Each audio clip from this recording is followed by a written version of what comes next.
All right. How's everyone doing? I hope you're all doing well. I am doing well, thank you for asking. I'm Multi Apples, and it's a rare Saturday stream where I actually get to talk. I live at home with both my parents, so can't always talk during the weekend. Usually because my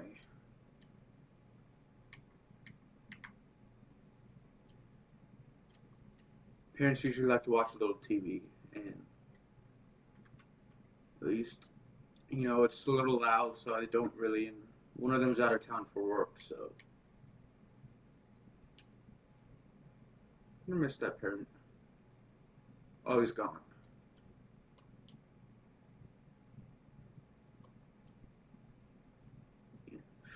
So we're gonna be playing some NHL 26.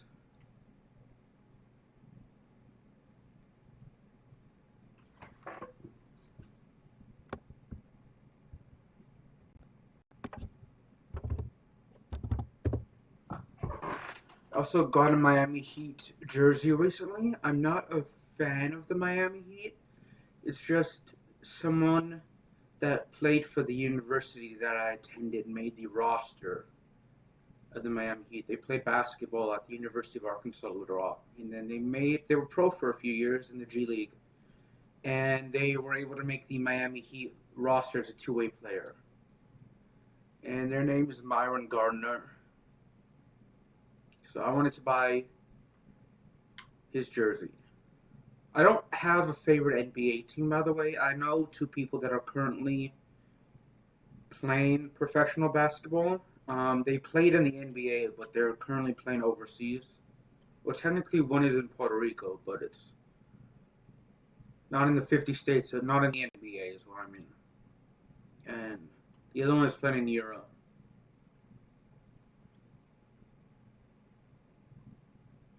And then I knew someone that played pro basketball, but he didn't play in the G League or NBA. Quite a few other people that played collegiate basketball.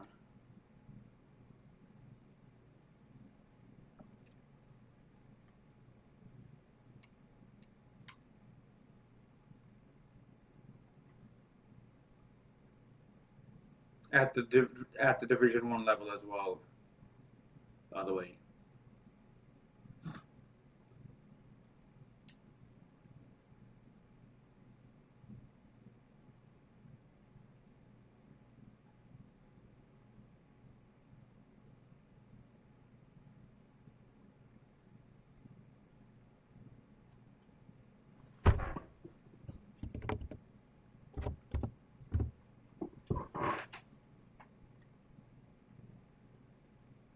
we're playing the Colorado Avalanche in the Be a Pro mode.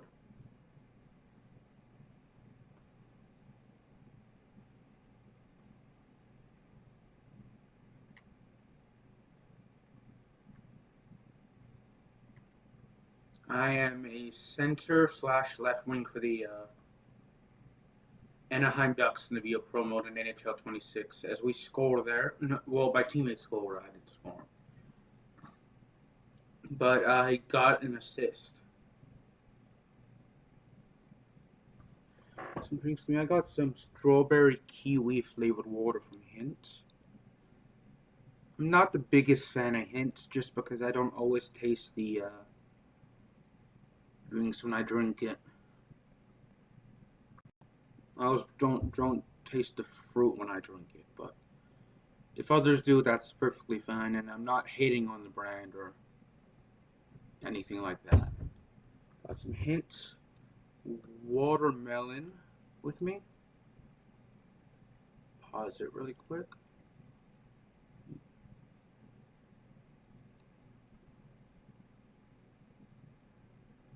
Got some cherry blackberry flavored water as well from Hint.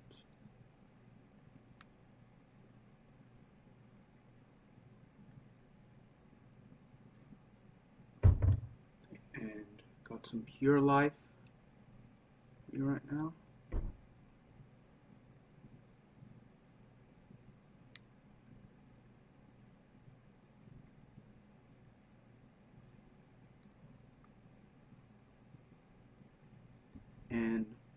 Some Kroger purified drinking water. It's the only one a family member bought from Kroger. The rest I got from Walmart here in the U.S.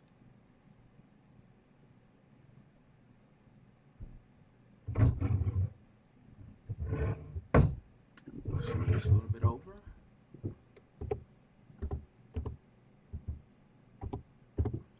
And resume the game.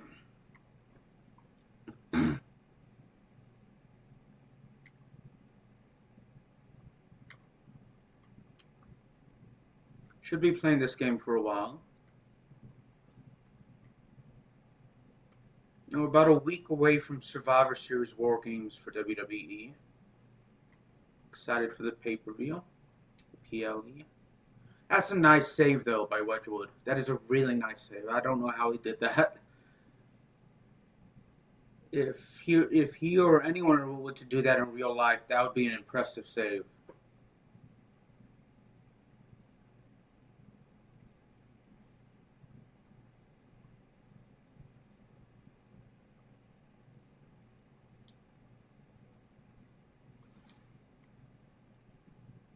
Even in a video game, that's an impressive save. So.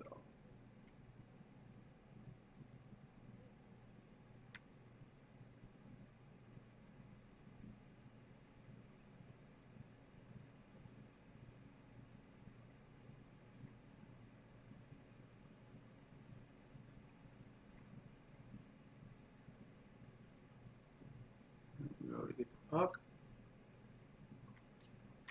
Dang it. There's no one there to help me.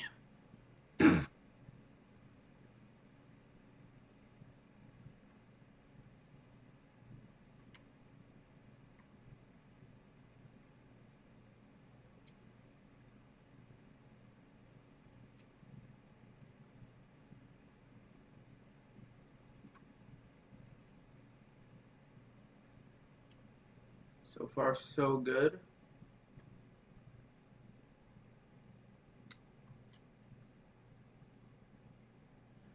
Got an assist.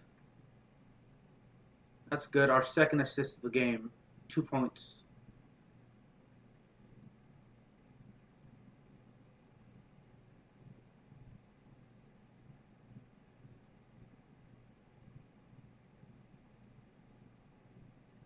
Look at that. That's a good goal.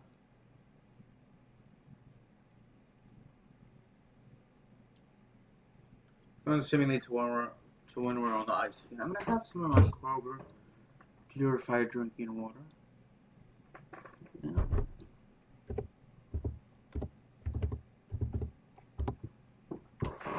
Well, once we get on the bench, or there's a stoppage in play, I'll open it up.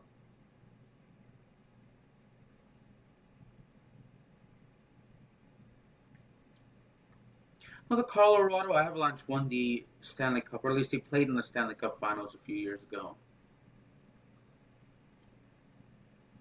It's going to be a power play for us.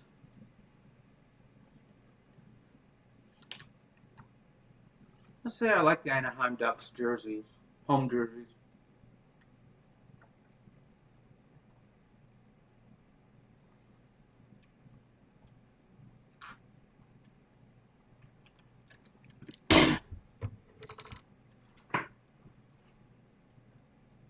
So the Sacramento Kings are another team that have the nice jerseys. The NBA has a lot of good jersey colors, and like the way I like the jerseys, them being designed. A lot of teams. The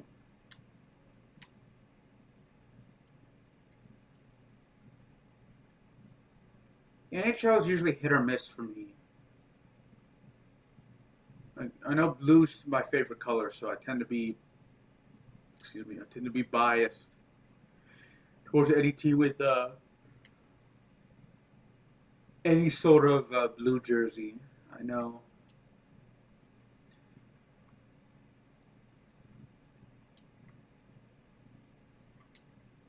Oh, that's a good save. Like it's just the way the Colorado Avalanche jerseys I don't really like their color scheme because I like the blue. It's just the dark red on top of the white doesn't really work well in my opinion. I don't know anything about fashion.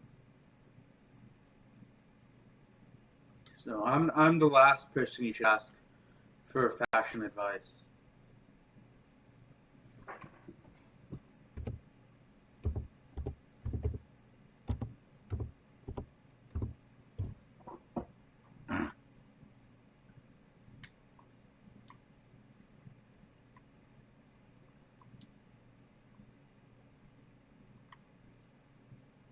Yeah, never ask me for fashion advice because I'll give out the worst fashion advice.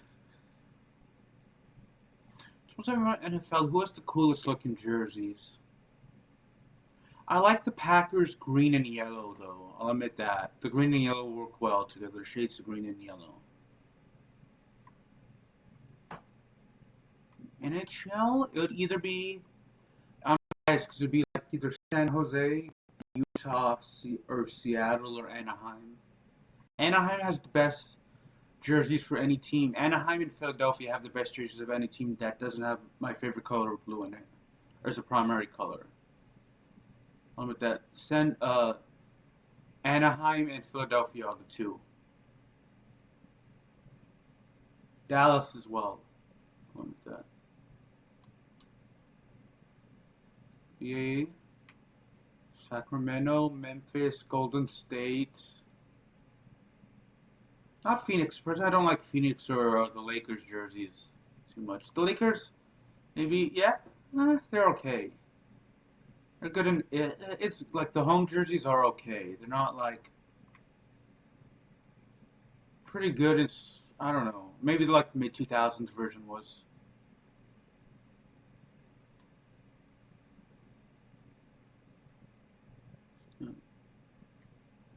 The NFL. I like the Eagles though.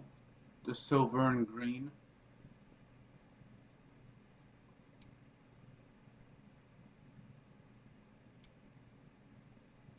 Tampa's of dark red and black works better than Colorado's dark red and blue, in my opinion.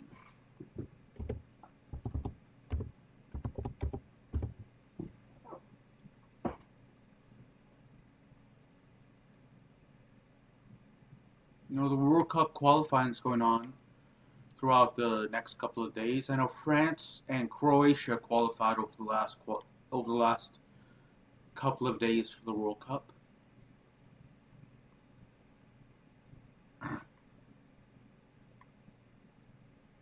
So far, Jordan, Uzbekistan, and Cape Verde have qualified for the World Cup for the first time. New Zealand has qualified for the first time since 2010.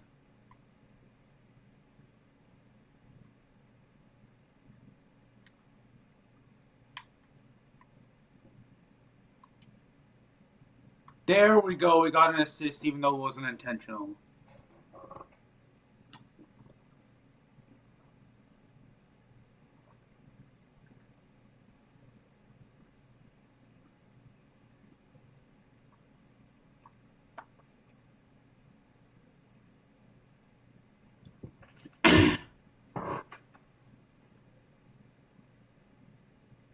Should be interesting to see who else qualifies for the World Cup.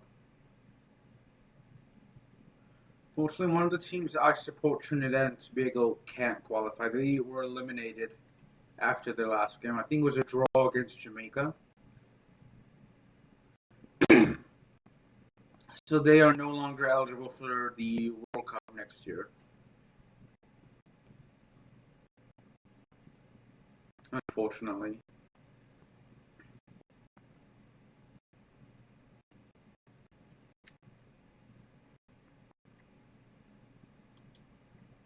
I like England as well. They've qualified. I'll support France because I'm of French descent. And I'll support Portugal and Spain because I'm of Portuguese and Spanish descent. England's my favorite, and then Trinidad and Tobago. So I'll support the US because I spent most of my life here. So I'll support the US, and I'll support the Netherlands as well because I'm half Dutch.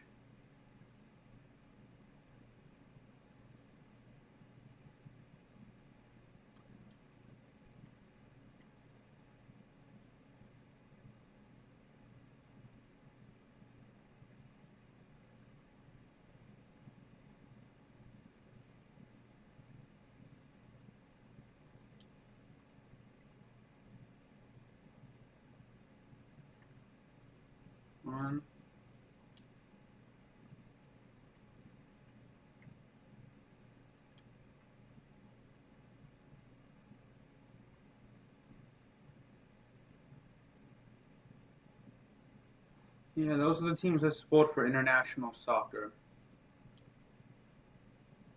For club, the two I mainly watch are Ajax Amsterdam and Real Madrid. Those are the two main clubs I'll watch. At least for professional soccer. For amateur soccer, it'd be like the Little Rock Rangers, which is a amateur team, and then for collegiate soccer, it's the women's Little Rock Trojan team.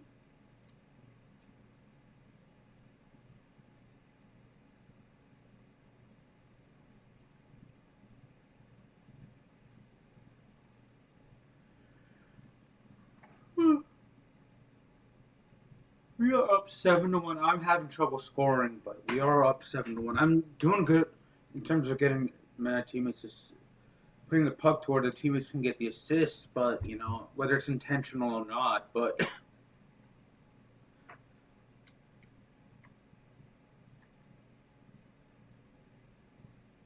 and usually it's not intentional. It's just because I'm a terrible shot at this game, and my teammates are in the right place. So I'm good at being terrible.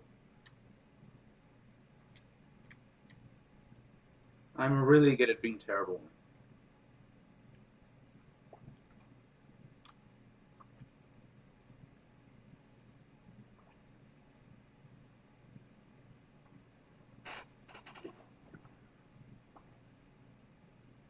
No cross-checking penalty.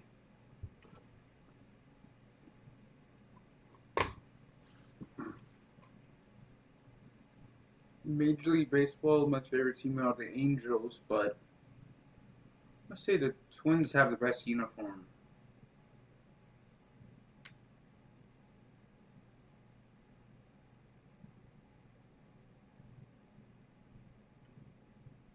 Twins and the Cubs.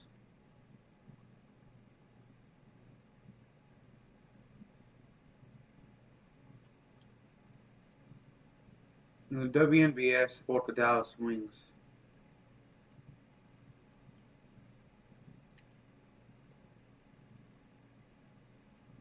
Now, Paige Beckers was the Rookie of the Year for the WNBA.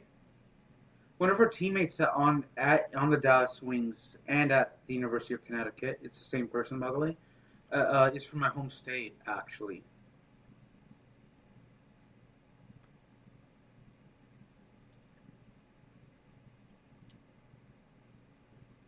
Yeah, that's pretty cool.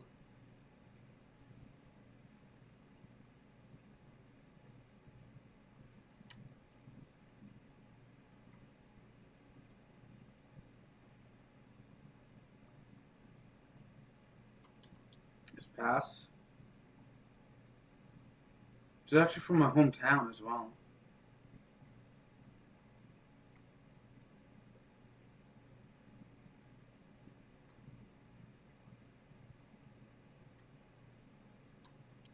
So it's always cool to see. I don't know her personally, but it's always cool to see someone from your hometown be successful in life. So I'm happy for her. Unfortunately, for the past couple of seasons, she's been injured, and which really sucks because you don't want anyone to get injured in their professional, well, in life in general, but especially their professional career, if they're a professional athlete. But she did play a couple games this past season for Dallas, so hopefully she can stay healthy.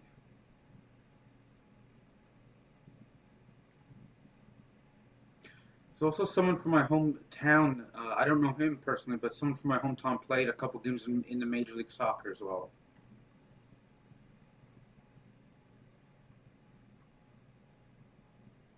I have met a few NBA players and a few NFL players. Well, one NFL player.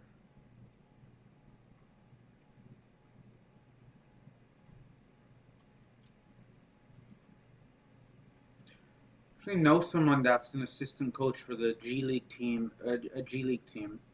Like I went to school with him, and he was like a student manager for a basketball team, and he was one of the star players. So that's pretty cool. I did go to school with two NBA players, as I mentioned. I may have mentioned it this stream.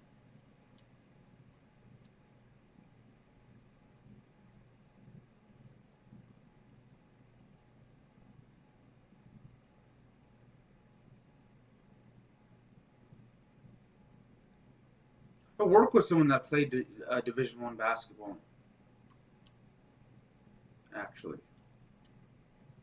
you played Division One for 2 years, and then he played in Division Two.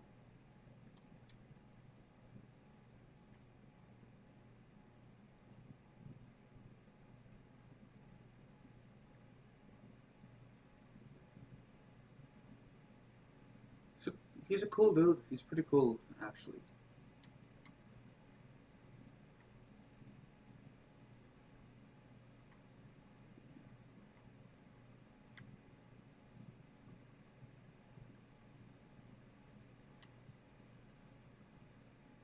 Hmm. Yeah, I like my job. It can be fun.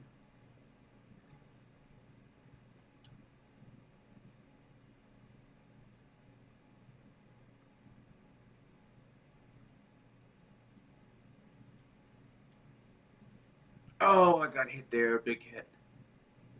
My favorite NHL team, though, is the Seattle Kraken.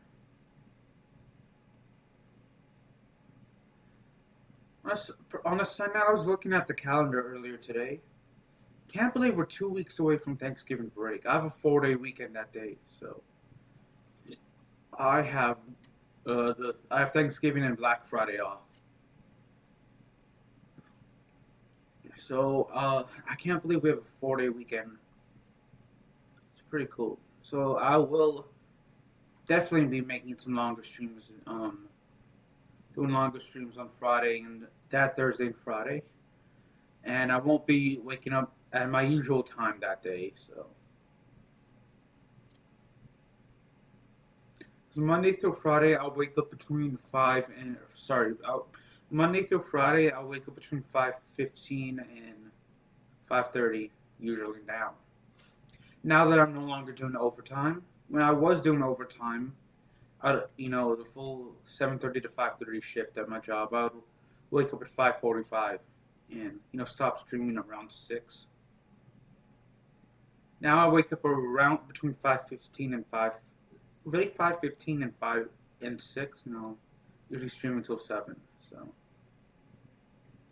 it's usually around 5:15 though, between 5:15 and 5:30 most days now, because my shift is from 9 to 5:30.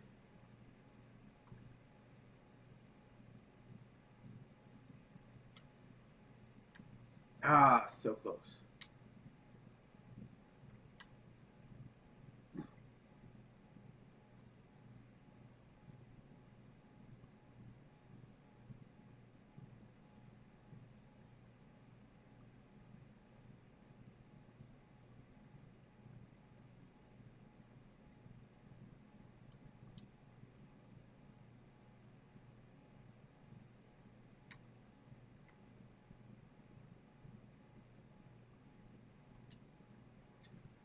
Unfortunately, we're on a penalty kill now.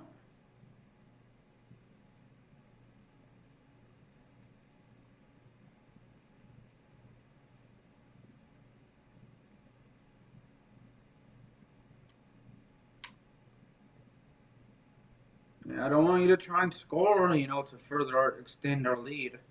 I know we're up by 8, but at the same time, you can never.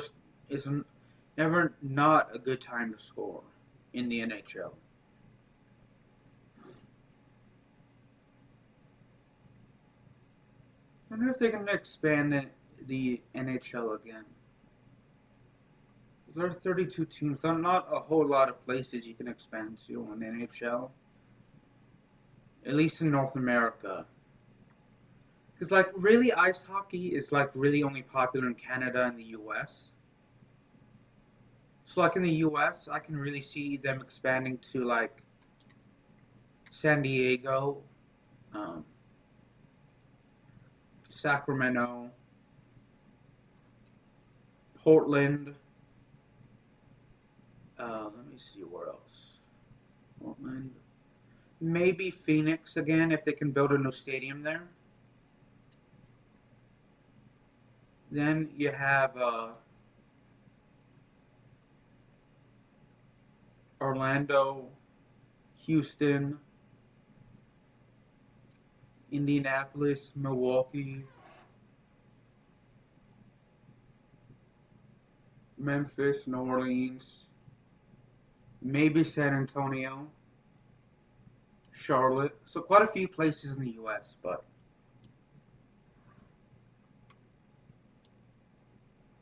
Charlotte, Kansas City as well.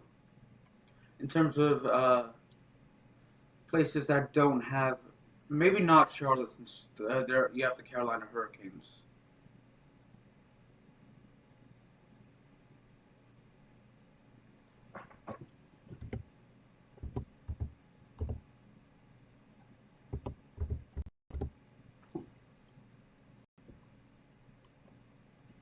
Hmm, where else? Indianapolis. I think that would be about it. Like all the big cities in the U.S. I know in Canada you can go to like, it's not a whole, I'm not as familiar with the big cities in Canada. The only places I can think of would be like maybe London, Ontario, or Quebec City, Quebec. Those are like the two places that don't have NHL teams that they could go into. And 'cause I don't like when you go to Puerto Rico, I don't really see ice hockey being popular in Puerto Rico or Mexico.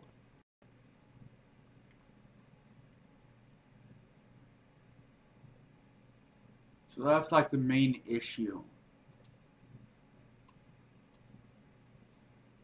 For Major League Baseball, it's kind of the opposite. When you look into Canada, I don't see Major League, like, and the NHL would have trouble getting fans, in in Puerto Rico and Mexico, just because ice hockey's not really popular. It's not really like you can develop an audience, but it'd be tough. You can grow your audience, whereas Major League Baseball can easily expand into Mexico and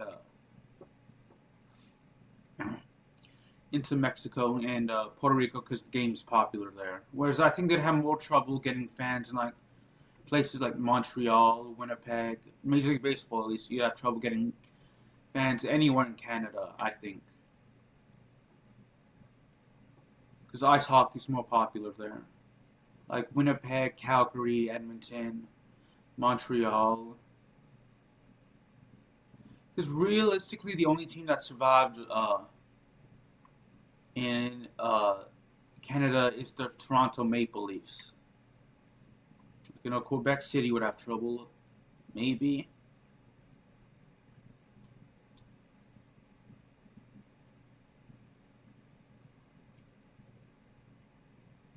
For Major League Baseball, they could. It's more or less most of the same cities that I mentioned. Most, I know. The cities that they haven't expanded to, you could get Portland. They're in the process of. There's a team relocating to. I know Oakland as well. Oakland and San Francisco for the NHL are two cities as well. I forgot about that. But I know for Major League Baseball, it would be Oakland, even though that's technically right across the river from San Francisco. But they're in the process of their athletics are in the process of relocating to Las Vegas, so I'm leaving that out intentionally. So more or less be Oakland, Portland, Salt Lake City, Memphis, Nashville, New Orleans, San Antonio, Orlando, Indianapolis, Charlotte. This is another big city. Salt Lake City, if I didn't mention that.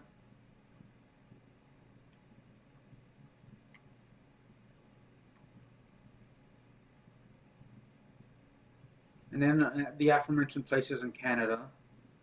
But I don't really see them making a lot of, like, at least getting ice hockey to the popularity that it is, getting baseball to the popularity of ice hockey in Canada. So if they do, it'll be a while. So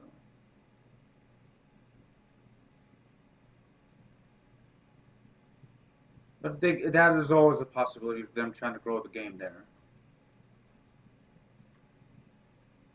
And Sacramento,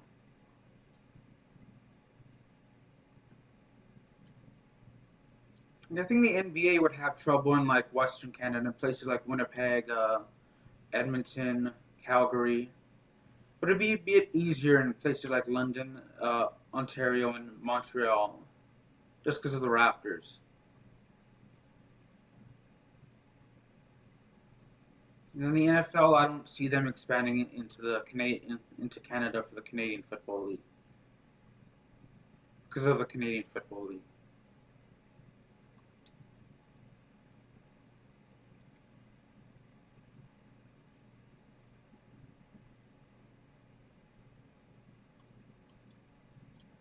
I know the Canadian Football League attempted to expand into America, and that really wasn't a success.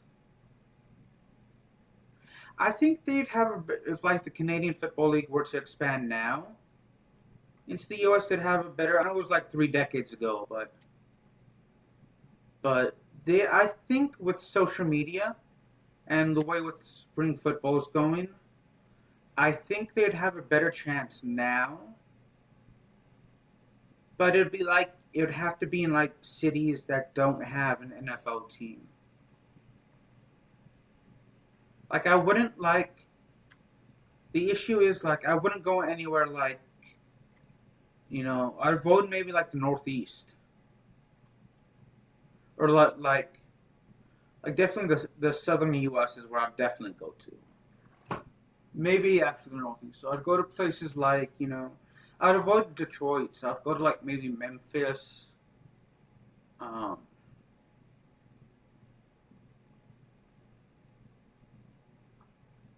or maybe if they were to go to places that have an NFL team, it would be. I'm gonna turn off my fan really quick.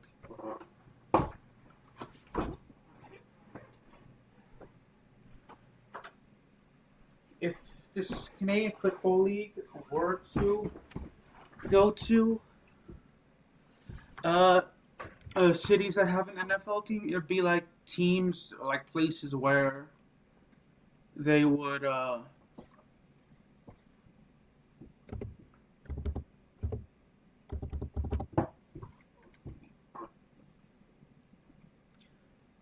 have where the teams aren't really good, like New York, like the Jets aren't really good.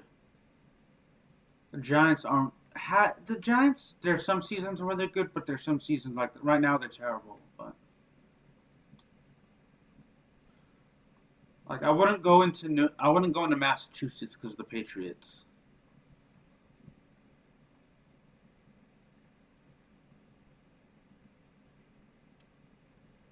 Wouldn't go to Los Angeles because I know. Well, I'd say I'm tempted to say Los Angeles might be. In Los Angeles and Chicago, places like there would be hit or miss. Because like I know Chicago really hasn't been that good, but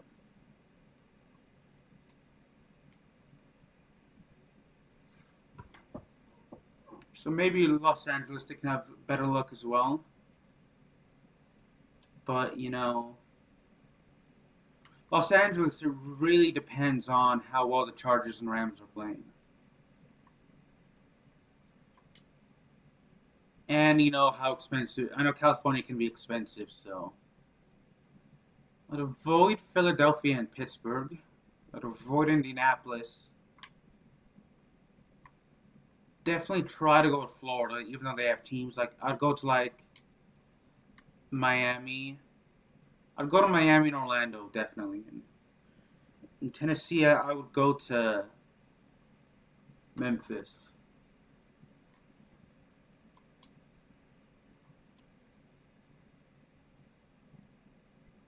If I were to go to California, I'd probably avoid San Francisco. I'd probably go to somewhere like Sacramento or Anaheim.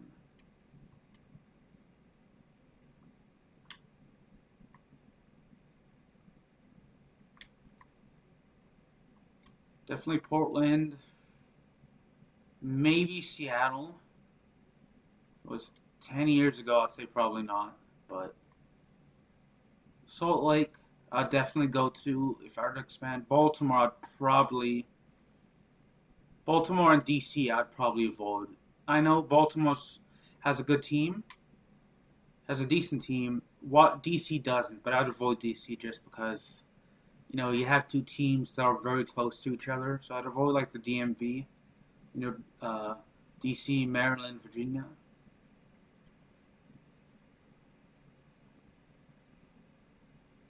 Go to Louisiana definitely because I know the Saints are popular in Louisiana, but at the same time, it's been a few seasons since the Saints were pretty good.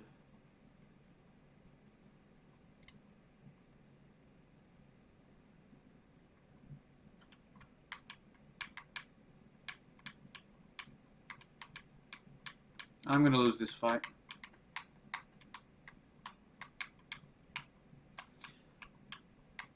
I would avoid Hawaii just because it'd be too expensive. Alaska is feasible though, just because in terms of like the issue with Hawaii is just it may be too expensive for them to earn money based off the population size and how the travel cost. I know in terms of traveling, it is feasible to go to Alaska, at least for the western, like going from like Fairbanks or Anchorage to Toronto or Montreal may be quite expensive. So, but like from maybe like Edmonton to Anchorage or Calgary or like Western Canada to to Alaska is would I don't think would be as expensive, relatively, of course speaking. But the only issue with that would be one the weather in I'm not familiar with the weather in Alaska in like September, October, November, but I'd imagine definitely November it'd be very cold. You know,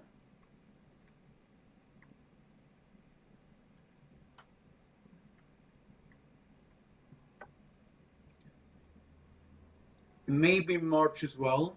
I'd imagine. Again, I'm not familiar with the weather in Alaska and Canada, so I really don't know. So if you're like from Alaska or Canada, feel free to educate me about the weather in March, April, and the fall weather as well. So like the only in terms of weather, it'd have to they'd have to build like an indoor stadium to play because I don't know how much rain and snow would be in those places for it to be worth worth it well enough for the fans to invest their time and money. The only other negative I see is like the size of the population.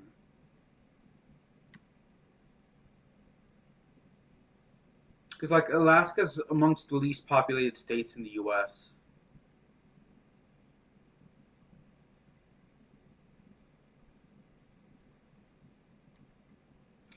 Forgot a lot of these leagues could expand into places like Columbus and Cleveland and Cincinnati if they don't have like team like the NHL could expand into Columbus and Cleveland. Major League Baseball, the NFL and NBA could go to like Columbus, whereas the NFL and NBA could go to Cleveland as well.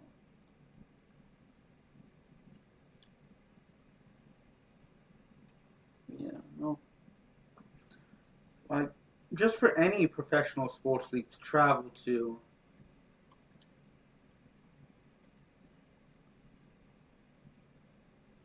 and from Alaska is can be quite expensive, especially if it's at a minor league level.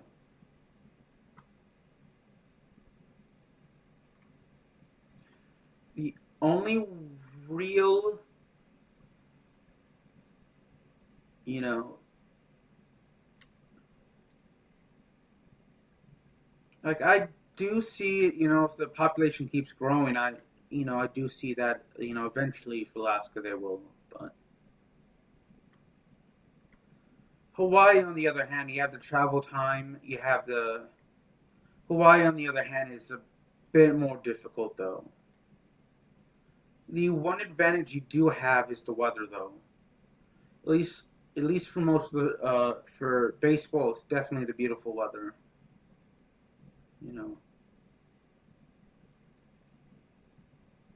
the good weather. The four major sports, but well, then again, it can get very hot in Hawaii. So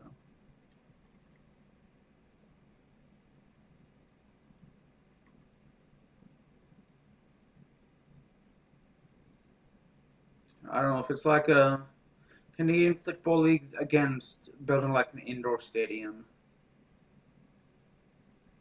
It's in the summer. Same with like an indoor stadium like the for baseball like the Rays do in summer.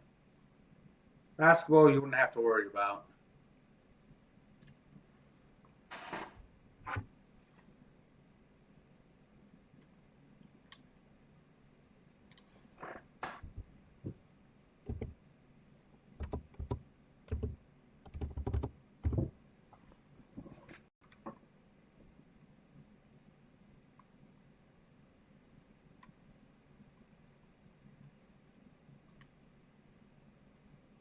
On. Well, I have to get on side. That was my fault. I thought he would pass to me, but it's gonna be a delayed penalty.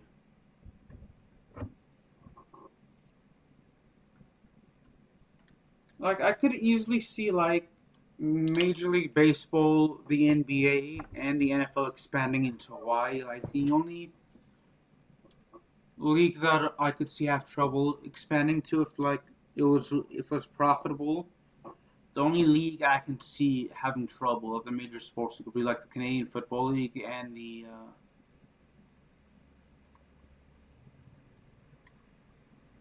NHL. Those like would be the two big leagues that I would have trouble. Whereas in terms of Alaska, the two leagues I could see have trouble expanding there for profitable, even if for profitable would be two, would be like Major League Soccer and Major League Baseball.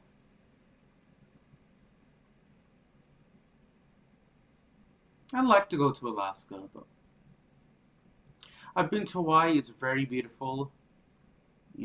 Definitely, if the people that live there are comfortable with it, I definitely recommend going to Hawaii. But I'd like to go to Alaska.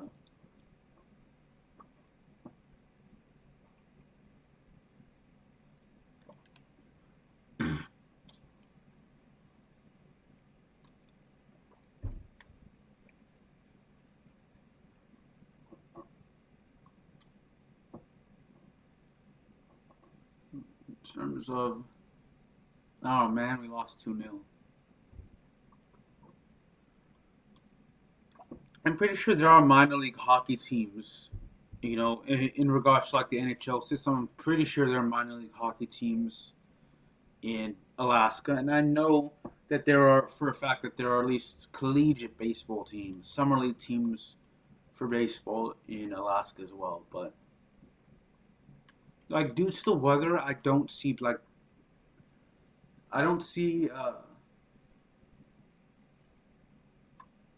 baseball being that popular relative baseball and soccer being popular relative to the other sports.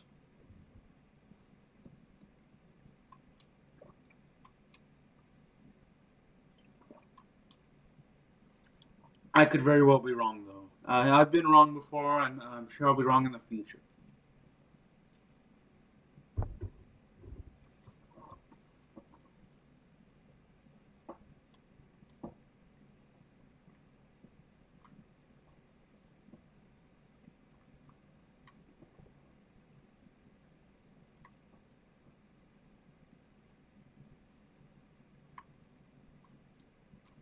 Right off my teammate. Been to 3 NHL games, 2 or 3. I know I I I've seen Dallas play Chicago, both, and then Chicago play, or not Chicago. I've seen Dallas play Chicago for certain in Dallas, and then I've seen Dallas play Buffalo as well in Dallas. The Sabres and the Islanders have cool uniforms as well. So I'd like to go to more NHL games as well. Not just in Dallas though, but it's just Dallas is the closest in terms of the NHL teams. It'd be Dallas is the closest, then St. Louis.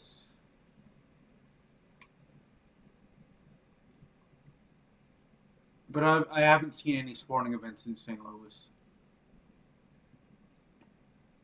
Of the NHL teams, yeah, it'd be Dallas and St. Louis. Because of the NBA teams, I've seen a game in Dallas. I've seen the Mavericks play the Thunder.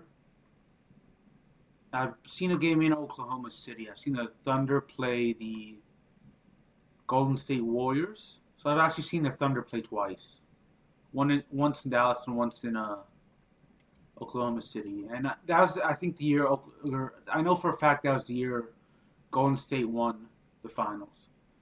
I went to see. I've seen an NBA game in Phoenix, Arizona. I've seen the Phoenix Suns play the Detroit Pistons. So I can say I've seen Mo Bamba and Devin Booker and Blake Griffin play.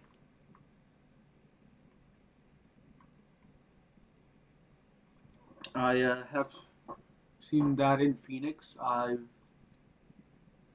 seen an NBA game in Orlando. That was the year the Magic went to the finals and lost to the Lakers. Seen them play the Celtics. That was fairly cool.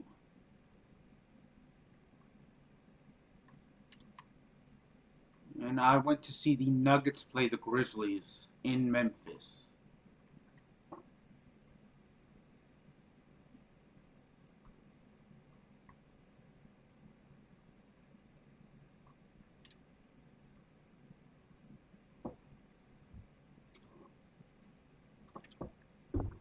So yeah, that was pretty cool.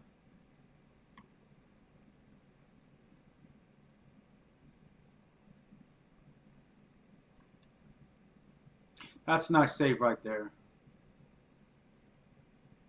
In terms of Major League Baseball games, I've been seen a game in at Wrigley Field. It's pretty cool. I was 2 years before they won the World Series. Actually, I went in 2014, and then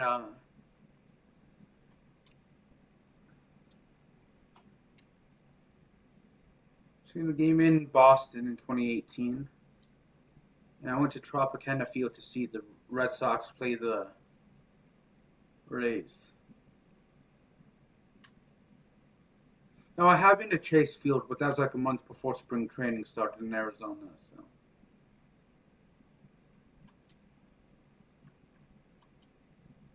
but I've never seen the Diamondbacks play, home or away. Been to 2 or 3 MLS games. I went to see the Seattle Sounders play the FC Dallas. I know I've seen another FC Dallas game, but I can't remember who they played. And I went to Denver, Colorado, and I saw the Colorado Rapids play Sporting Kansas City in Denver.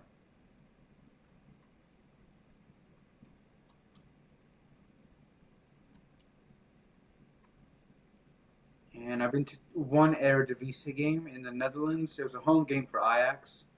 They played PEC Zwolle, and thankfully they won 3-1. And that was actually earlier this year. That was back in September when I went to see Ajax play. I've been to one women's NCAA Division I soccer game. My favorite team, the Little Rock Trojans, won. And I've been to one La Liga game in which that was at Real Madrid, and Real Madrid beat Osasuna 3-1. Or was it 3-4-2, something like that? It was like something like that. I don't remember the score. I know Real Madrid won.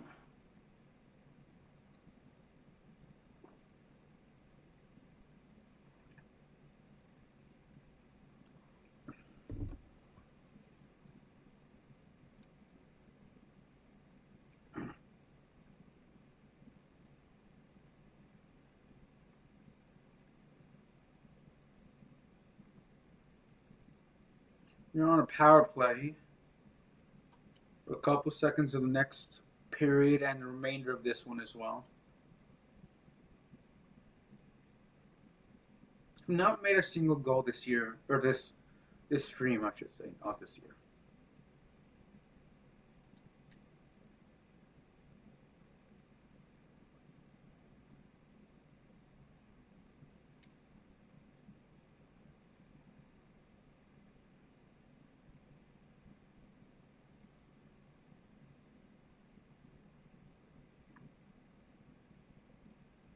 Oh, how did that not go in? I mean, thankfully it didn't, but the only NFL games I've been to were in Dallas and Houston. But yeah, that goal should have been in. That should have went in. I will need to get a new stick for my teammate. Oh, shoot.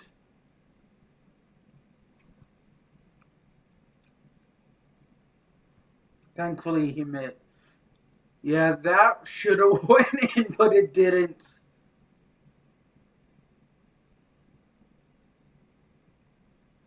Those were some good saves there. Some good near goals.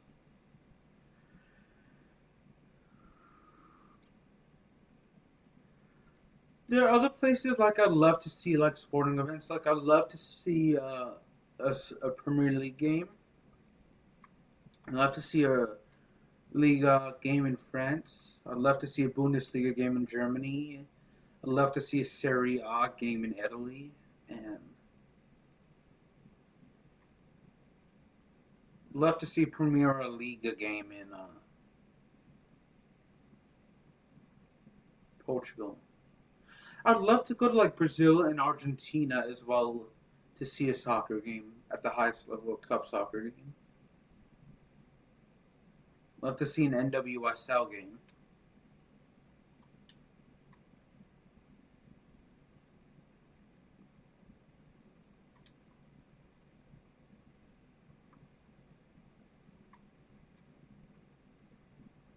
I would love to see like a soccer game in Africa, like either in Morocco, Egypt, or Nigeria, or South Africa, for like the top leagues. I'd love to see, an international soccer game as well. Don't get me wrong, but in terms of club soccer. In terms of club soccer for Asia, I'd love to go to Australia. In terms of the Asian teams in the Asian Confederation, I'd love to go to like an A League game. I'd love to go to like a game in like South Korea and Japan and like Vietnam.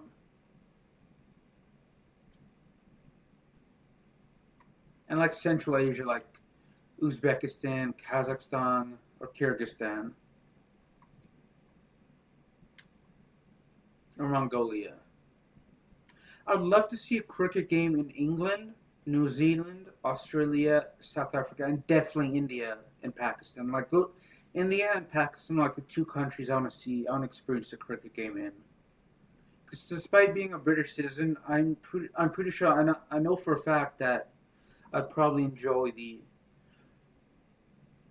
There are three places I'd probably enjoy a cricket game in India, Pakistan, and the West Indies the most. Love to see a soccer game in Trinidad and Tobago as well.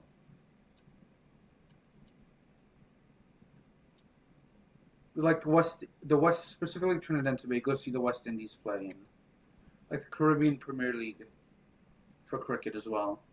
But I'd love to see a game in like Pakistan and India to see a cricket game.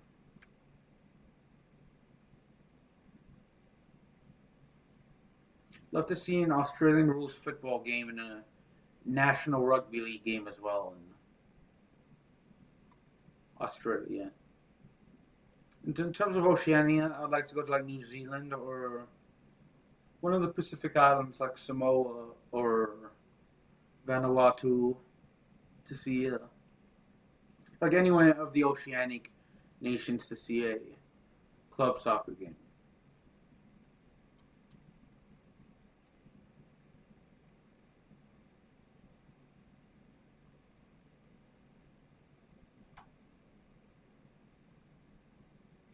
Love to see a Gaelic football game in Ireland. That's one thing I'd love to go to Ireland for because I know Gaelic football's very popular there. So I would love to experience that in person. And a Canadian Football League game.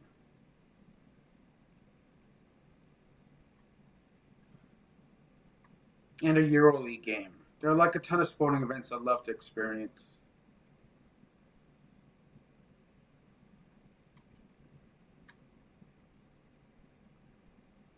Like for if I were to go to like an Australian Football League game, it would definitely be for the Brisbane Lions. They're my favorite team. If I had to pick a team, it would be them.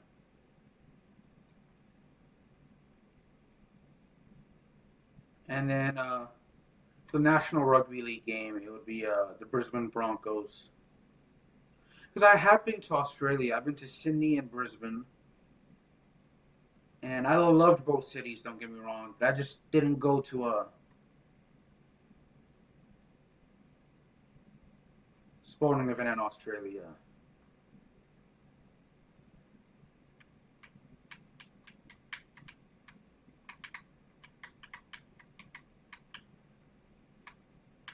I'm gonna lose this fight. I'm definitely gonna lose this fight.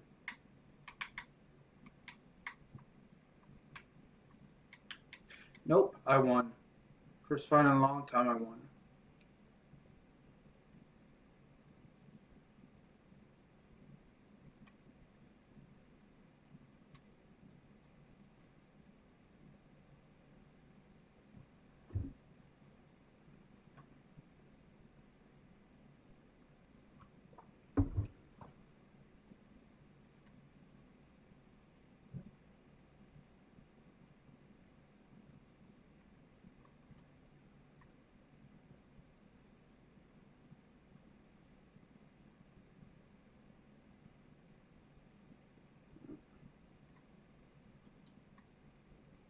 I really love the Eredivisie game I went to.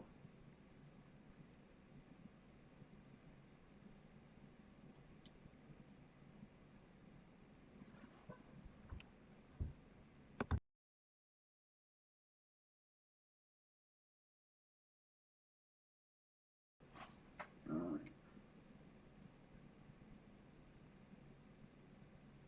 I'm at 72 points right now on the year. Was that a goal or was that a assist? I don't think I got an assist. Oh, I actually do have a goal. When the heck did I get a goal? So I got an assist just now. Well, when the heck did I get the goal?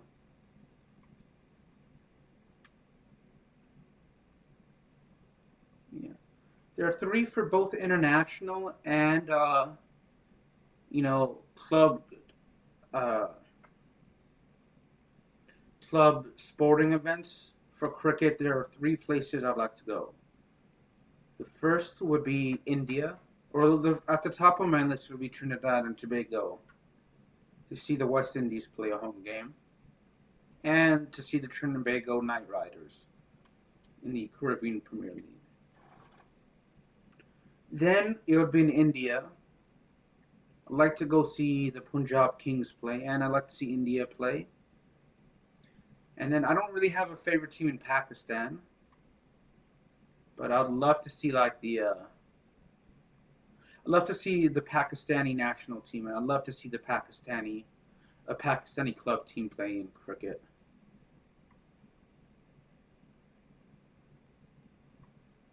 Just to experience that. And then there's a sport called kabaddi, which I'd love to see in India as well for the first time. So like I'd love to experience a soccer game in India as well, but definitely cricket in India and Pakistan would be fun to see in person. It's not exactly the safest, but I'd still love to go and see a cricket game in India and a cricket game in Pakistan. But it's definitely would be a nice experience to see. A nice experience. And the West Indies as well. Just because I'm of Caribbean descent in terms of geography. Because, like, one side of my family's from Trinidad and Tobago. So I'm of Trinidadian descent. And that's what I mean by Caribbean descent.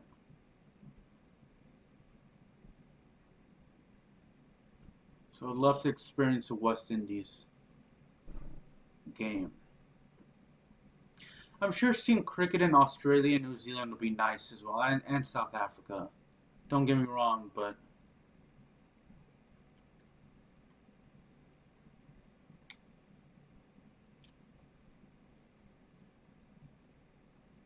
and England as well. But like I'd like to see a Premiership game in a Major League Rugby league game. I'd like to see a Major League Rugby game in the U.S. and a Premiership game, or Rugby League in U.S. or in the U.K. and Australia. But I'd like to see a like an NRL game in Australia and a Premiership Rugby game in England.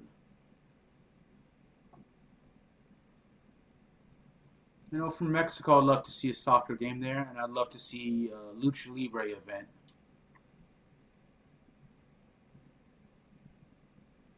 in Mexico. For South Korea, I'd love to see a soccer game, but more importantly, a Korean baseball organization game, a pro baseball game in Korea. Whereas Japan, it would be more for me for a sporting event, it'd be more so for professional wrestling and baseball.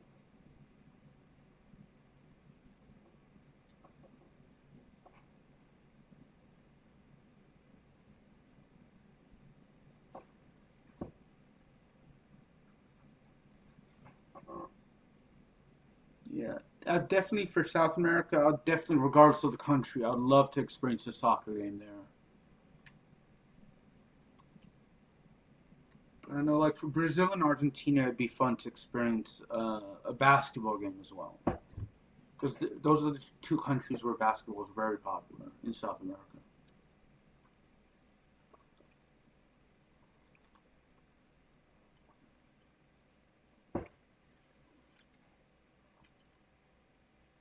And volleyball in those countries as well. Same for Italy and Greece.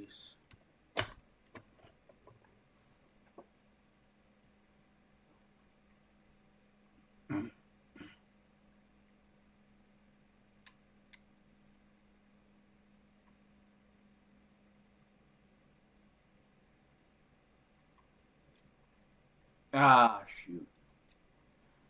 Yeah, if you've never been to a sporting event in America, I definitely recommend going to at least an NBA game. I know, I mentioned professional wrestling. I know that's not typical sports, so, but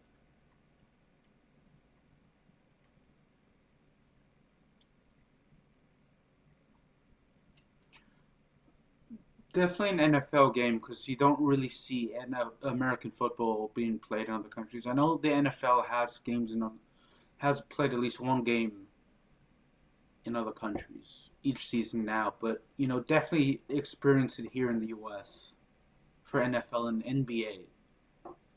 Because like I'm glad soccer is growing, but you can experience a very great soccer culture. You don't have to come to America to experience great soccer culture and to experience a great soccer game. Because let's be honest, for men's and women's soccer, yes, we have one of the best teams in the world for women's international soccer. But for men's soccer, to experience the atmosphere and the culture for soccer, you can find better places than the U.S. Really. And yes, the sport is growing here, and it is getting better. It's getting more popular, is what I mean. Compared to like it started growing like 10 years ago, but don't get me wrong, it's at the same time, to experience a nice atmosphere and a nice soccer game, you don't need to come to the U.S. There are much better places to experience a good soccer, to experience great soccer. America should not be at the top of your list to see good soccer. If you want to see good American football, like the NFL, then yes, definitely come here. And basketball as well, like definitely an NBA game.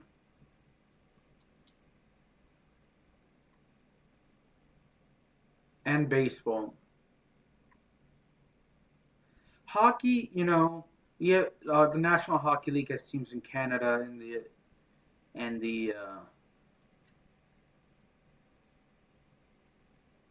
Canada and the U.S. in two different countries.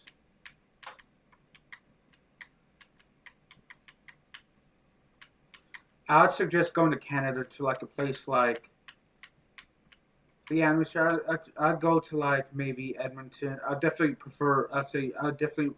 I've never been, but I definitely say go. Don't go to the U.S. Go to Canada for that.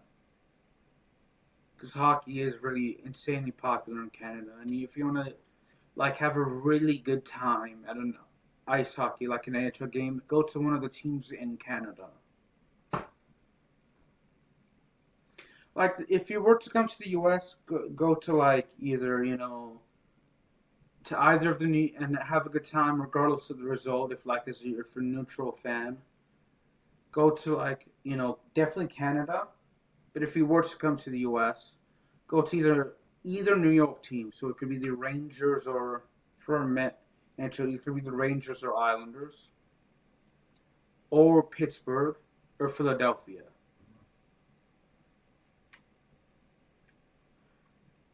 Those are like the four teams you have to visit.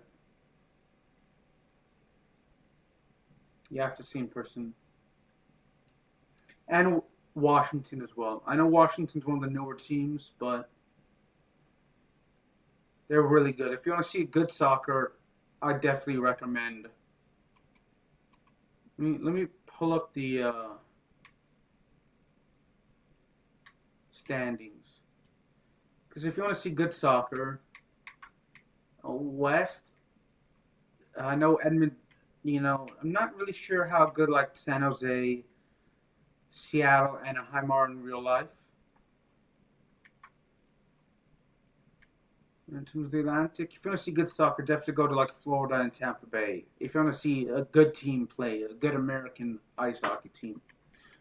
If you want to like go for like the atmosphere history, go to like Boston, Detroit, the New York Islanders, New York Rangers, uh, Boston, Detroit, and Philadelphia and Pittsburgh. Those are like the teams you want to see. If you want to see good hockey, go to like Florida, Tampa Bay, and yeah, Philadelphia is like your for the history as well.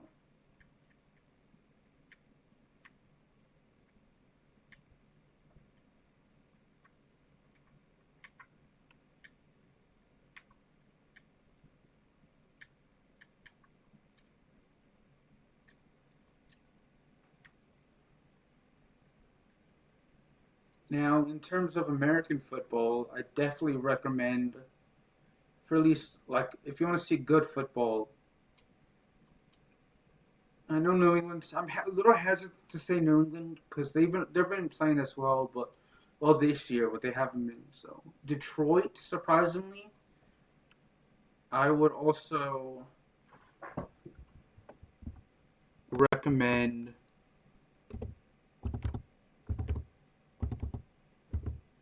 Because for a long time, Detroit has not been playing well in the NFL.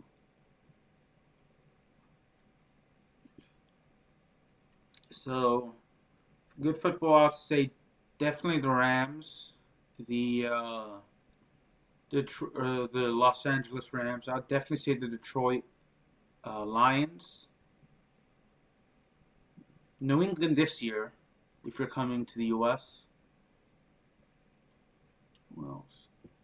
Kansas City and Chicago for the. I know they're Chicago for the NHL and Kansas City for the NFL. I know they're a team. I'm a little hesitant to recommend them just because they're like they have some offensive team names and logos, so which is understandable. But definitely Philadelphia for to see good America to see a good NFL team, the Eagles.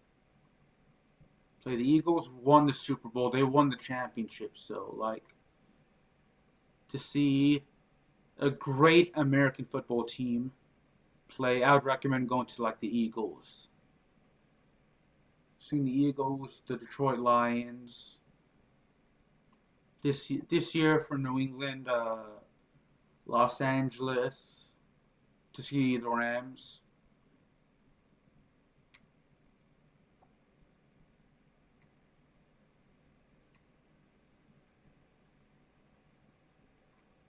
But in terms of like the history,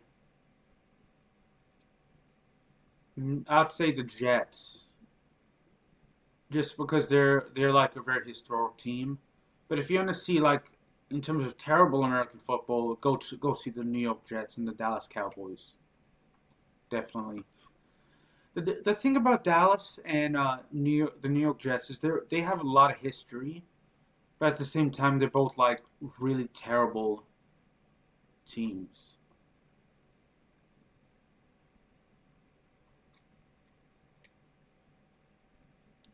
Green Bay has like a decent team,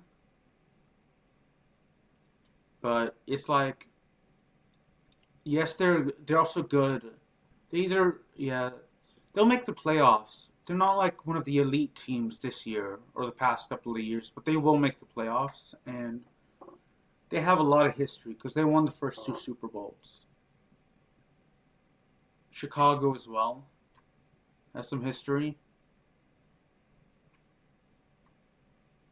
New England as well is like one of the like in the 2000s and 2010s they were very good. They were like one of the best teams in the NHL or in the NFL. I mean,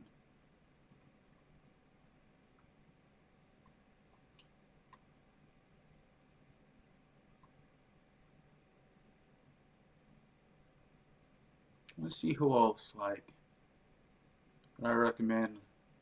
Denver for the history as well because they were good in like the 80s and 90s. Denver and San Francisco, like San Francisco, definitely for the history, and Denver as well. Washington as well, because I know they used to. Well, it's still a little hesitant because they have like an offensive. They had an offensive team name, but they thankfully changed it. So, in terms of NBA, if you want to go see a team with a lot of rich history, go see the Los Angeles Lakers in the NBA. Definitely go see the Los Angeles Lakers.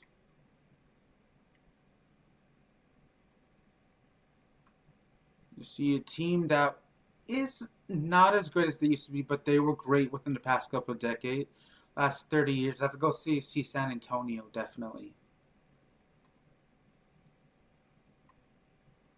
because they were good in like the 90s through the 2010s ish, maybe like the middle of the 2010s. If you want to see a good team that was dominant within the last decade, I'd say go see Golden State.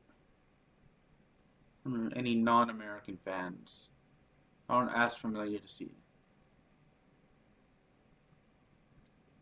And another team with history is New York, the Knicks and the Washington Wizards.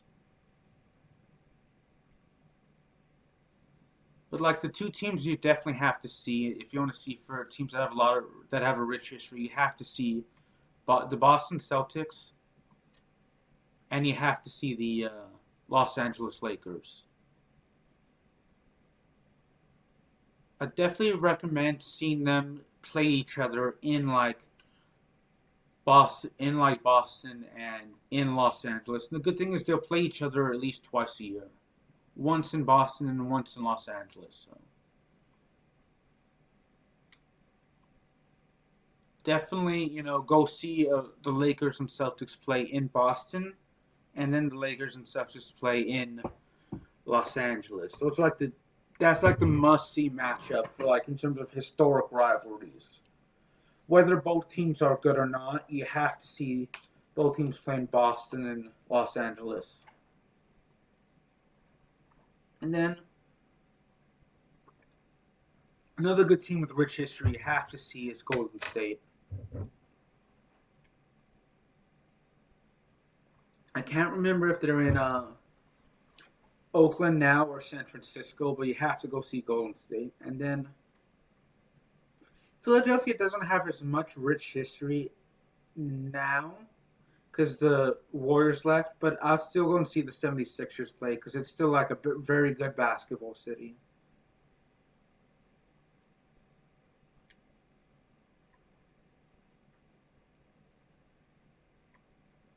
To experience college basketball and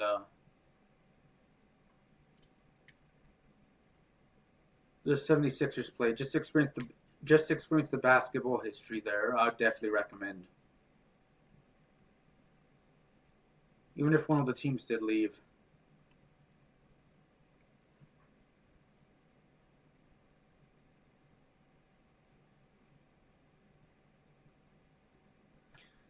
In terms of Major League Baseball, if you ever want to see a baseball game, you have to see a game at Wrigley Field in Chicago. You have to experience a New York Yankees game in New York. And then you have to see a Red Sox game in Boston. And definitely see the Red Sox play the New York Yankees in Boston and in New York if you can.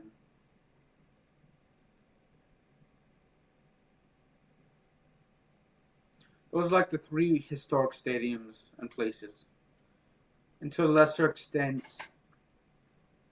Pittsburgh, the White, definitely just as much, maybe not so much in terms of the historic stadiums, but in some sort of history, definitely see the Chicago White Sox play. And uh,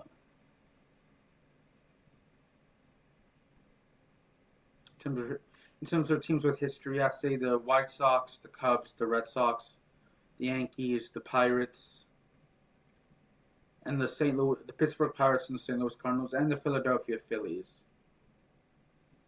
In terms of and the Los Angeles Dodgers, if you want for a more historic, see teams with a rich history.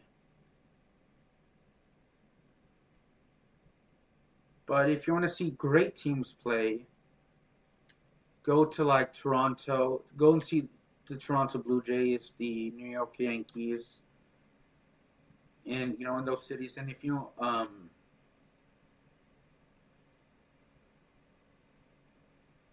the Los Angeles Dodgers in Los Angeles. Now, all these teams I recommend seeing at home for their home games. Los Angeles, regardless of the league, definitely recommend going and seeing the Dodgers, playing Los Angeles, the Yankees, the Blue Jays.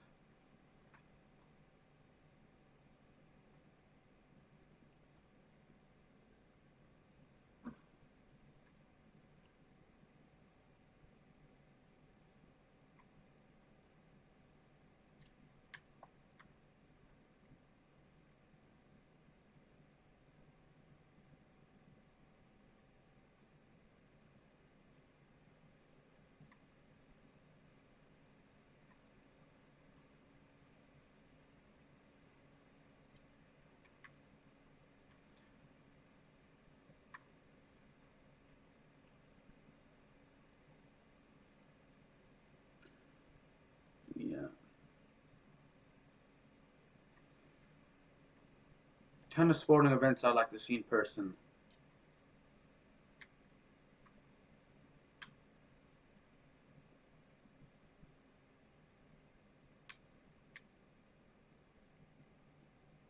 So second period now. We're still on a power play. We're up 1-0.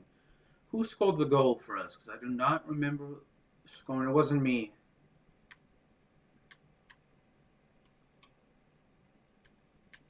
I got an assist though. So nope. Nope. Yep. I did get an assist actually. Never mind. Forget what I said. I've been talking so much. I forgot how to read.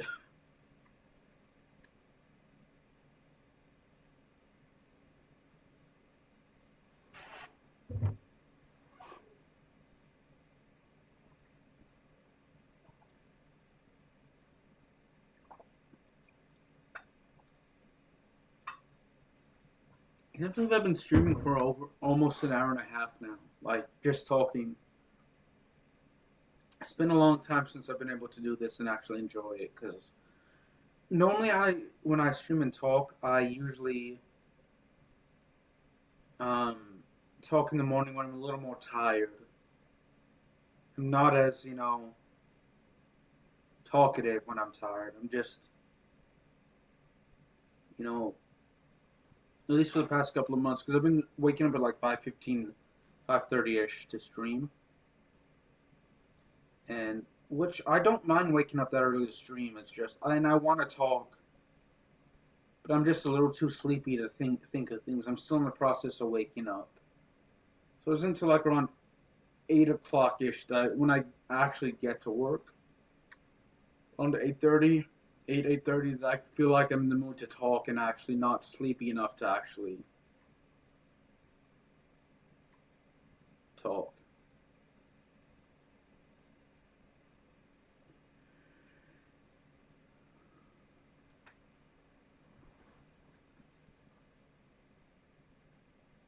So it's like I don't mind my job. It's just the I wish I could like maybe work from like 10 to like 6:30 or something like that. I could wake up maybe around 7 o'clock to actually stream. 7, 8 o'clock ish.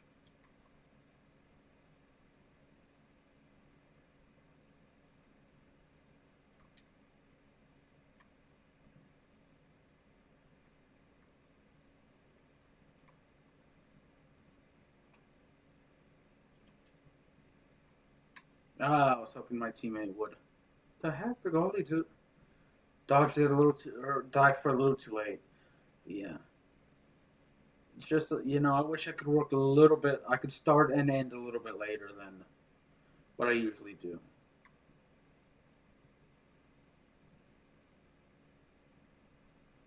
Like I don't mind working the full 8 hours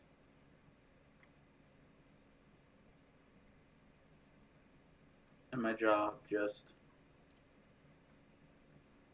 allow me to start a little bit later and end a little bit later.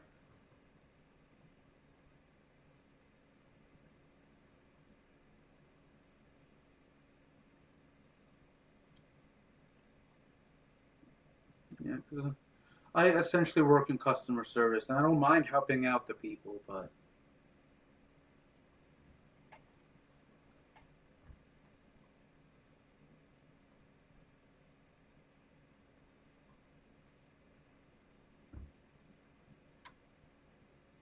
because I don't really, in terms of streaming and talking, I during the Monday through Friday, I really that's the only time I can really talk and stream at the same time.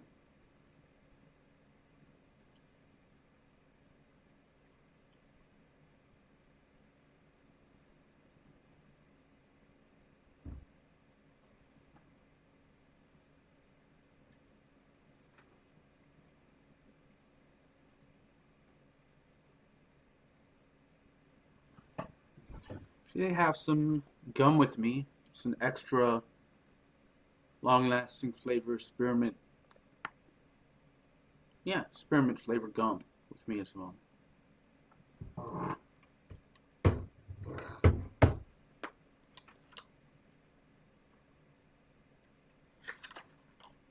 Yeah, I'll take 2 pieces right now.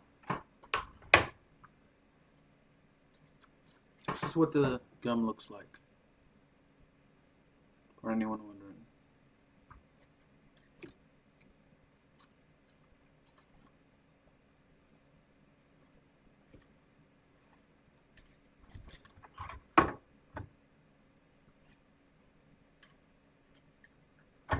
This is the wrapper with it. And here it is without the wrapper.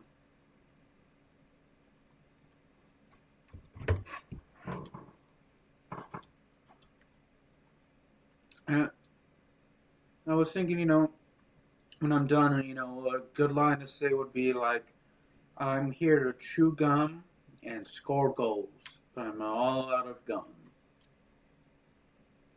But I'm not all out of gum, so I can't say that.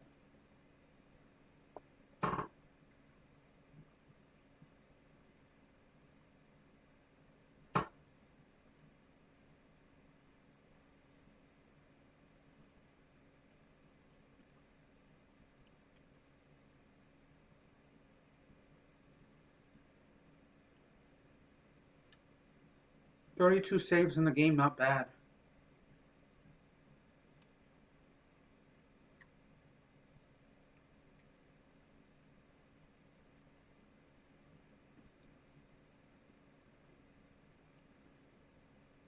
If I ever said anything offensive, I do apologize.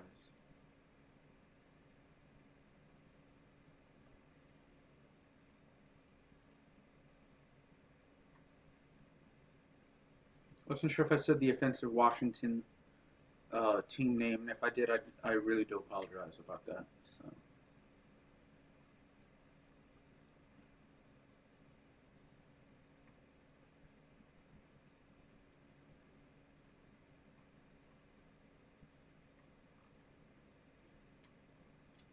Come on.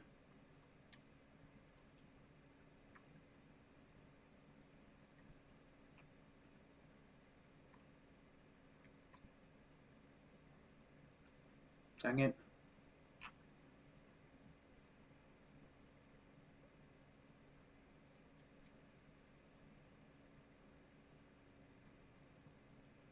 I think of something to talk about now.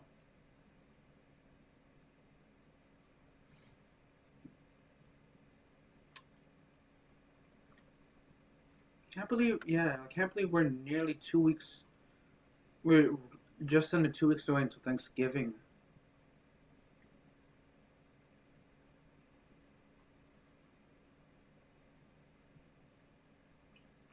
That's pretty cool in my opinion.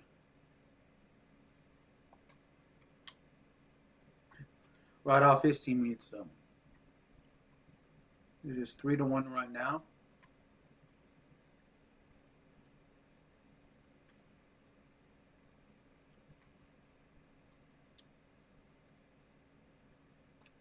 Speaking of sporting events, I also went to a Women's Tennis Association tournament. I went to the WTA finals a few years ago. Went to an arena football game called the Arena League, and I went to. That's actually my second ever arena football game because the first one was an Arena Football 2 game when I was a teenager. Been to a few men's and women's NCAA Division I basketball game. Every women's game was to see the Little Rock Trojans play. Same with the men's. Been to two NCAA Division I FBS games for football. One was to see the Arkansas State Red Wolves play. The other one was at North Carolina when North Carolina State. It was actually North Carolina State, I should say. It was when the North Carolina State Wolfpack played the Duke Blue Devils.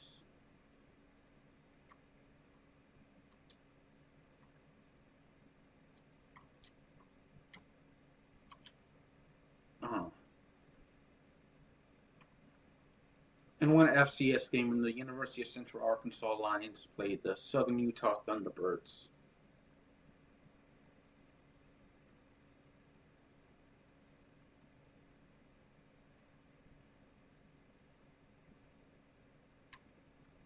And I've been to three NCAA Division I women's volleyball games. All were Little Rock Trojans games. And as I mentioned, one NCAA Division I women's soccer game.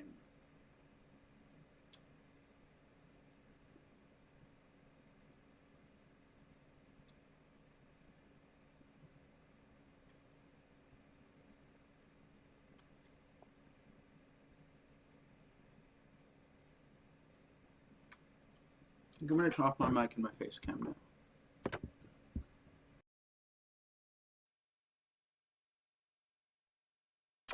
Leads it on over to Thomas.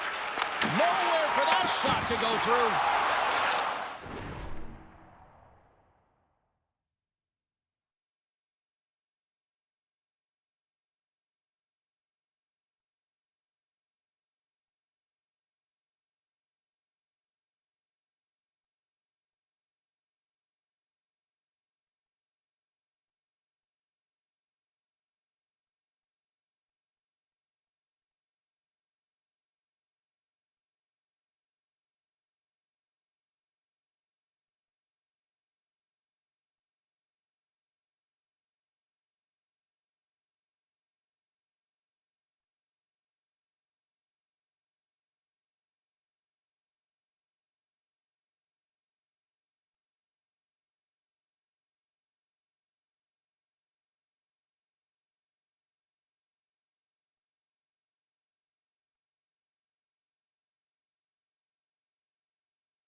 Now he angles it across to Nyquist. And he takes the dish. Takes a shot. Goaltender covers up. We got a stoppage in play.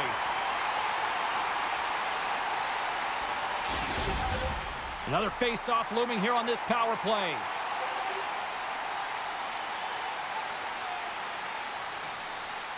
St. Louis wins the draw. Now let's see what they can do with it. Big-time block on the play. Well, he's doing what it takes, James. And listen, coach is going to love that one. I expect to see him out here again. Moves the puck over to Thomas. Quick pass to Holloway. Shot. Denies him. Joseph's almost ready to get back on the ice. Moves it up. Moves the puck along the half wall. St. Louis gets their man out of the box. Big time stop there. Well, this is an incredible save, James. It's anticipation as well. Recognize that the shooter is in the low slot, getting in front of it and making the save. Handles the pass. And they go back on the attack. Scores! And a quick strike here puts them right back into this one. Well, the game opens up here now, James, as they're within one. And if they can continue this press, they can get the equalizer. You got to believe that they can do it right now as you feel the momentum shift. I love the way he starts and finishes this play. I mean, he knows that he has to lay the hit to separate the puck from body, but he doesn't just stand there once they get possession. And he's able to get that puck back and put it away. Well, we're starting to see the temperature shift on the bench, and it starts with the coach behind it. Not as subdued anymore. Listen, you're playing a rival. They beat you last time. You're in a gaping hole, and you're clawing your way back. Well, another goal for you-know-who. He loves this team. He's got a point-per-game streak against them and clearly loves playing against these rivals. Well, yeah, it's not difficult to get up against your nemesis, is it, James? I mean, and he knows he's a point-per-game player, and he loves having the puck. I mean, when you are enjoying the way you're playing and you're confident, you know, you're firing on all cylinders. Shot! Too much congestion in front. Tenacious battle for the puck along the wall. Slides the pass over to Quick. The Blues, they score! An absolutely critical strike here in the third! Yeah, and really important that they didn't get frustrated. They just trusted the process, and they found themselves getting the equalizer. Now there's a lot of game to be played to try and win it. Well, you got to be aware when he's on the ice. You know that he's going to barrel down on you, and he's going to hit you. Separate body from puck, and that's exactly what he does there. And then, of course, retrieval ensues, and they're able to put it away.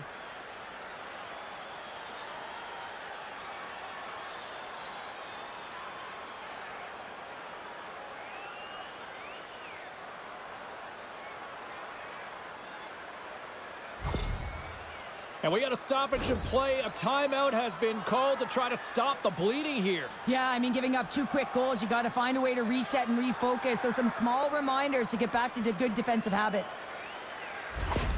The Blues weren't ready to go home, and they weren't planning on rolling over in this one tonight. Look at this, Cheryl. I know my parents used to say keep the pedal to the metal, and this is exactly what they have to do with that urgency. They score the equalizer, and now they've got the momentum to try and win it all.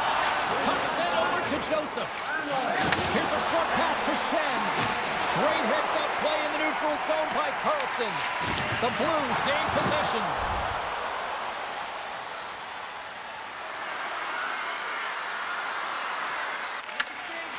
Dishes it to Holloway. Through the neutral zone up along the wing. Handles it along the blue line. Puts it high. An element to any game is patience, and I feel like he rushed that shot late in the third, knowing exactly how important the timing is to get this on net and really execute. And this is a massive gap. And a strong effort on that play. Broken up by Falk. Slides it across. Makes the save. The key to being a great goaltender is not giving up second shot opportunities, and it's playing the rebounds to the corner. He does an excellent job here. To the front. How did he stop that one? His shots come from the middle of the ice, and it has some heat on it, but he's ready and waiting for it. He's to position, and he makes the save. Shuts him down. This is a really nice save, James. I mean, the shooter's in the middle of the ice. He's in the slot area. He's got to get to the top of the crease, square to the puck to be able to make that save. Great job. That was amazing. What a save by Gibson. Breakaway. Oh, clutch save here in this third period. It's a close game, and you know it's the third period, and then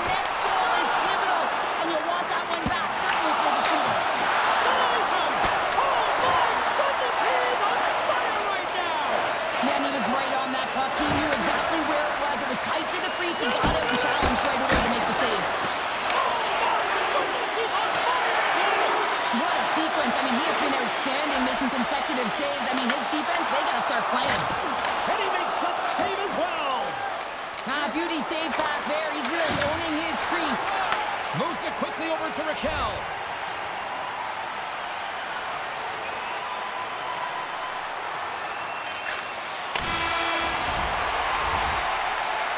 Oh, there's the horn. Regulation comes to an end, and we are still tied. Overtime is looming, and we'll bring it to you in moments. Relevance Recycling is a proud sponsor of tonight's game. Relevance Recycling recycles enough paper to save more than 41 million trees. If you'd like to know more about their services, Officials are ready to drop the puck here in overtime.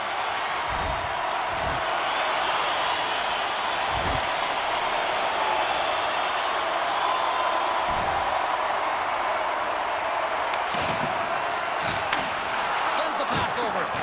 Great use of the body to knock him off the puck. Stops the rocket of a shot. St. Louis takes possession along the wall. Oh, and he tracks it perfectly in the offensive end. Puck grabbed by Buchnevich. Getting a little too physical to maintain possession. Here we go. Puck's in deep. St. Louis has possession of it now. Grabbed along the boards by Kyrou. The Ducks take possession in the defensive end. Quick feed to Quick. Here's a chance in front. Looking to end it. And he takes the pass. Zero fear on this guy's part as he blocks it. Angles it over to Kyrou. And he scores! They win it! They win it in overtime!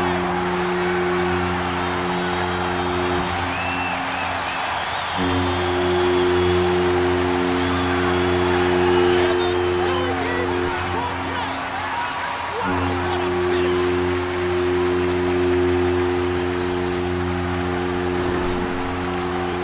Well, this is just a beauty goal, but it comes back to the details of the game. Being strong off of the puck, making sure you have an active stick, and then, of course, the IQ to read and anticipate the play. He does just that. He jumps on and intercepts the puck, but he doesn't just stand there. He gets his feet moving, and he buries it with a fantastic finish.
The Jets will try to make it 3 in a row in this ongoing series.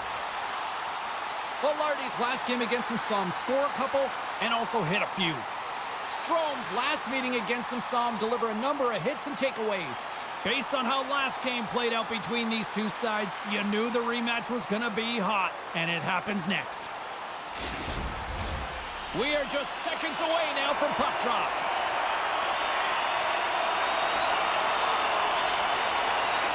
The Jets will start with the puck as they win the opening faceoff here. Dumps it into the ozone. Moves it to Raquel. Sends it over to Lacombe. Across the line, down the left wall. Cuts into the paint. Oh, a clutch save! Halifax able to get to position and negate that dangerous slot shot. attacking zone. Quick shot! Oh, what a save in front! Well, the shooter's in a coveted spot on the ice, right in the middle of it with a good look, and he makes an incredible save by getting square to the puck and turning it aside. Fantastic save! Winnipeg's got the puck along the boards. Anaheim's got possession here in the offensive zone. Here's a chance! And that chance goes awry. Well, yeah, and it's tough here, James. I mean, you know you're in all alone, and there's a lot of pressure when you're on a breakaway. You've done all the work to get to that spot, and a lot of the time you can overthink it. Looks like he just missed the trigger finger on this one. Lots of hockey left to be played in this period. The game is still scoreless. The Jets win the draw. Here they come inside the neutral zone. Oh, that's one way to make space for yourself. Slides it diagonally to Carlson. They go on the attack from the left side. Here's a feed in front. Oh, and he comes up with a stop.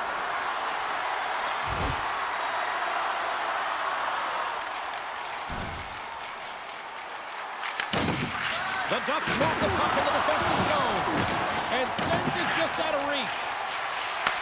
And now it's grabbed by Nemesnikov. On the attack along the boards. Comes up with the stop. There's the whistle as the goalie hangs on. McTavish is recognizing they're still short-handed here as they get ready for the face-off. Inching closer to the midway mark of the period. Still scoreless in this one. Winnipeg's won the draw inside the offensive zone. Now let's see what they can do with it. There's another great save! On the sequence of saves, I love how strong he is in his set positioning here, James. You can see that he gets square to the shooter, and that makes the second save easier. Both teams gliding into position, and the official set to drop the puck. The Ducks start with the puck in their own end. Here they come. Here's it over. Stopped it with the power. Wow. The Jets will play it in their own end. Anaheim's got the puck. Look at this down the right wing. They're on the attack. Grabs the puck in the slot. Oh, comes up with a kick save. Halifax got great rebound control. He scores! How's that for building confidence with his new team? Yeah, you know, anytime you get on the board, especially when you're your new team, it feels good, James. I expect that his next shift, he's going to be buzzing.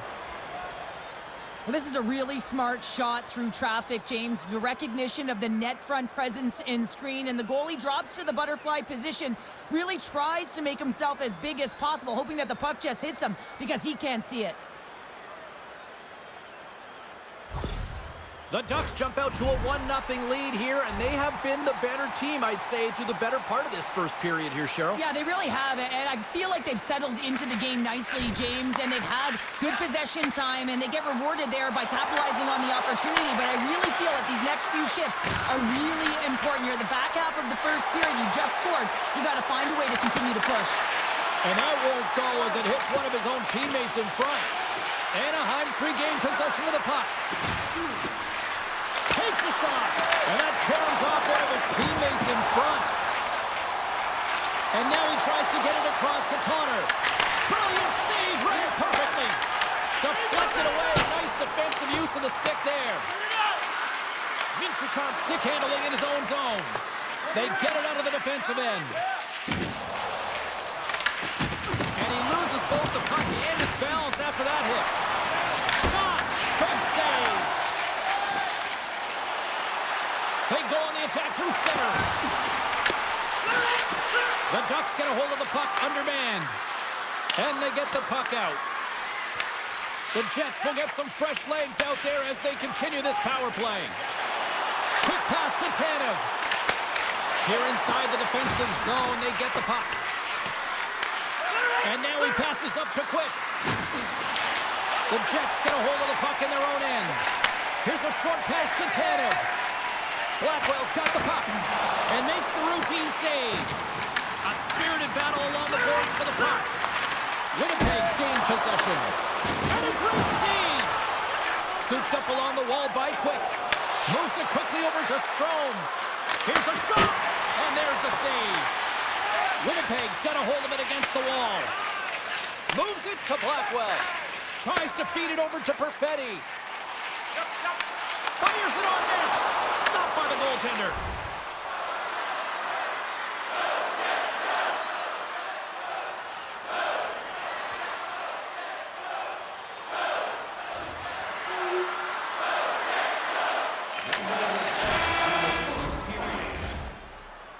All right, there's the end of period number 1. We'll take a breather. I'll recharge. The players will too. And we're coming back with period number 2 right after this. Tonight is our team poster giveaway. If you find a sticker on the inside cover of your program, go to Guest Services to receive your team poster.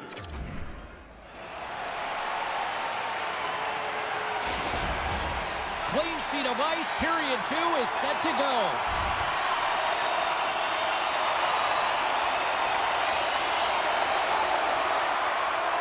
Winnipeg's been impressive, putting a lot of pucks on net, but they still trail here in the second. And off the draw, they win the faceoff. Winnipeg's got a hold of the puck now. Quick feed to Scheifele. Shot! And he turned that one aside. Sends the feed in front, and that's stopped. Anaheim's got it in their own zone. Good hit. Redirected off one of his own line mates there. Minchukov's going to have to keep his head up, James. I mean, he caused that injury on a hometown player, and the crowd is frustrated, and they're booing every time he touches the puck. Puck moved over to Perfetti. The Ducks gain control of it. Picked up along the boards by Renault. Looking to set up offensively. Right up the gut into the offensive end. The Jets have the puck in the corner. Quick pass across to McTavish. And tries to make a diagonal pass to Strome. Sends it to the middle. And that's intercepted. Works it across to Velarde. Play is called for offside.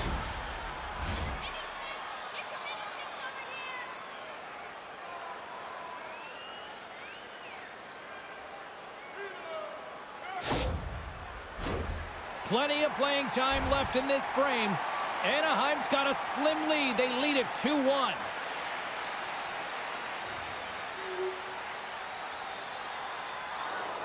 More than half the frame has been played here. The next goal could be a big one as we are tied. Anaheim's got a hold of the puck off the draw. And now it's over to Quick. Pass out front, and he shuts down a great scoring chance there. Pass behind the net. Gets it over to Velarde. And now he moves it to Perfetti. Quick blast! Great save by Gibson. Through center along the wing. Winnipeg's got a hold of it along the wall. Pass across to Velarde. They gain the offensive zone from the middle. Here's a chance in front. Oh, and they couldn't complete that. Over the line they come. Sends it over. Picked off by Sandberg. Takes the feed up ahead. With possession along the wall. Takes the feed at the point. Slides it across. Here's the breakaway. Oh, and that goes sideways. Yeah, it's a tough look, James, and a missed opportunity. It's not often that you get in all alone. At the very least, you got to make the goaltender make a save.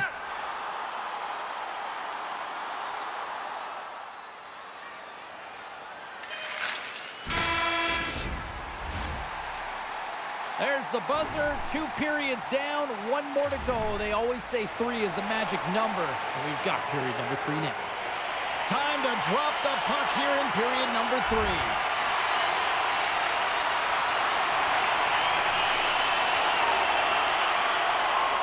Lots of time left in this period. You can feel the energy in this crowd. It's a tie game. The Jets win the draw here in the neutral zone. Can't keep a hold of the puck after that play. Taken along the wall by Raquel. And that pass attempt is deflected. Fires it and makes the save.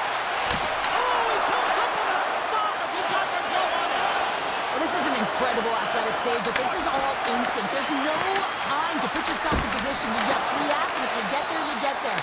What a great job. Slides the puck to Granlund. On-man rush. Shot. Oh, how did he get a piece of that? Goaltenders work so much on their reaction time, and man, this is just a clinic right now as he flashes the glove and makes the save. Oh, it almost fooled him, but he saves it.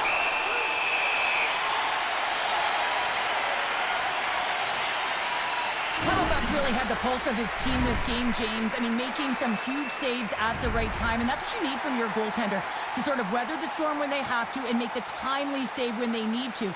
You garner momentum from it. It's uplifting, and it provides energy. Nearing the midway mark of the period. We are all tied up in this one. Gustafson's won it off the faceoff. Angles it over to Iafallo. And that's just out of reach. Moore's moving the puck through his own zone. Takes the feed. Moves it to Raquel. And there's a puck at the point. Oh, they just got enough of that to keep it out. Halifax has been so consistent throughout tonight's game, and I mean, he's made timely saves as well. A lot of shots that he's faced, and the save percentage is an indicator of it. And a great read to turn that play aside. Gibson's made a great save, and even better is the redirect to the corner. Cutting to the front of the net. Oh, how did he get a glove on that? What a stop by Hellebuyck. That's a fantastic save by the goaltender, but his team has to do a better job of protecting the middle of the ice. Those high-danger scoring chances eventually go in. The Rangers are in the on-deck circle on the schedule, and I'll tell you what, it's a big game for both teams coming up, and that'll be a good one. I hope you'll be there. You know we will. Slides it diagonally to Lowry. The Jets looking against the half wall. Huge play in his own end to come up with the puck. Puts it on net. Glove save. Picked up along the wall by Sandberg. He carries the puck up along the wing. Dumps the puck in. Moves the puck. Anaheim's through center and now in the offensive end. Passes over to Minchikov. And that's deflected. Grabbed along the boards by Quick. Quick pass to Raquel. Shoots it on the backhand. Big time stop. That's sent in deep and the forwards will change. The Ducks scoop it up along the boards. Streaking through center, they go on the attack. The Ducks carry it along the wall. Oh, he gets a blocker on it. What a stop by Hellebuyck. These are the small space skills that some of these athletes have nowadays. They work on it continuously in practice, but to maintain possession while you're being jostled and shoved around, it's incredible to see the hand-eye coordination and the balance in this sequence to take it to the net. Now that's a great heads-up in the defensive zone to force the turnover. Pion's lugging the puck. And he takes the feed. Takes a shot. Oh, he got a little sliver of it, and it stays out. The Jets will play from the defensive zone.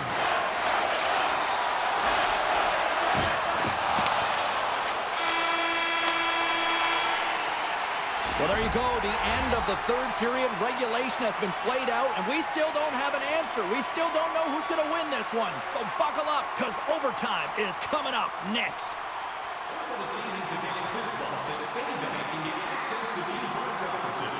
Practice for 1 tours is absolutely free. So what are you waiting for? FanDuel, your team's proud exclusive banking partner.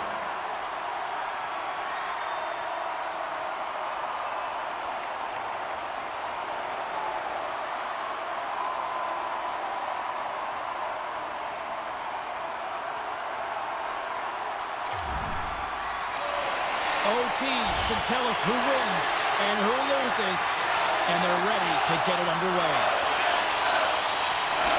Sudden death and nearing a minute to go here. Sends it into the offensive zone. Now over to Strome. And a good use of the body to knock the puck loose. Here they come on the attack.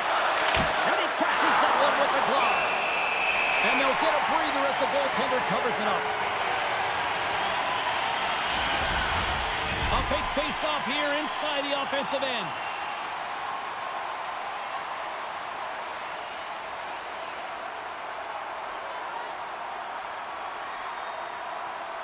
Winnipeg's taking possession in their own end. DeMello's taking it from his own end. A little crashing and banging forces the turnover. Takes it to the front. Easy pad save made by Hellebuck. Carries the puck through the neutral zone. Puts it in deep. The Ducks gain possession. Here they come up along the wing. Takes a shot. Oh, he got a piece of it to keep it out. Oh, and another save. Quick pass to Gustafsson. Here's a chance.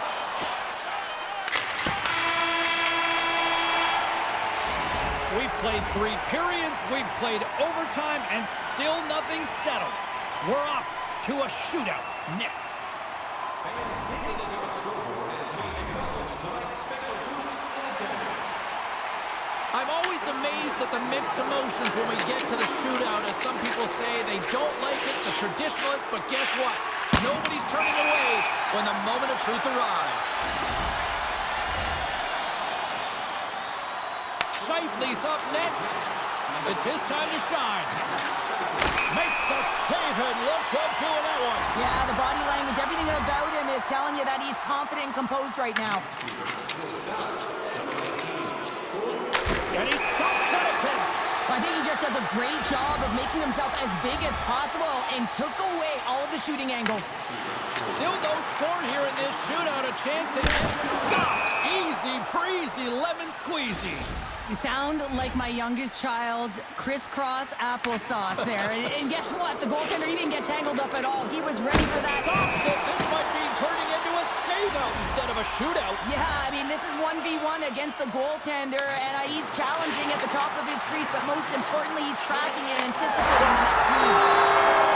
There's your shootout winner.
Okay, everyone, we only have time for a few questions, so let's get started.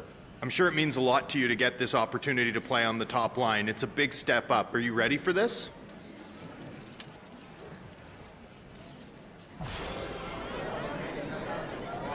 There's a lot of responsibility that comes with bumping up the lineup like this. Lots of minutes, lots of opportunity, your team counting on you to make the difference between winning and losing on a night-to-night basis. What do you need to do to stick on the top line?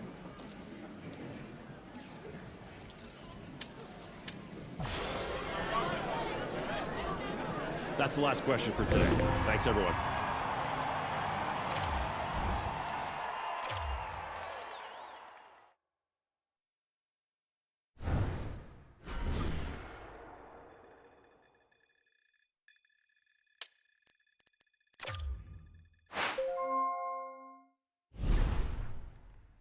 We're on the home stretch of the season here, and it's the time when coaches really start to evaluate their players and figure out who they actually have on their bench. What an opportunity for you to just keep playing hard, giving it your all every shift, and solidify your spot on this team.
Hi, everybody, alongside Cheryl Pounder, who just got off the TTC. I'm James Cebulski. We are in the center of the hockey universe. Oh, yeah, people love it when we say that. We're in Toronto. It's Leaf Country.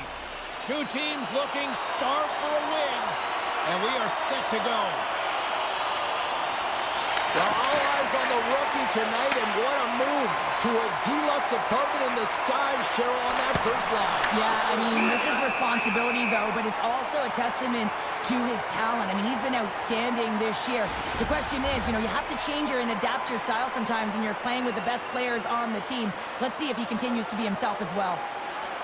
Toronto's won the draw. Looking for space inside the D zone. And now he angles it across to Matthews. There's a shot! Denies him! He got all of it! Good fight for the puck along the boards. That's moved up ahead. Gibson's made an incredible save right there, and it's kind of status quo. He's had such a consistent presence in the net all season long, as indicated by his save percentages. Teams in the win column can't do much more than give your team a chance.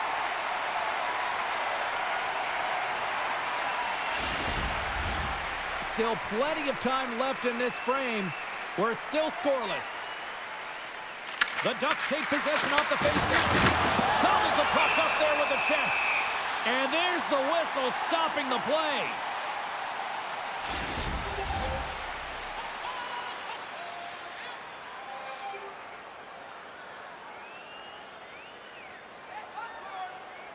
And they take possession here in the offensive zone, and time to go on the attack.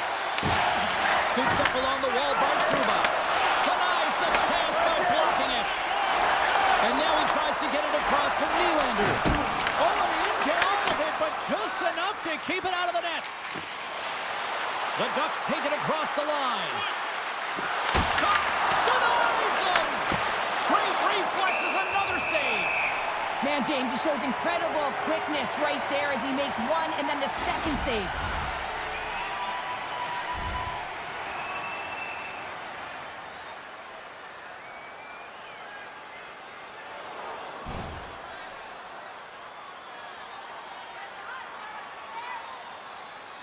The Ducks win it. Here's a short pass to Quick. Blocked, although that might be a save. Well, that is a save, James. I don't think the goaltender would have gotten to position in time, and he's able to take it away. Oh, and he comes up with a big stop there.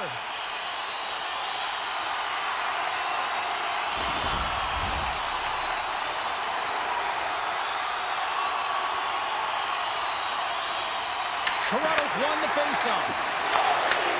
Handles the puck. Moves it quickly over to Terry. Puck is frozen, and we'll get a face-off.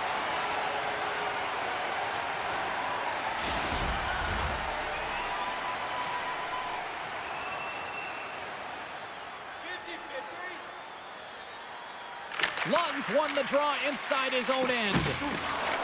Benoit's got it in the defensive end. And that was read perfectly. What a play by Terry. The Leafs gain possession in their own end. One-on-one with the goaltender.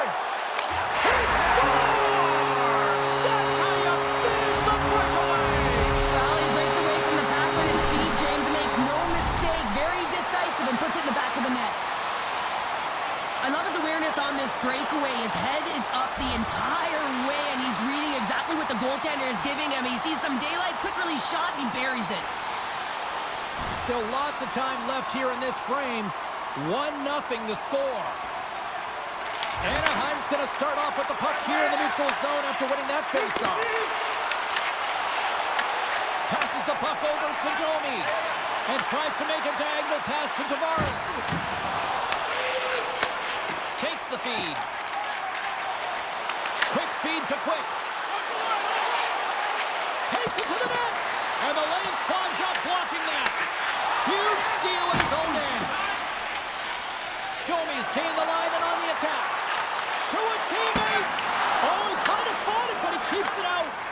This is a great reactive save. I mean, he sees the puck at the last second and is able to get his body in front of it. That is tough, not easy to do. He found it and he made the save. Takes that pass back to the point. Here's a shot. There's the whistle and a much-needed one at that, Cheryl. Well, everyone takes a breath of fresh air here as they're able to reset as they get chaotic in their own zone. They've lost their coverage. They get the whistle now. Past the halfway mark of this period, Toronto's ahead 1-0. Anaheim's had plenty of good looks here so far in the first, but they still trail. The Ducks win that offensive zone faceoff. And he hits one of his own teammates with that shot. The Ducks gain possession along the wall. And the goaltender comes up with a piece of it to keep it out of the net.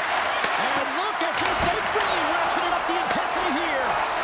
And they'll skate it out of the zone. Moves it around along the half wall. Trying to clear the puck from his own end. And he gets all alone. Scores! What a finish in all alone! Wow, it isn't easy to score against these tenders, in particular in these one-on-one battles, but he fakes and is able to bury in the back of the net. I've been in this situation as a defender. When a blistering opponent turns on the Jets, there's no way they're letting you back in. He takes a backward glance just to have a look, but he knows he's got all the time in the world before he fills the net.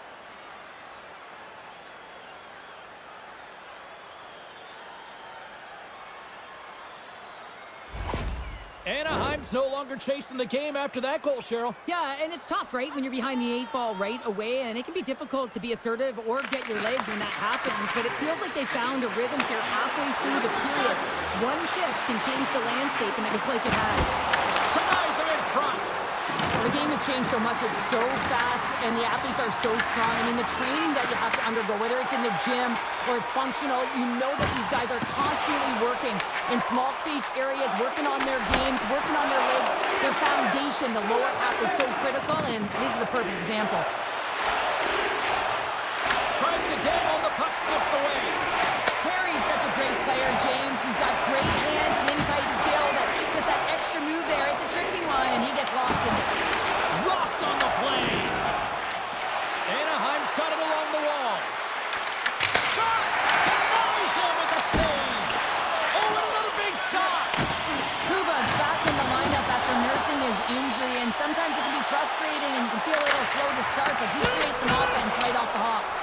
Big time stop there. Here's a chance, sends it in front, and he denies that great opportunity there. I'll tell you what, James, that ain't incidental contact. That was intentional, certainly trying to really drive that body and separate the player from puck. Past the midway mark of the frame, it's 2-1.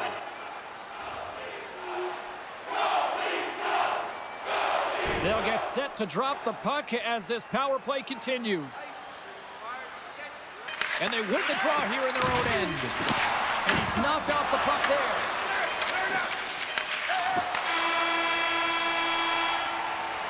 Well, fun start to this one as period number 1 comes to an end. We've still got lots more still in store. Kids are coming out on the ice here to play the little mini prospects game. And we'll be back with more in a moment. Don't forget, fans, if you're here with somebody saying And the opening face-off here in period number 2 is about set. Tavares is almost back in the play. Lots of time left in this period. It's a 2-1 game. Nosek won the face-off. Here's a chance to try to get it out of the defensive zone. And the PK unit gets it done, preserving the 1-goal lead. Well, they're going to continue to trail here because they weren't able to get the equalizer on the power play. A missed opportunity, and really, timing is everything, so they'll have to figure out a way to dictate pace and get back on the board. Anaheim's put a lot of pucks on net, and yet they still find themselves trailing here in the second. Some last-second communication with the D as centers get ready to drop the puck. Back underway as he wins the draw inside the offensive zone. The Leafs have it now. Toronto's on the attack. Moves it to Joey. Denied by the goaltender. Scrum along the boards. Good hit to bump him off the puck. Let's move to the middle. Great defensive heads-up play to pick it off. Tries to get it over to Trouba. Coming down the left wing and into the zone. And the save. Stolarz covers it up and will get a whistle. Well, I like this play, James. Sometimes as a tender, when you haven't been busy, you can get mentally lulled. But he is able to hold on to this one. Good play.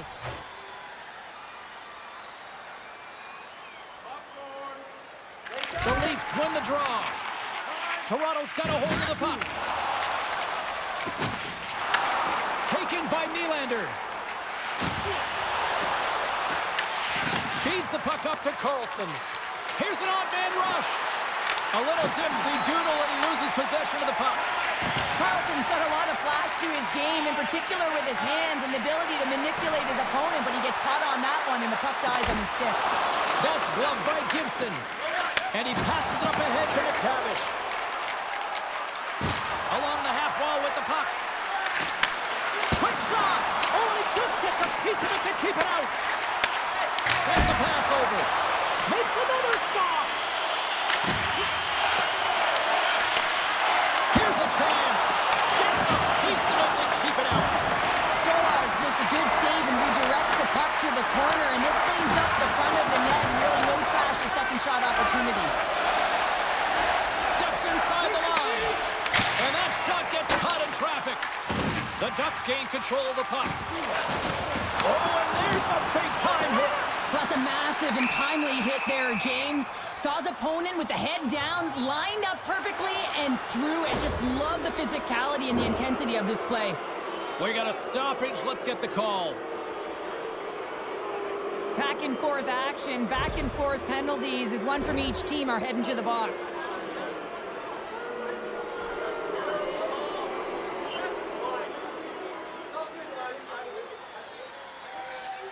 Well, things open up for both sides a little bit here with some 4-on-4 action.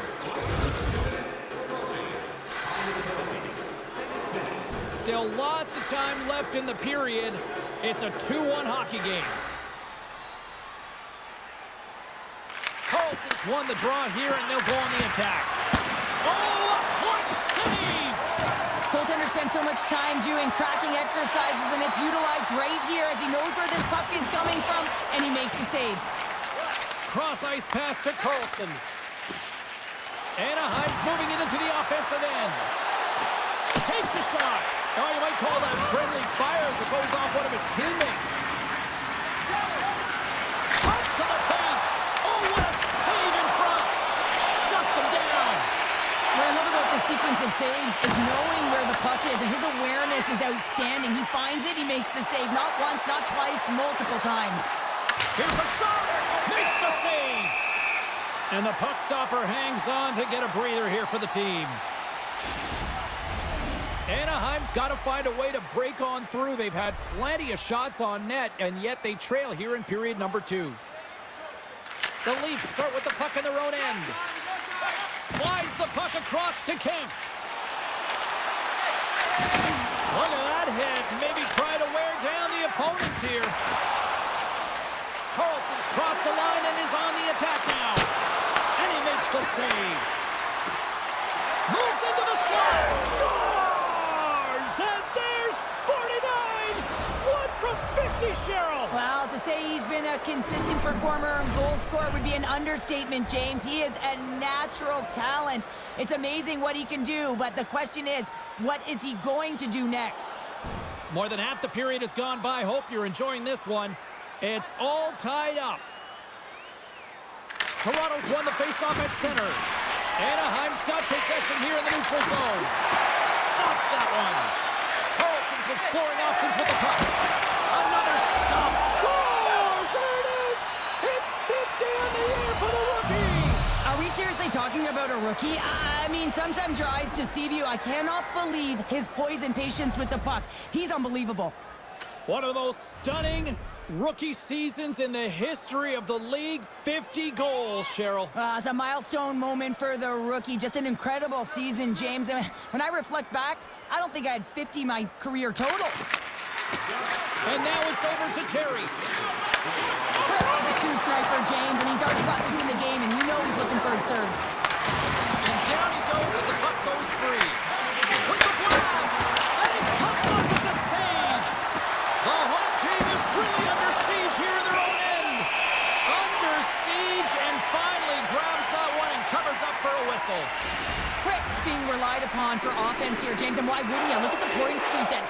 going right now. They're leaning on him, and he's answering the call. Toronto's got possession here in their own end. And he serves it across to Pacioretty. Here they come through center and into the offensive end. The Leafs are played from the corner. And it's kicked away. Slides the puck over. The Ducks cross the line and gain the zone. Moves the pass in front. Oh, he comes up with a stop. And they'll cover it up, forcing a stoppage in play. Anaheim's had one song in their mind all night long. Shot, shot, shot, shot. They continue to lead late in the second. Takes a slap shot from the point. And he makes the save on that play. Stolas has been great tonight, James, and you can't ask more of your tender than that. I mean, he's been under siege in terms of the shots. He's making key saves and timely ones at that. Now it's his team to back him up and find a way to get going north. Tries to feed it over to Nylander. Takes the feed at the back end. And that's blocked. From center they get into the attacking area. Quick pass to Quick. Fantastic save! Puck scooped up by Knies. Steps into the offensive end. Fires it on net. Stopped by the goaltender, getting a piece of that one. Finds some space in the corner. And that slides right out to center ice. Picked up along the boards by Carlo. Tosses it to Pacioretty. Looking to make something happen along the boards.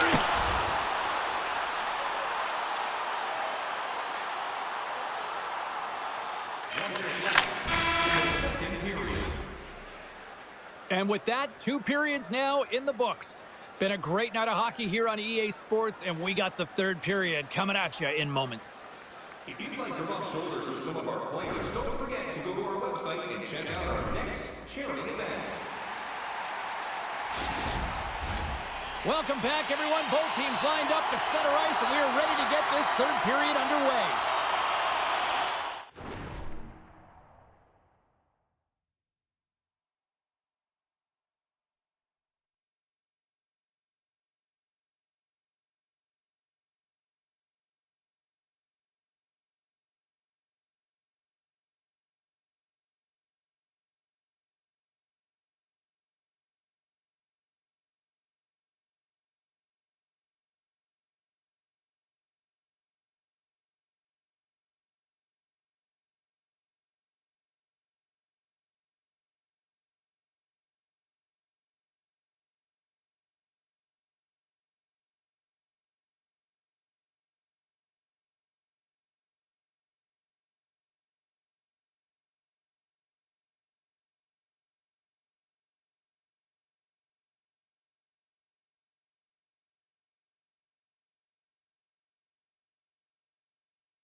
And the puck is dropped, and we are underway here in the third.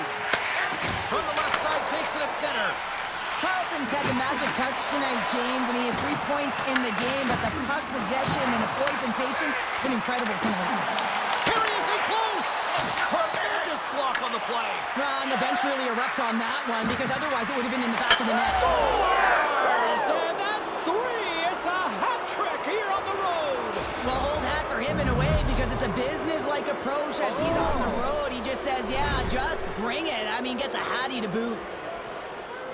No surprise there that another one goes in for him. I mean, he's the team's leading goal scorer, and everyone relies on him to really set the tone and put it in the net, a reason why they're successful.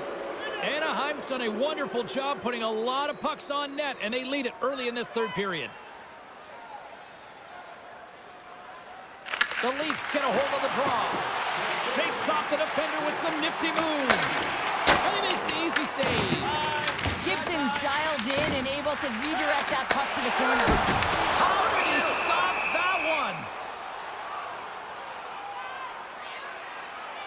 Gibson's been a difference maker tonight here, James. And if you look at the sequence of saves, making the ones that you have to, right? The timeliness of it, finding ways to keep the puck out, and that just infuses confidence throughout the entire group. And you can often see it in the next shift after a big save. Here's a short pass to Tanev. Puck set across the blue line. Takes a shot. Turned aside with the glove by Gibson. And he gives it over to Lacombe. And a smart heads-up play with the bank. Shot! Oh, he just got enough of that to keep it out. Taken along the wall by Terry. Drives to the paint. Big time stop. This is a really nice save, James. I mean, the shooter's in the middle of the ice. He's in the... And that goes off the post and out. Anaheim's trying to push the play and extend their lead here, but they're unable to do it. Puck luck doesn't go their way, and they hit the frame and out. Glove save made by Gibson. Quick's been brilliant in the offensive zone tonight here, James. Just using the deception, whether it's with his eyes, with his hands, with his feet, finding ways to manipulate his opponents. 3 goals in this one. He's got the hattie, shooting, changing the angle of his shot to beat the goaltender.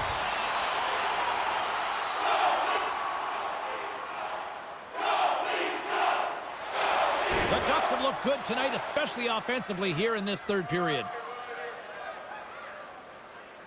Offensive zone face-off, and he wins the draw.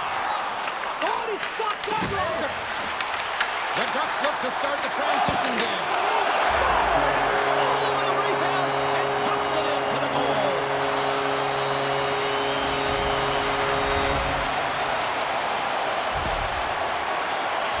Well, I really like the effort on this goal, James. He shows a knack for the net and being real hard and heavy on his stick as he's able to put that rebound in the net. Goaltender's got to clean that up, though. That one got kicked right back out. Toronto's got to be feeling confident now, getting that one back, Cheryl. And it puts a lot of pressure on the opponent, James. They've held the lead and they've given up one. Now they're within 1 goal, which means it's striking distance in the third period. As a defender, you know when they're coming, and they got to win this faceoff and dictate the pace. Skates to the crease. The lane was plugged up and that shot's blocked. Takes the pass. Tanev's got the puck in his own zone. Toronto's gained the line and into the zone. Oh, stop with the pad by Gibson. Directed over to Terry. Fires it, and he keeps that one out. Toronto's got it against the boards. Moves it over to Pacioretty. Shot! Denies the clapper! Puck battle along the boards. Picked up along the wall by Carlson. The Ducks slide it through center. The Leafs have it from their own end. Toronto's going on the attack as they gain the zone. The Ducks have it now. Exploring options here inside the defensive zone. Takes the feed from off the boards. Can't get a hold of that pass. Toronto's looking to break out. And now he moves it to Yarncroke. Drives it to the crease. Puts it on net. Oh, he steps up with the glove to stop that one.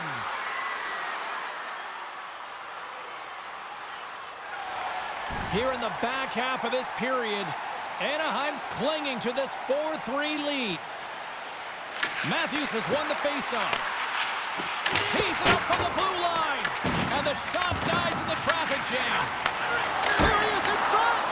And he's going to cover up the puck and get a whistle. That's a great read by the goaltender to hold on, James. They were under siege in their own zone. Now they have an opportunity to reset, refocus, and get back on their horse. Anaheim's attempt to put more pucks on net has paid off as they lead it in the third. Carlson's won the draw in his own end. Now let's see if they can clear it. The Ducks played along the boards. The Leafs take possession in the defensive end. And this game is wild, James. End-to-end action. Let's just forget the defense, shall we, and just go with the goal calls. Quick pass across to Carlson. Streaking into the attacking zone from the right. Oh, gets a little piece of it and keeps it out of the net. Great positioning by the goaltender to redirect it to the corner, getting it out of danger.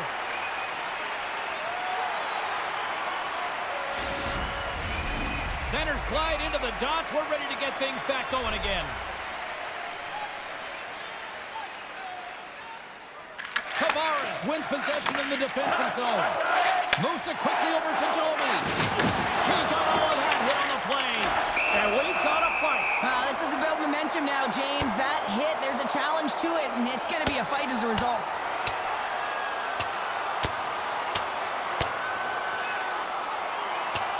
Right on the button, and this thing's over. You got his bell wrong. He really connected on that one.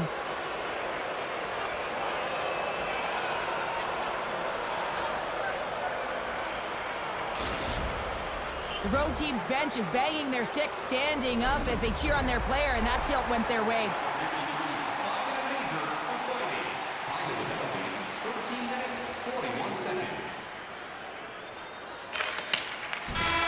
There's the horn, and it's time to breathe. Quick's hat trick leads the way en route to victory tonight.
We are in Ottawa, where the Senators returned here in 1992, and so many great stars have passed through, like Spezza, Alfredson, Chara, to name a few. Centers are lined up, official ready to drop the puck. The Senators win the opening face-off, and we are underway with this one. The Ducks get a hold of the puck in their own end. Lacombe's got it against the boards. Glove save. Goaltender covers it up. We get a whistle to slow things down. Ottawa's record is just average halfway through the season here, James, and they're going to have to find a way to string some wins together if they want to get back in this one.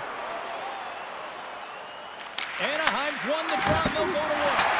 Big save. Coming to slow. He scores! And it's T-squared. Troy Terry who puts it home.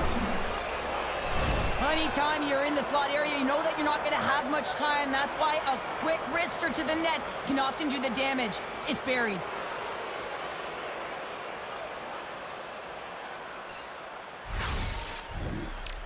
The Ducks are off to about as perfect a start that you could ask for. Anytime you're on the road in that pregame, right before you step on the ice, you're talking about dictating the pace, sending a message, and getting off to a hot start. You can't get off to a better one than that.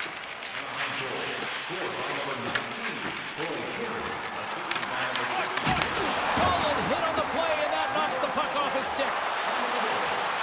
Here they come on the attack. The Senators have a hold of it in the defensive zone. Ottawa's on the attack. Takes a shot. Oh, and it stays out. He got a piece of that one. Gaining steam here on the attack. Denied by the defender. And that one's denied.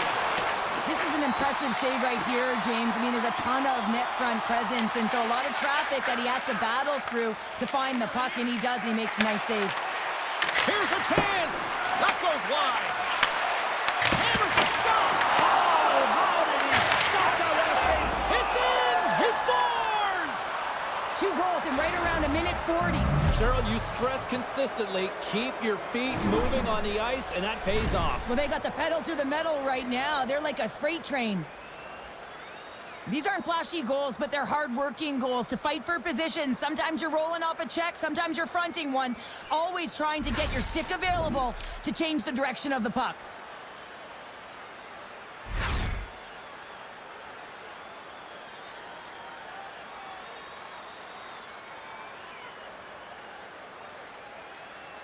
Anaheim's been rewarded early in this one by putting lots of pucks on net.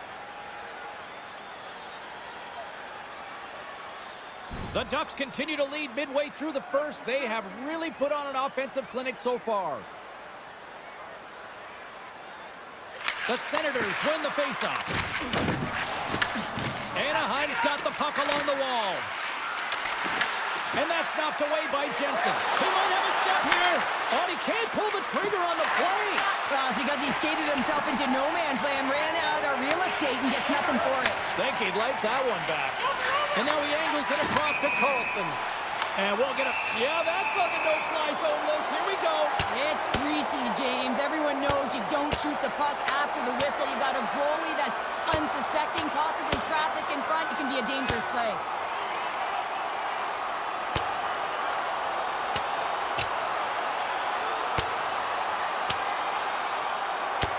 And the exclamation mark thrown there. Yeah, this fight is over with that decisive last punch, James. Not difficult to see who won that fight. The W goes to the road team all the way. Fair to say that was a rather spirited affair on the ice. Looks like both teams have cooled their jets. And here's the upcoming face-off.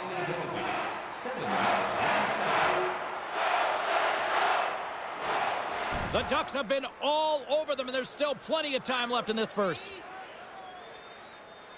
And off the draw, they take the puck. The Senators have it against the wall. Works it across to Perron.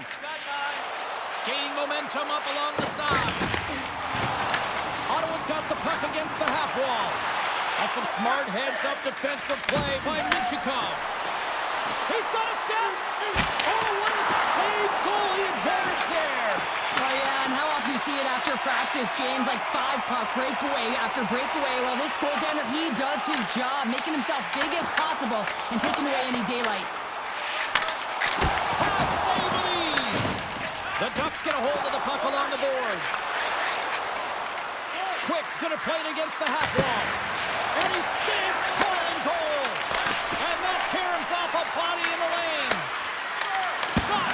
He was that. Scores! It's in the back of the net, and I think he knocked it in there, Cheryl. Oh, that is such a deflating goal and a real tough one for him to take. I think he lost sight of it, didn't know where it was, and as he turned around, he knocked it himself. Oh, that's a tough one to take. Well, the position is tough enough, and then you have these goals that wind up in the back of the net. He deposited it himself, and that's a real tough one to handle. This next shift, this next save, it's huge. Anaheim still got time here in this first period to increase this lead.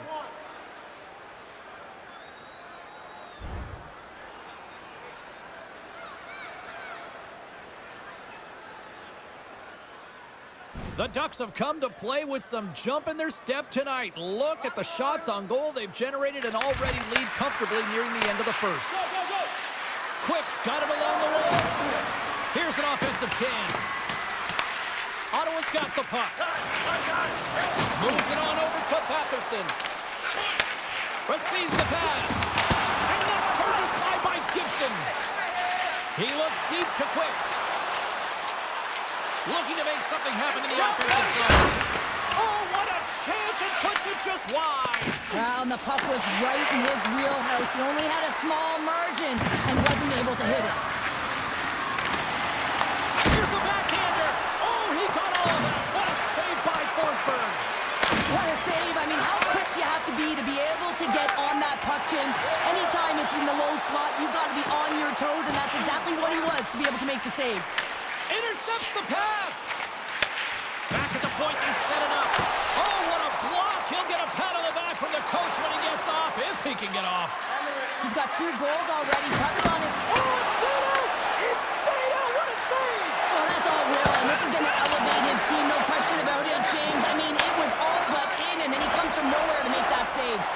Forsberg's able to make that save look easy, James. It's because he gets to the top of his crease, he cuts down his angles, and then he can redirect it to safety.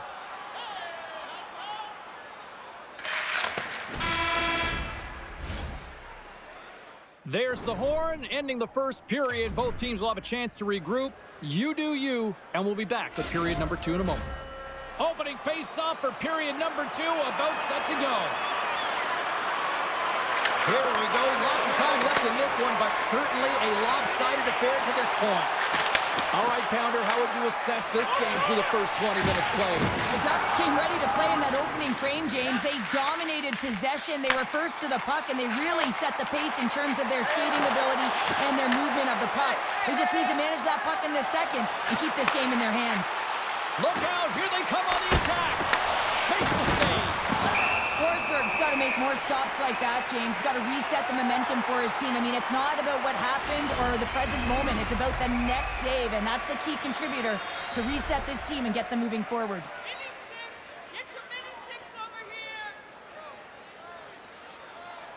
Puck is dropped, and he wins the draw here in the defensive zone. What a steal in his own end. Carries it in. Strong use of the body to force the puck loose. Slides it across to Terry. Tenacious battle for the puck along the wall. Anaheim's got a hold of it against the wall.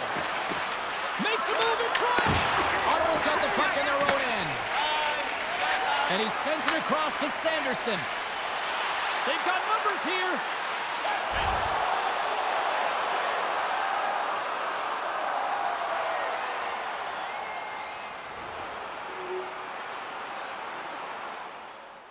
Quick's ready for the draw as we get set to resume this power play. Puck is dropped and we are back underway. Pushes it across to Amadio. Quick feed to Cousins. The Ducks scoop it up along the boards. Ottawa's regained possession of the puck. Dished on over to Cousins. Kron's penalty is almost expired. Angles it over to Quick. Broken up at center by Jensen. Fires it into the offensive zone. Well, with a hefty lead, the team looks comfortable, and certainly that power play did. Yes, they didn't execute. It didn't seem to have the urgency that they had earlier in the game. Gets the puck over to Vetrano. Great heads-up play in the neutral zone by Cousins. The Ducks gain possession in their own end. They put the puck into the offensive end. The Senators gain control of the puck. Slides it diagonally to Perron. Right side set up ahead into the middle of the ice. The Senators take it along the wall. Ottawa's got the puck along the boards. And he sidesteps the check there. There's a shot, and that's denied by Gibson. Looks to set up at the point now. And that banks off a stick. Shot from the point. Oh, and he's dialed in tonight. What a save on that one. Ottawa's got a hold of the puck now. Anaheim's got it in their own zone. Moves by the check. Forsberg's got the puck, and he's going to hang on. Anaheim's dominated right from the start. Their offense clicking on all cylinders, and they lead here in the second.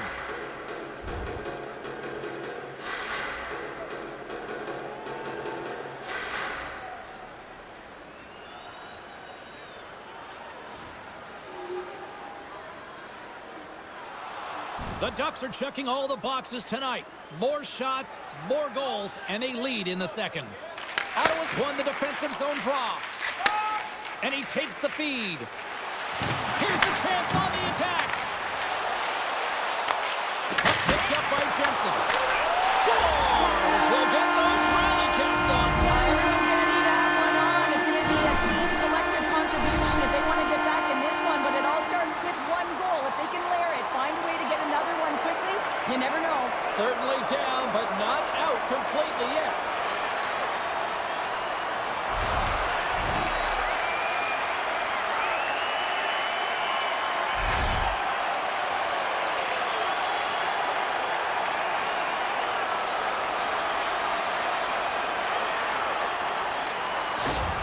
The Senators finally show some life here, but it's still too much to not enough at this point. Yeah, they've been out-battled, they've been outscored, and they've just been outplayed this whole game, but they've got to use that goal as a positive reset and just look forward. The Ducks played along the wing. Shot! That's blocked by Forsberg. There's the whistle as the puck stopper elects to hang on. Anaheim's been dominating at all ends of the ice, especially offensively here late in the second. Ottawa's got the puck after winning the defensive zone faceoff. Tries to get the puck over to Tkachuk. And he takes the dish. And he sacrifices his body to block the shot. Couldn't catch up to that pass. The Senators have it from their own end. On the attack into the offensive end, right up the gut. Sends it out front. The shot. Sends it ahead to Quick. He grabs the puck here at the point. The Senators look to start the transition game. Moves it to Patterson. Moved up ahead here in the neutral zone. Tremendous save by Gibson. This is just great puck control to put the puck to the corner. No second shot opportunity.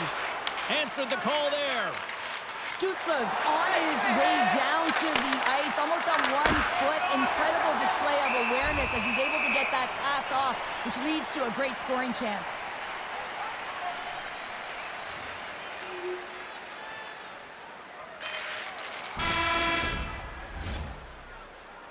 Well, 2 periods down and 1 more still to come. Third period action right after we get a clean sheet of ice. Are you ready for your walk down memory lane? Then join us for our fantasy camp. Play hockey with your childhood heroes. It's a fun-filled week full of memories, and you can call us right now for details.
2 down.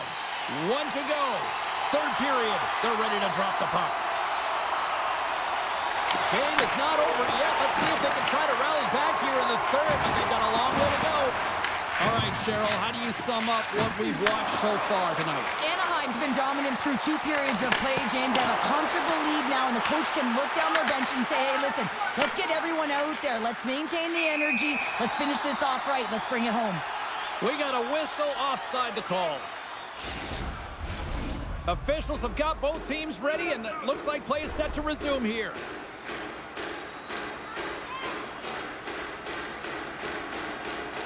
The Senators win possession here in the open ice. Moves the puck along the half wall. Handles the pass. Good fight for the puck along the boards. The Ducks will play the puck from behind the net. Thunderous collision on the play. Well, and you got to love the sacrifice of this play here, James. This is how you go from defense to offense. You have to separate the body from puck. He does it perfectly.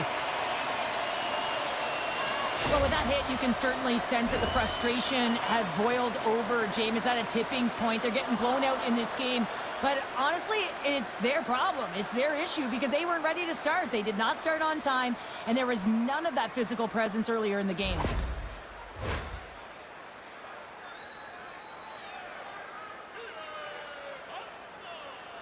And as the puck is dropped, they win the draw here inside the defensive zone.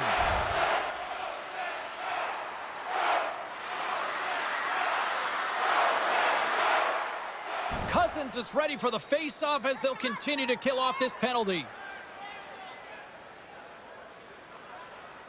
Off the draw, they take possession. Ottawa's got the puck in the defensive end and manages to clear the zone. Time ticking away here on this man advantage. Keeping it simple and creating some speed, but they have to gain entry fast. Oh, great move to sidestep the check. Zub's almost ready to get back on the ice. More time off the clock as they grab the puck. Right up Main Street and on the attack. Stops him cold. Good use of the body to knock him off the puck. Quicks across the line now and on the attack in the offensive end. And makes the save. Grabbed along the boards by Nyquist. Along the boards, they battle for the puck back and forth. Here's a chance to make something happen inside the neutral zone. And that's off target as it hits a body. Headman pass. Shot! Oh, makes the save, just not enough to keep it out. Well, you don't make the save if you're not dialed in and focused. That's exactly what he is. He's following the puck and just makes that save. It's incredible, really, because you got to be athletic to be able to react that quickly.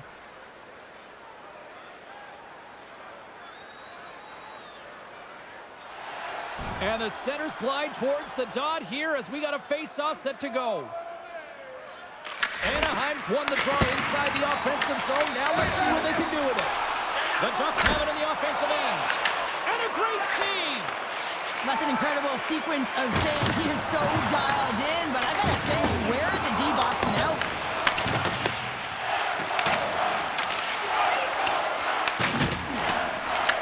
Tries to feed it over to Michikov. Goalie with the stop. Goaltender covers up and will get a face-off. The Ducks are in the home stretch of this one here in the third period and lead by a wide margin. Back underway as he wins the draw inside the offensive zone. And that tears off a body in traffic. Great use of the stick in the defensive end by Zellweger. Shakes himself free. And they score.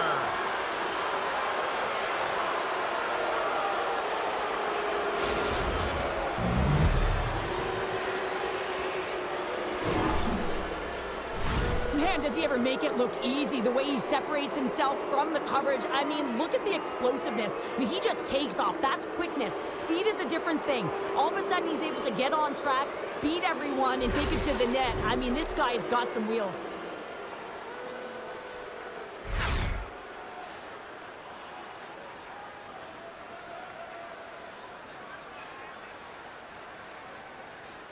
Anaheim's playing almost like they want a day off here tomorrow, Cheryl. Yeah, I'd say so, and you always look forward to a day off, and this coaching staff has got to be impressed with this team tonight. You know, the ability to get the puck to net, driving the pace of play, and just having really great habits, consistent effort right through the game.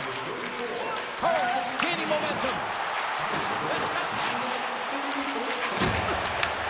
Right in the low slot. The Ducks going to work on offense.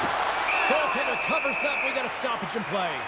The Sharks are up next on this home sked, and that is the final game before they hit the road. The Ducks have continued to put lots of pucks on net, and they lead it here in the third.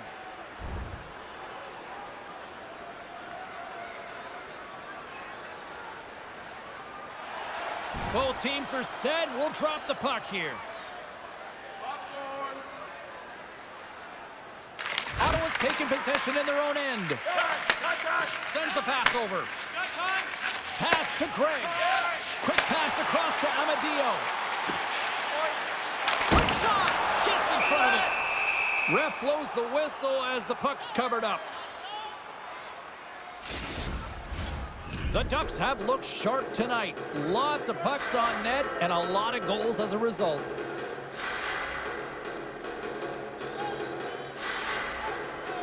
They win the face-off here in their own end and take possession. Quick pass to Carlson. Tries to the crease. Stopped it with the power. Works it across to Tkachuk. Ottawa's got the puck against the board. Anaheim's got control of it now from their own end. The Ducks play the puck from the back of the net. Coming close. Oh, wow, what a save. An unbelievable save there, James. I mean, a combination of technical skill and athleticism equals desperation. Outstanding. Quick, back on the ice after serving the 5-minute major for fighting, and he had an opportunity to rest and relax in the box, as sometimes fighting can take a lot out of you. He steps on the ice and gets a great scoring chance. His time is better served on the ice. Ottawa's got the puck along the wall.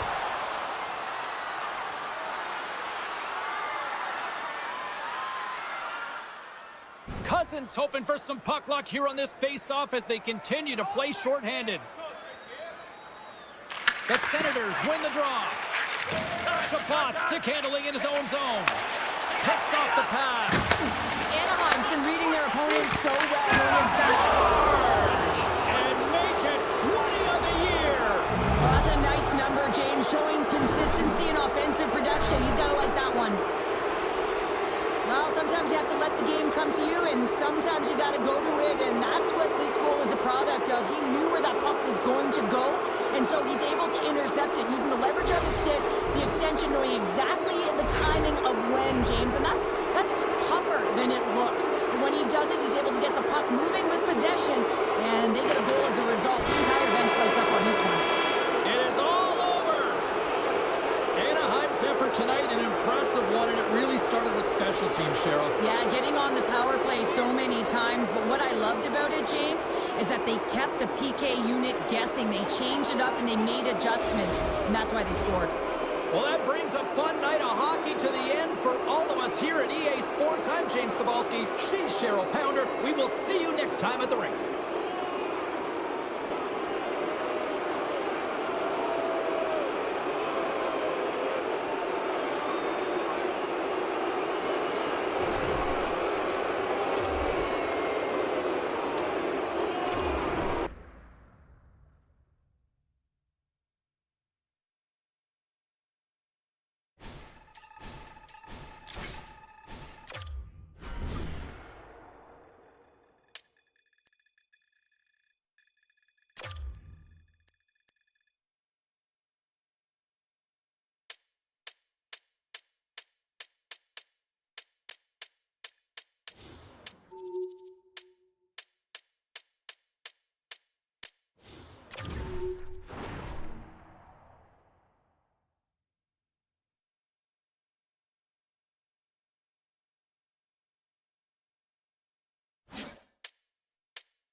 Final game of what has already been a great road trip for this team, and they'll try to pick up a couple more points tonight.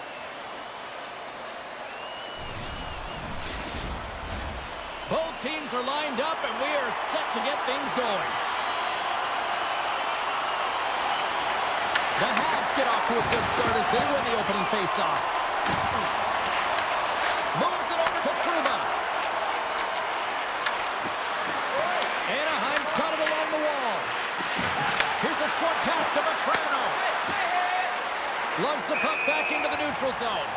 There's the whistle as the play was offside. Lots of hockey left to be played in this period. Still looking for our first goal. Montreal's won the draw in the neutral zone. And he takes the pass.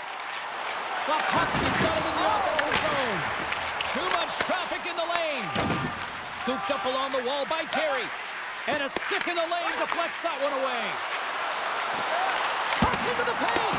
Denies him. Montembeau's all over that save. I mean, he's dialed in and he recognizes where he has to be at the right time. Oh, he came to bring the physicality tonight. Well, we saw the hit, James. We know how hard it was, so it's not surprising to see that he is laboring, really struggling to get back to the bench. Thunderous use of the body of the hit. Some players get into the game by physically engaging early. There's a fine line there, but that was executed perfectly. Anaheim's got possession here in the neutral zone. Delayed penalty looming. Whistle blown, stopping the play. Dobson's been flagged for cross-checking. When you elect to cross-check, you're sending a message to your opponent, but if the official is there, guess what? You're going to march your way to the box.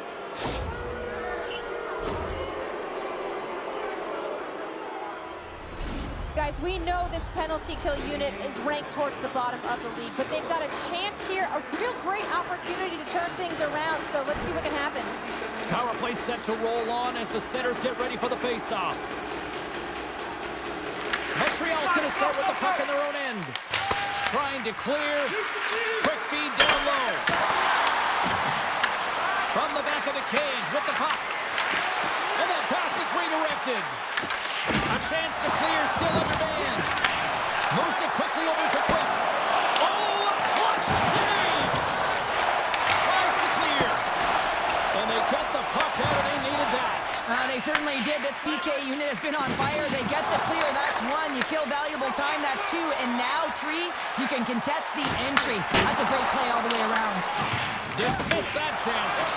The key to being a great goaltender is not giving up second shot opportunities, and it's playing the rebounds to the corner. He does an excellent job here. The Ducks squander a golden opportunity to take the lead here. The power play unit looks stifled out there, and they have to make adjustments and read off what the PK unit is doing, and there was none of that. We're still in the early stages of this period. Still no score in this one.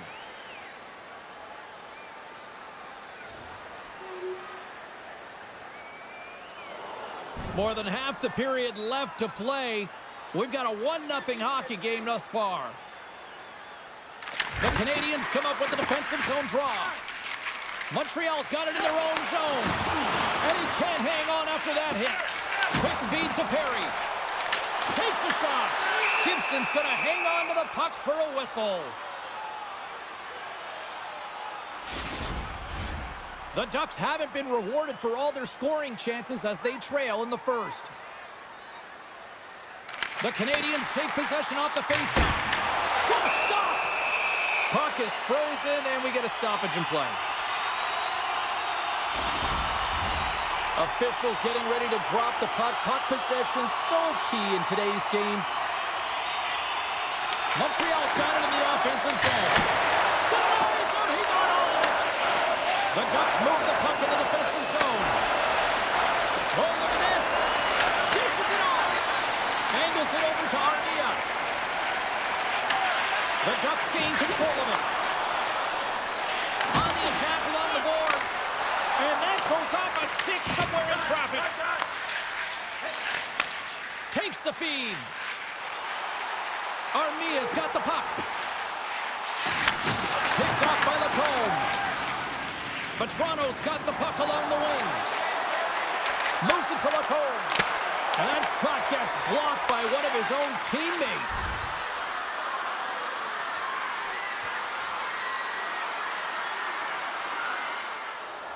More than half the period has expired. Montreal's ahead 1-0. And off the draw, they'll take possession. Scrum along the wall. And he moves it up to Slafkovsky. Oh, and a great heads-up play to force the turnover by Zellweger. And some good footwork to kick it away. There he is from the slot. Scores! And look who's right on the doorstep, and he didn't miss that one. Anaheim's evened it up right before the end of the first period. So what becomes the message now in the locker room, Cheryl? Well, you want to start the second the way you finished the first, right? And I think that's the pivotal thing is you want to make sure that you have urgency right from puck drop. And sometimes you don't want that break, James, because you're coming off of a shift. You scored a goal. You want to keep it going. With possession along the wall. Good battle along the boards for the puck. Passes it to Caulfield. Through the neutral zone, up along the wing.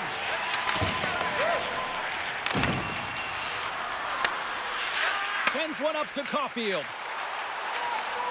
The Canadians looking against the half wall. Stretches one out to Vetrano. And that's picked up by Cooley. Moves the puck. And he gets a chunk of that to keep it out.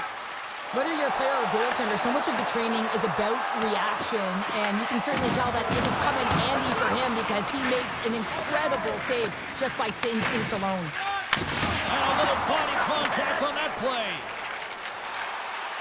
The Canadians carried along the wall. Quick pass to Luneau. Makes a move, and the puck hops away from him. McTavish has tried a great move there. We all know what great hands he is in tight, trying to create some space, but it bobbled off the stick, and he lost possession. Here's a shot.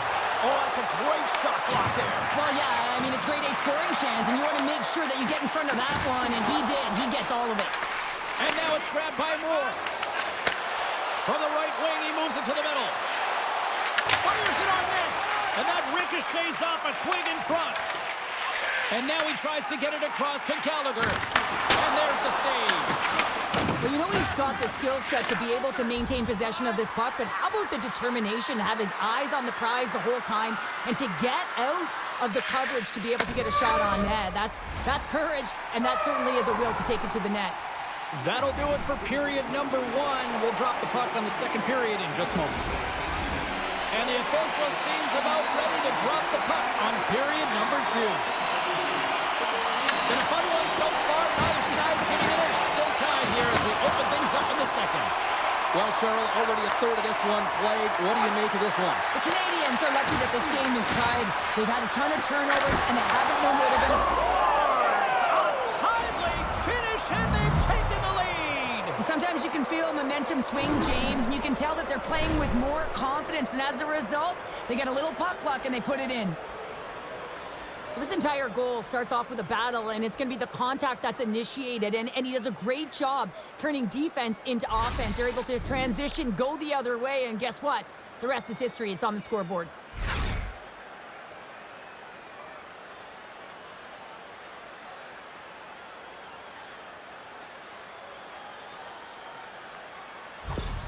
Anaheim's gone up by 1 here in the second period. Now, it's been a lot of hard work and heavy lifting to get to this point, just to get that 1-goal lead, James. Not only do they want to hold on to it, they want to extend it now.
Slides it over to Slavkovsky.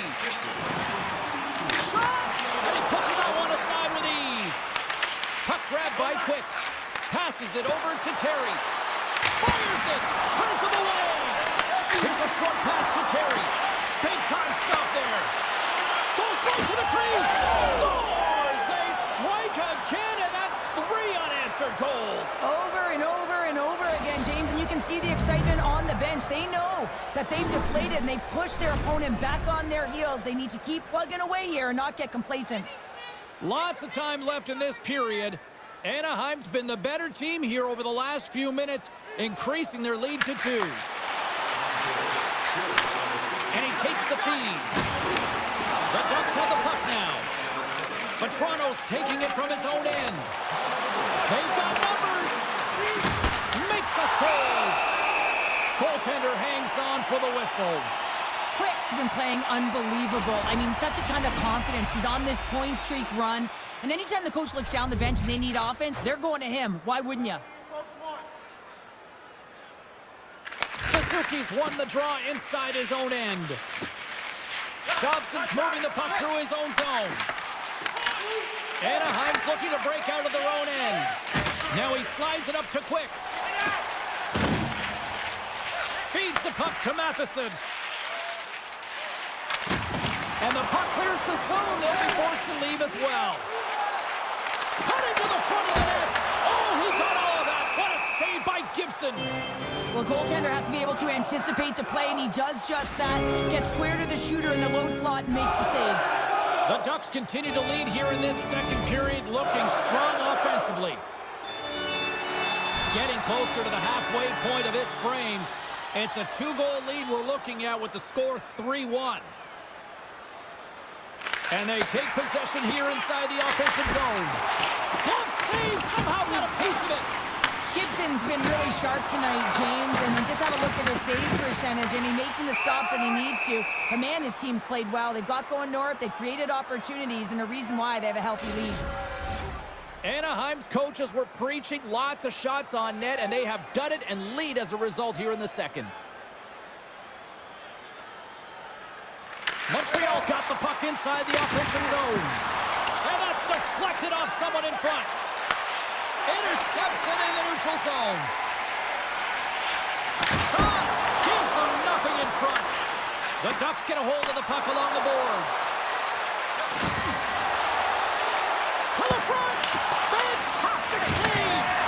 Well, the shooter's in a coveted spot on the ice, right in the middle of it with a good look, and he makes an incredible save by getting square to the puck and turning it aside.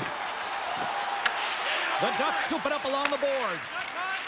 And tries to make a diagonal pass to Quick. Smart read by the defender to come up with it. Picks off the pass. Slides it diagonally to Vetrano.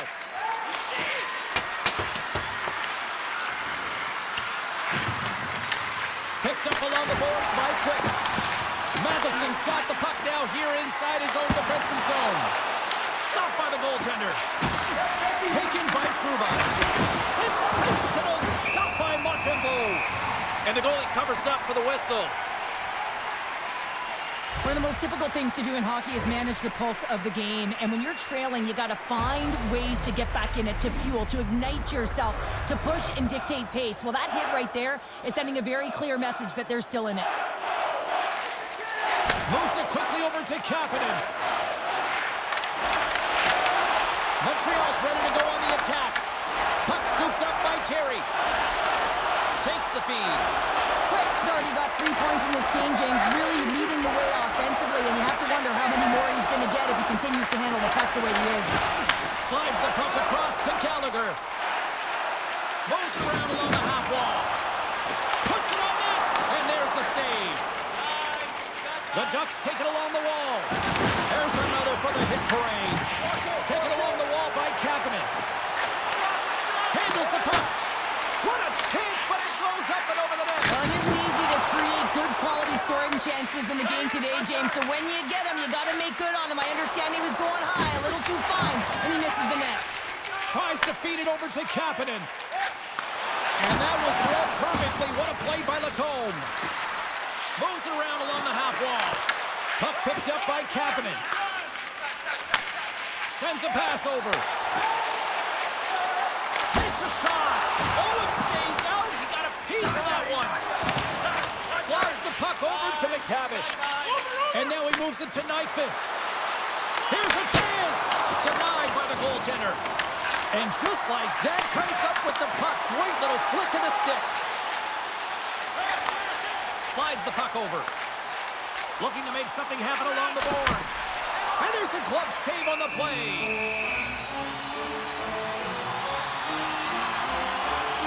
Terry's been showing the different layers to his game with a multiple-point night here, James. Just knowing how to distribute, just having an uncanny sense of where the puck is and where it's going to be, and that's anticipation. When you have that kind of ability, you know you're going to put up some decent numbers.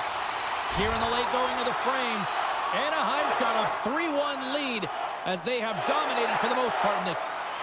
The Ducks have been the better team through the better part of 2 periods now as they lead it late in this second. Play resumes as they win the draw here inside the offensive zone. Suzuki's been so effective at the draw tonight. He's just been outdueling his opponent and winning every matchup. And he makes a save there. Quick pass across to Suzuki. And now it's over to Caulfield. Tried to get 2-2 with it and loses possession. Caulfield close to finding a hole there, and just an extra move. Thought he had a little more time and space than he actually had, and the play dies. Quick feed to Quick. And now it's grabbed by Mayu. And tries to make a diagonal pass to Caulfield. Here's a shot. Stopped by the goaltender. Gibson's made a great save, and even better is the redirect to the corner. He got all of that hit. Shot. Oh, what a stop there with time winding down.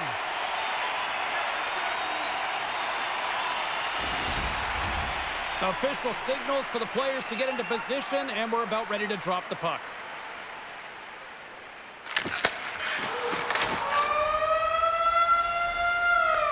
And there's the buzzer bringing the second period to an end. You don't want to go home yet, do you? Third period action still to come.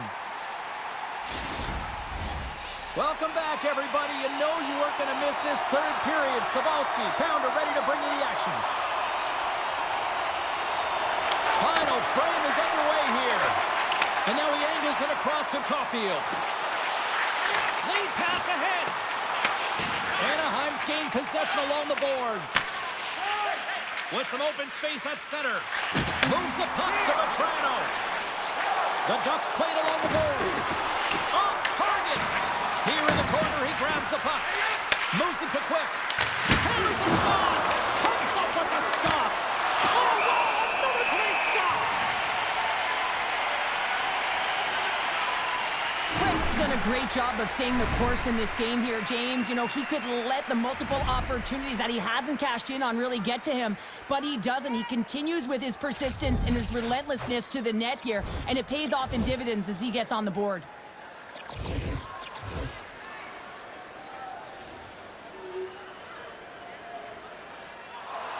Anaheim's offense has been a thing to watch tonight as they lead it big time here early in the third. Kapanen's won the draw deep in the defensive zone. Good read with the stick to break that up. Shot! And he had an answer with that save. From the slot, fires away. And a great save! Montembeau's got the puck and he's going to hang on. The Ducks have been the more active squad offensively tonight, and they lead it early in this third period. Kapanen's won a big draw on their own end. Anderson's got it in the defensive end. Penalty coming up from the slot. Big-time saving goal as he gets all of it with the stick. There's the whistle, and here's the call. Anderson's going off for a pair for cross-checking. I always hated to play in these games. You just came out flat, and nothing you did made it better. Now they got to kill off a penalty when they're getting blown out. Real tough game.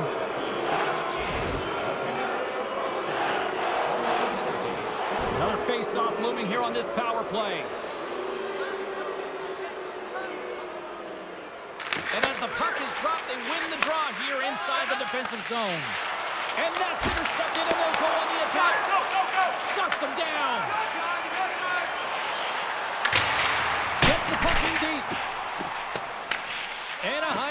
possession of the puck. And they're off to the races for the loose puck. Icing is the call. We'll get a face-off at the other end. Kapanen's ready for the draws. They will continue to try to kill off this penalty. The Canadians win the face-off. Ozone face-off, James. Critical time to gain possession with that clean win. And with a tired group, they get that puck moving around and a real opportunity on net. Quick's ready to take the draw here on this power play.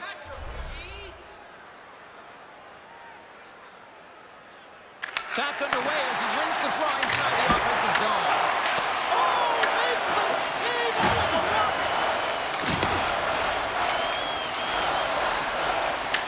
The Canadians get a hold of the puck undermanned. Quick pass to Hudson. And now he tries to get it across to Gallagher. With the stop. Anaheim's got the puck along the boards. And here's the pass to Quick. Puck sent down the ice. We'll get an icing. Roy side still short-handed here as they slide in for the face-off. Play resumes here as he wins the draw inside the offensive zone.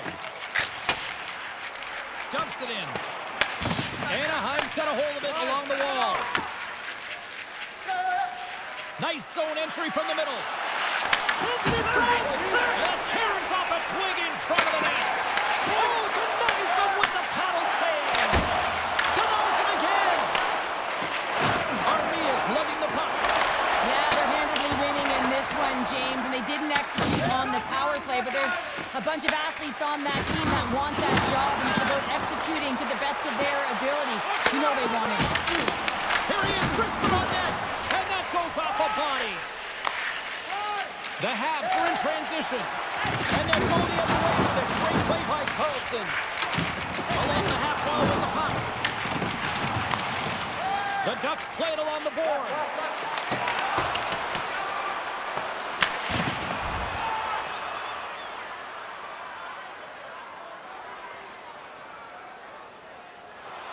Anaheim's dominated in the puck possession department, putting plenty of shots on net, and they lead by a wide gap in the third. Montreal's got the puck at center. Mayu's got it against the boards. Picked up along the wall by Newhook. Great read to break up the play. Here's a short pass to Terry. Slides it back to the blue line. Clears him with the glove. Montreal's been dominated throughout this whole game, James. They're going to get what they deserve in the end here, but it's been outworked. They haven't managed the puck, and the result is evident on the scoreboard. Moves it quickly over to Quick. Anaheim's #1 line has been dominant tonight, James. They've been in the offensive zone. They created a ton of opportunities, and they're a reason why they're in the lead. Quick shot! Oh, an unbelievable stop by Gibson. Great positioning by the goaltender to redirect it to the corner, getting it out of danger. Makes the save, cool and calm under pressure. Boston's rolling in next on this home stretch, and the fans will be jumping for this one. Always a great contest when these two teams meet up. We're going to be there. I know Pounder's amped up for this one. We will see you then. Hopefully you'll join us. Works it across to Kreider. Feeds the puck across to Raquel. Good use of the body on the play. Angles it over to Caulfield. Tries to get the puck to Suzuki.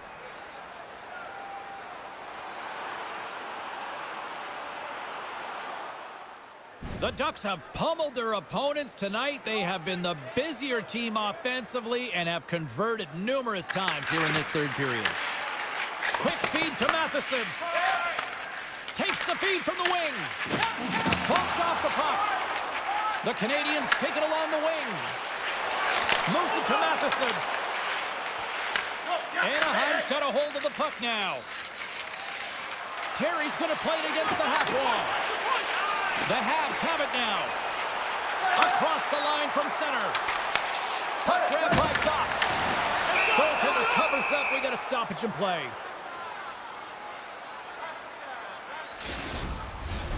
Here in the late goings of the period, Anaheim's been the better team, and the scoreboard shows it. 4-1 is where we sit. Montreal's won the faceoff. Simple glove save by Gibson.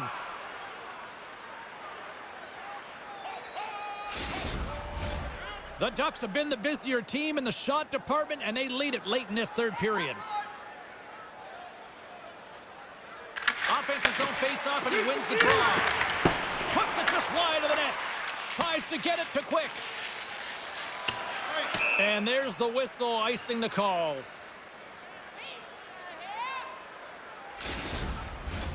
And both centers glide into the dot as a face-off set to resume. Ducks got it, and they'll go on the attack here in the offensive zone. Quick pass to Minchikov. Anaheim's ready to go on the attack. Grabs the puck and looks to make something happen. Takes the pass. He got all of that one. Oh, he got a piece of it to keep it out. Here's a shot. Oh, and another stop. That's a fantastic sequence of saves there, James. He was so dialed in, he tracked it perfectly. Here's a short pass to Dobson. Broken up in the neutral zone by Terry. Grabbed along the boards by Minchikov. Gains the zone through the middle. Montreal's got control of it now from their own end. Moves it quickly over to Newhook. Long jam in front, that's broken up. Anaheim's got the puck along the wall. Takes a shot.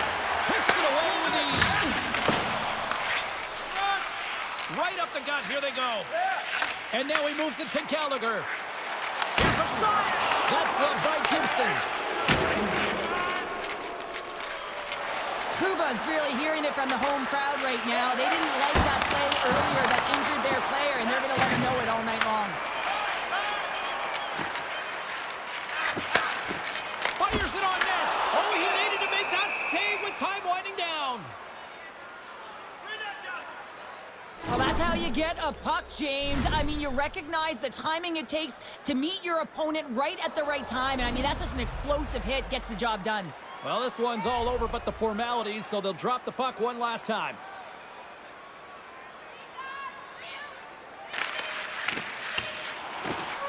And that's all she wrote from this one here tonight. Big win tonight, and this team's really starting to peak at the right time. And you know how a winning streak continues, James? You continue to push and play aggressive, and that's exactly...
Hi, everybody. James Cebulski for EA Sports. Ducks hockey is on the agenda tonight. And guess who went to an amusement park down the street earlier today? Both these teams look ready to go, as does the official. Let's bring it on. The Ducks will look to go on the offensive as they win the opening draw.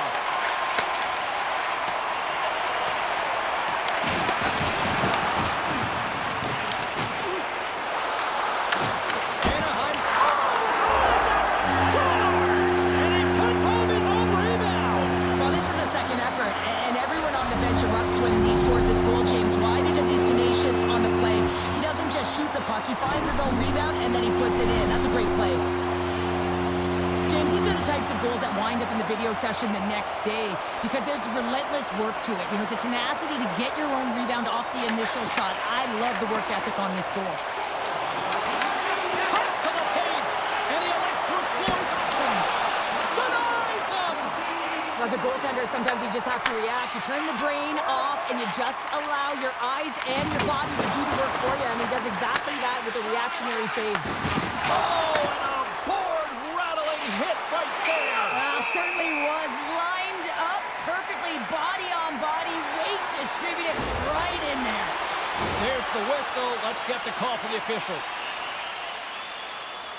Might have to look at the personnel to see who gets the advantage here, because it's coincidental, but it's who the team loses that really matters. And on the heels of that call, we get ourselves a little 4-on-4 on the ice. Well, 4-on-4 is similar to 3-on-3. There's more ice available, and you can't just dump it in. You want to possess the puck and try and create numbers around the ice. That's 2-on-1s all over. We're still in the early stages of this period. The next goal could be a big one as we are tied. Up along the wall on the right side and into the attacking area. The Ducks gain possession. Slides it diagonally to Terry. The Flyers take possession in the defensive end. And he caught it when he wasn't looking. What a hit. He knew exactly what he was doing with that hit this early in the game. He's trying to send a message and dictate the pace. Oh, big-time save by Ersson. You have to be quick in your crease if you want to be able to deny low-zone shots. He does that perfectly as he's tight to the shooter right there. Quick feed to Couturier. Tatar swooping in on the attack. Shot! Denies him on the play. Well, a nice save by the goaltender, and even better is that he redirects the puck to the corner to safety. Big chest save as he gobbled that one up with the trapper.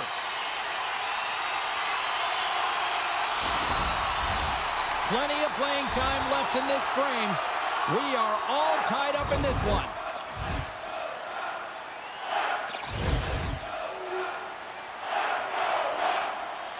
The Ducks have been the better team in this first period. More scoring opportunities, and as a result, more goals.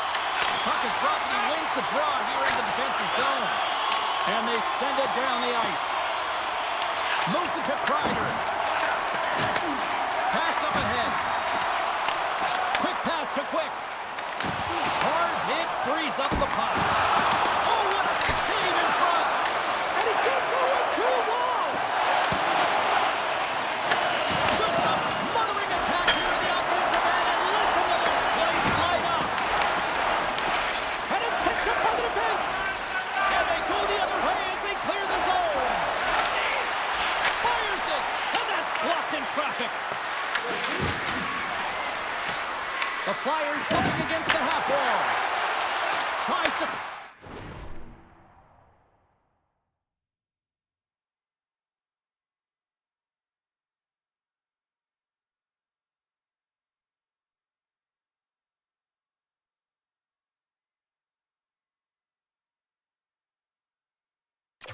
Feed it over to Sanheim. That's a beautiful pad save by the goalie there. Excellent hits up play to knock that puck down. Carries it into the offensive end up the middle. Shot! Oh, great save by Ersson! Lets it fly! Here he is, shot right in front! We got a stoppage and playing almost anarchy in front of that net. Well, there certainly is. It was chaotic, as the ozone possession time is certainly up. They needed this rest. This was a great play by the tender.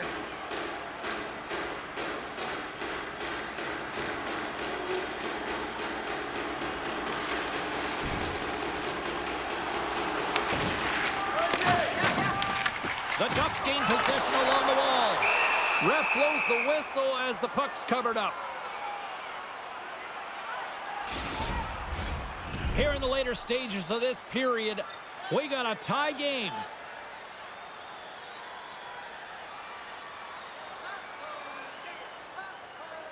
Hathaway's won the draw in his own end. Now let's see if they can clear it.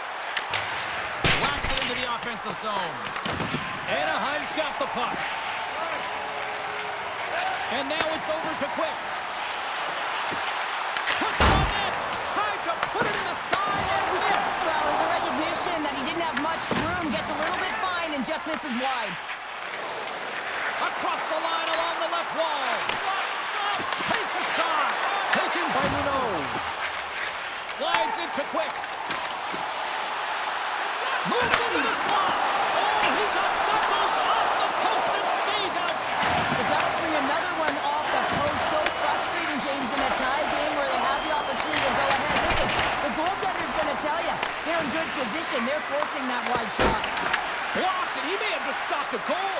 think you did, James. I mean, you got to protect the house, especially when it's a great threat shot like that, and he finds a way to get in front of that and quick.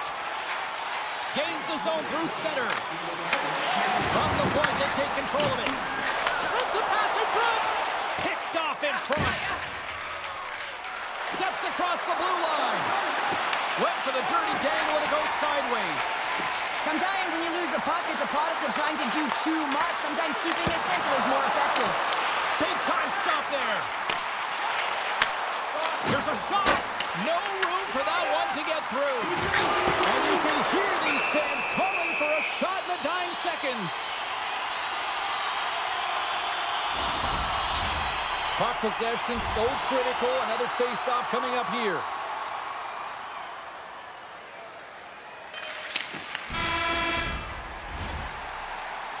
And with the buzzer, that puts a bow on the first 20 minutes of play. We've got lots more still to come. Second period action next, right here. Everything old is new again. If you wear your vintage jersey to our next game, you'll receive a coupon for a free burger.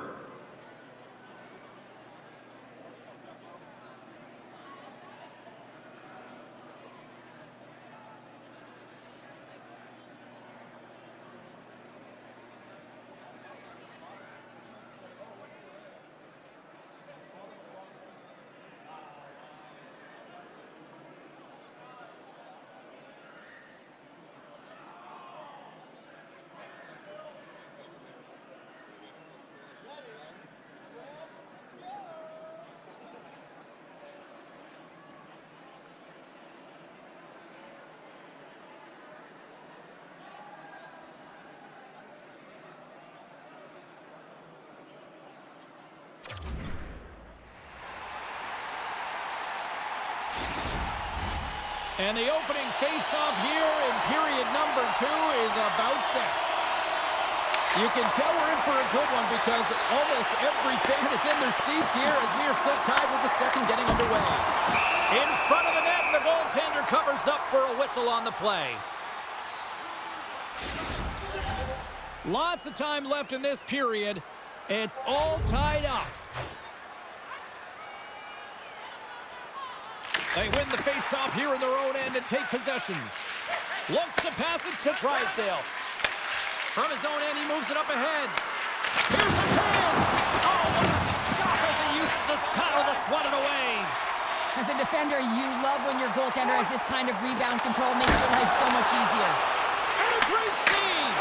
Scores! The go-ahead goal puts them in front. Well, now they're in front, James, so they'll have some energy. You know that their first few strides will be more urgent, but they'll have to be accountable on the other side of the puck as well. Well, he certainly looks frustrated after letting that goal in, James. It's almost like a fielder in baseball. If you touch it, you should be able to stop it, and then he gets a big chunk of that one. Unfortunately, it goes in the netting.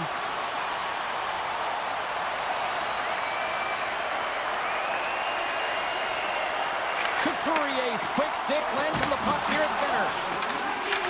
The Flyers have it now. Intercepts the pass at center. Philadelphia's got the puck inside the defensive zone. Here we go. On-field rush here. Denied by the goaltender. I would have lost the puck 3 times by the time that I'd been handled like that by the coverage. I mean, but he does it. He just knows how to move and maneuver his body around the puck. He can shield it, and he maintains possession for a great shot on net. Anaheim's got the puck behind the net. And now it's grabbed by Couturier. Passes it over. Here's a short pass to McTavish.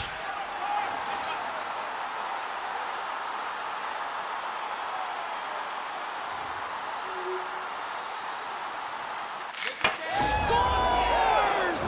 He put it in himself. He tried to make the save. I don't think he knew where it was.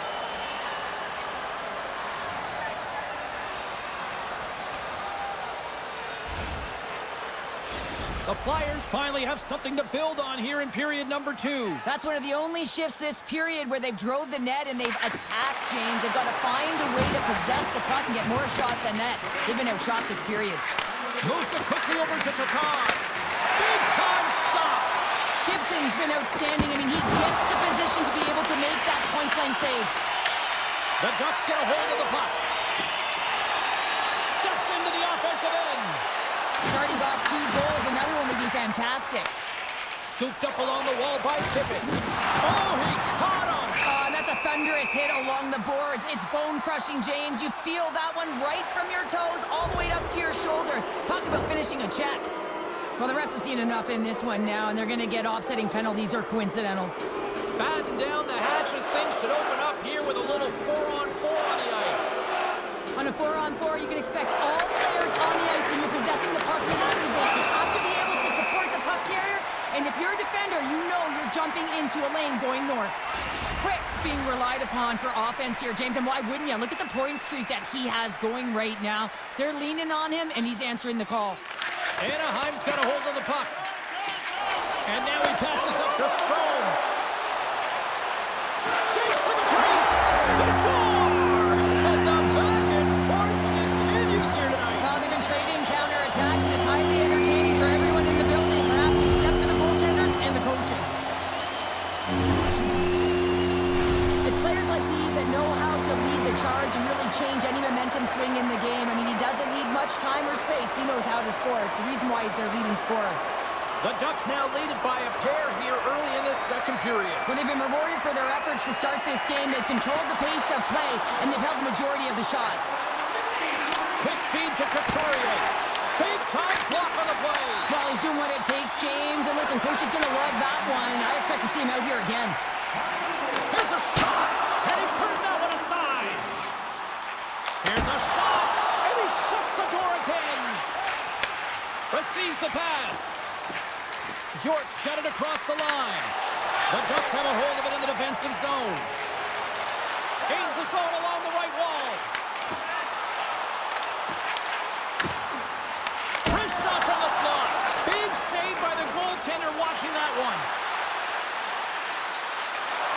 Shot. Oh, he gets a blocker on it. What a stop by Gibson. They gain the offensive zone from the middle. Shot. Glove save.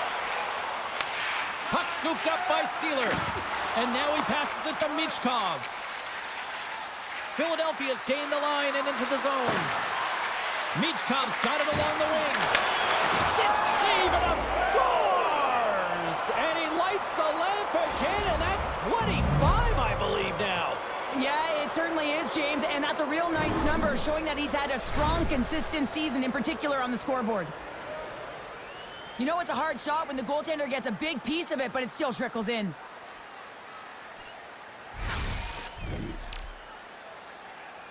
The Flyers have jumped right back into this one here in the second with that goal. And you can certainly feel the momentum changing tides right there, James, especially after that goal. They cut the deficit within one. The Ducks have it against the wall. Harry's got the puck in his own zone. Finds nothing but air on that shot. Grabs control of it at the point. Too many bodies in the way. Moves it to Sanheim. Philadelphia's got the puck along the wall. Stops it with a glove. We'll get a face-off after the puck stays covered up. Here in the late going to the frame. Philadelphia's trailing by one. Off the draw, they take possession. Quick pass across to Terry. On the attack, they come down the right wing. Turns it away on the slap shot. Slides the puck down low. Takes a shot. Oh, off the post. Puck picked up by Brink.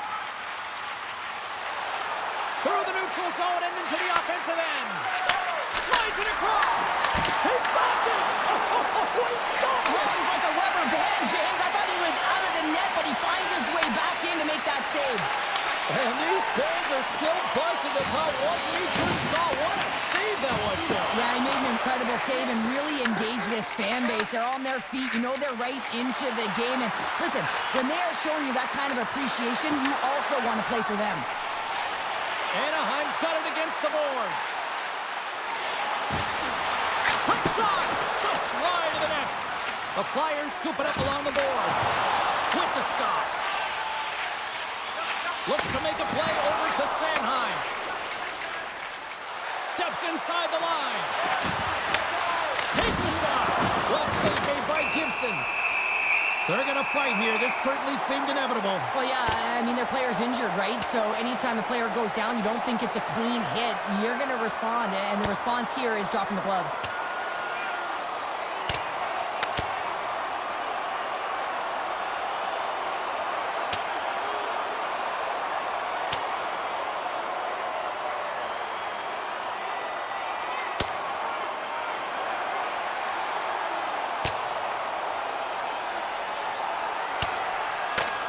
Well, is this one of those analogies, you mess with the bull, you get the horns? I guess so. I mean, it's certainly sending a message, isn't it, James?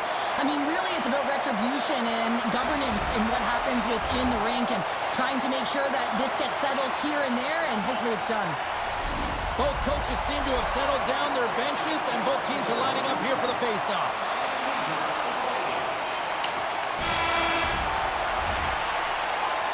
Two periods down, one more to go. Both teams have time to get a refresh, and we'll be back for period number 3. I'm fired up. I know you're fired up for this too. And they are ready to drop the puck on period number 3. No shortage of offensive highlights in this one. Let's see if that carries over here as we are underway in the third. All right, Cheryl, we played 2 periods in this one. Give the fans at home your take on what you've seen. The Ducks are leading in the third period in this high-flying affair, but the question is for how long, James? This has been an action-packed, back-and-forth offensive nightmare for the goaltenders. Puck is frozen, and we'll get a face-off. Quick's been bringing all of his skills tonight, and he's finally going to connect for a goal here after having multiple opportunities. You knew he was going to find it at some point here, James, because he was in and around the net, creating space and opportunity for himself and his line mates. The Flyers get a hold of the puck in their own end. Konechny's stick handling in his own zone. Here's a shot, and he shuts the door on that. Gibson's helping his team with his rebound control and really keeping the puck away from the front of the net and cleaning up the trash. Oh, look at this. Here they come. They've got numbers. Shuts them down. Blocked, although that might be a save. Well, that is a save, James. I don't think the goaltender would have gotten to position in time, and he's able to take it away. The Ducks lead this one early in the third period. They have been the more aggressive team offensively with the lead in the shot department. And the centers glide towards the dot here as we got a face-off set to go. Philadelphia's won the face-off deep in their own end. Works it across to Delorier. Through the neutral zone now, picking up steam. Anaheim's got the puck along the boards. And he passes it up ahead to Quick. Anaheim's got the puck against the half wall. Oh, a clutch save! Pass back to the point. Denies him in front. We got a whistle as the puck's frozen. Anaheim's been the better team tonight. They have turned good defense into solid offense, and they lead here in the third. The Ducks win that offensive zone face-off. That's on the stick. The Flyers move it ahead. Drives it to the crease. And he comes up big with the stick save, getting all of it with the paddle. Back to the blue line. Big play inside the defensive zone. Angles it over to Quick. Picking up ahead of steam. On the breakaway. Scores! What a finish! Too much for this. I mean, he's on a breakaway, so he had to get to the right spot, break away from the pack, and then he's got to finish here, James. I just love the confidence. He was very decisive in his move to be able to put this by the goaltender. What a counter-attack and brilliant speed to get on his horse and get in on the breakaway, James, and that momentum, it carries right through on his shot, and he puts it home. The Ducks are having themselves a night, and they probably don't want this one to end, Pounder. Nah, I wouldn't. If you're padding the stats and you're putting up these kind of numbers, I mean, from start to finish, they've imposed their will on their opponent. Stoppage in play as we get an offside. The Ducks have shown no signs of slowing down here in this third period. Up big.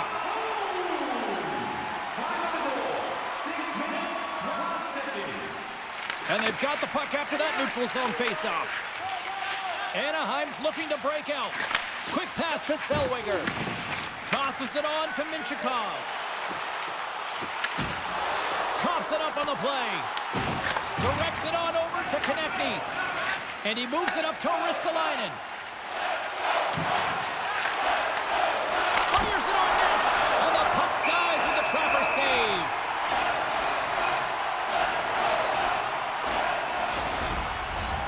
Center's gliding up to the face-off dots here.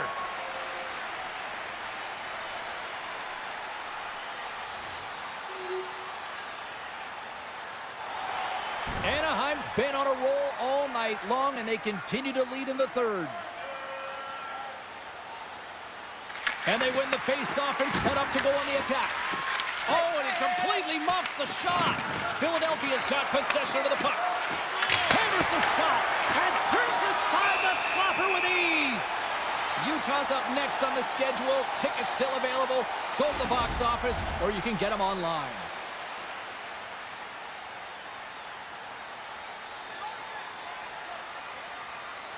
Philadelphia's won it. Now they'll go on the attack. Oh, how did that stay out? What a save by Gibson. Anaheim's on the attack. Philadelphia's got the puck.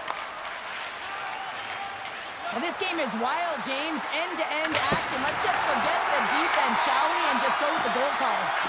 Here's a short pass to Quick. Looking to make something happen in the offensive zone. Standing tall with the save. Both sides mixed up for that battle for the puck along the wall. Philadelphia's got a hold of the puck. Makes the save on the slapper. Moves the puck up to Quick. Unable to reach that one. Takes it into the slot. Decides to think about it. A chance right in front. Fantastic save. Philadelphia's in now. The Ducks get a hold of the puck along the boards.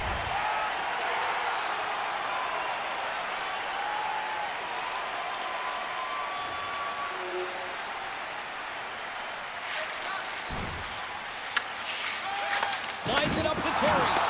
Levels him with the hit. Yeah, and they're jumping in right now on this. And as they should be. I mean, you can play with an edge and play with a chip, but when you play dangerous and dirty, you're going to have to respond to your actions. Payback time.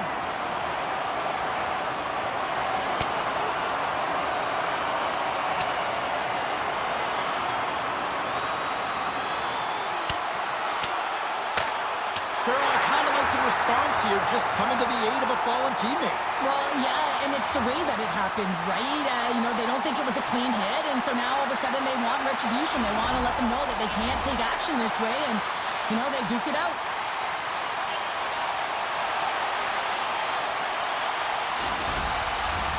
Well, this game has new life breathed into this building tonight after what we just saw moments ago, but we still got a game to play. Moves it quickly over to Carlson. Takes it from the right side. Fires it! Oh, one of his teammates is right in the shooting lane there. Puck grab by Drysdale. And mercifully down to seconds left in this one. The Ducks have it from their own end. Along the wing up the neutral zone. Feeds it over. Denies him. What a fantastic save from a high-danger scoring area, James. And, he's bailing his team out. They have to do a better job of protecting the middle of the ice. Moves the puck along the half wall. Big time stop. Anaheim's got a hold of the puck now. Feeds it to Quick. Reads the pass perfectly and picks it off. Shot! Gobbles the puck up there with the chest.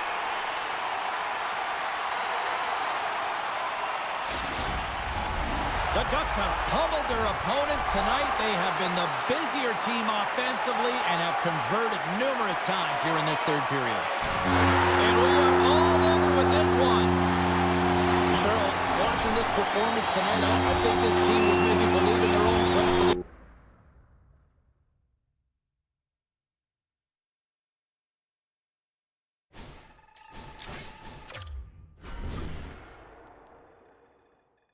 steady. He is just a steady hockey player. And when you have guys that you know what to expect out of, that aren't too high, don't get too low, have the right demeanor, understand what the coach is preaching, those are the types of players that help you move forward as a team. And he's doing that late into the season. He's been a very important part of what they're doing here as an organization.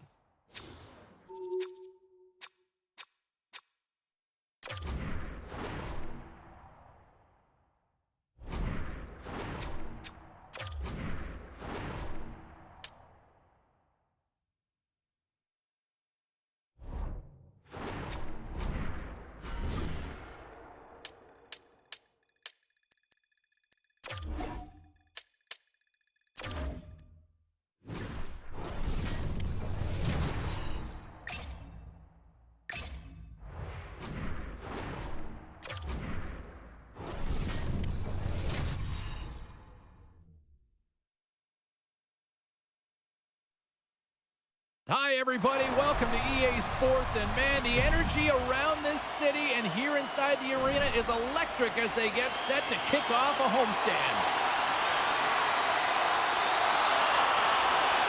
The Mammoth have won the opening faceoff and take possession here at the start. Kaboom! Oh, what a hit on the ice! In order to dictate the tempo of the game right at the onset of it, you want to make your opponent think and hear you coming, and that's what he does with that first hit. Blocked away by Pavelka. Quick feed to Ferraro. Takes the feed.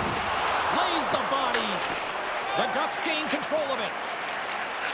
Slides it diagonally to Trouba. Puts it on net.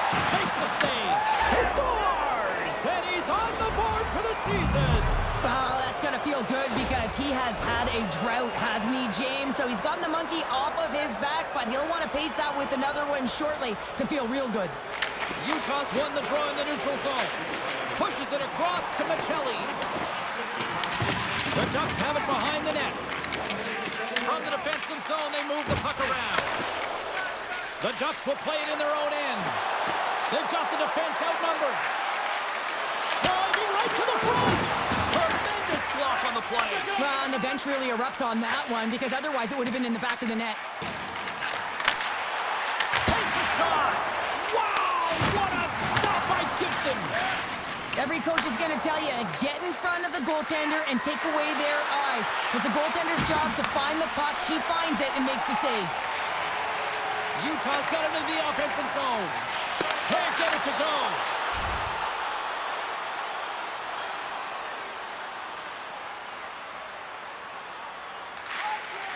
Throws one up to Stenlund. The Ducks gain possession. Here we go, on-man rush. And the goaltender comes up with a piece of it to keep it out of the net. Well, I love what he's trying to do here, James. He wants to separate the body from puck, and that's exactly what you got to do. You got to play with a competitive edge and an intensity. More than half the period has expired. 1-0 the score. Utah's got it, and they're on the attack. Denies them in close. Big time stop there. They make some consecutive saves there. He's got to be wondering where his defense are. I mean, how about a little help? Nice zone entry from the left. Utah's got the puck against the boards. Passes on over to Vetrano. And he takes the feed. Here's a centering pass. Pulls it off the crossbar. Slides it over to Carcone. The Ducks gain control of the puck against the wall. Quick's got it in the offensive zone. Here's a chance. And he gets just enough of it with the glove and keeps it out. Picked up along the boards by Schmaltz. Tries to feed it over to Quick. Utah's gained possession along the boards. With possession along the wall. And that shot dives in traffic. And a great save. This is just great puck control to put the puck to the corner. No second shot opportunity. Here's a shot. And he snags that one with the glove. Gibson's made an incredible save there. Not sure how he kept that out of the net. Just really athletic. I mean, you have to be acrobatic to be able to get to the top of your crease like that. But he read it perfectly to be able to make the save and keep it at bay.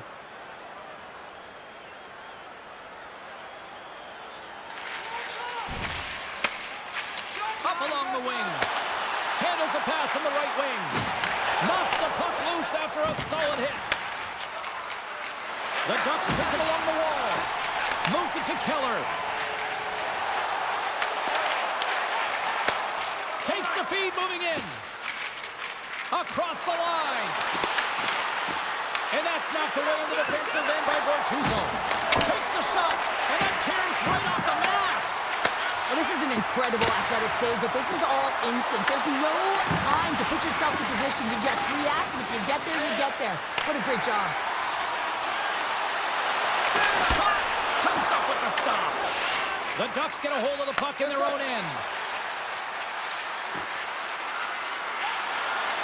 Shot! Oh, what a save in front! Melka's movements are outstanding. I mean, he gets to position so quick. He's athletic, and he makes a huge save from the slot. And they'll get a breather as the goaltender covers it up.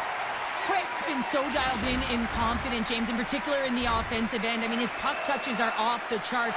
He wants it, he trusts his skill set, and he's taking it to the net.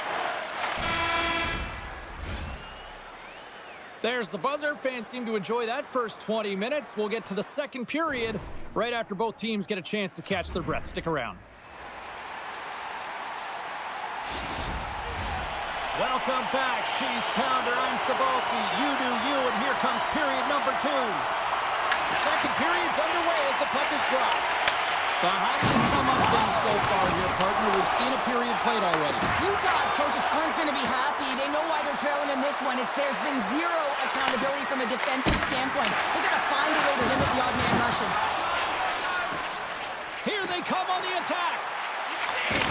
Oh, that'll make his teammates take notice on the bench after that hit. Shuts him down. And tries to make a diagonal pass to Vetrano. Loses possession after he takes a little hit.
Possession here in the neutral zone.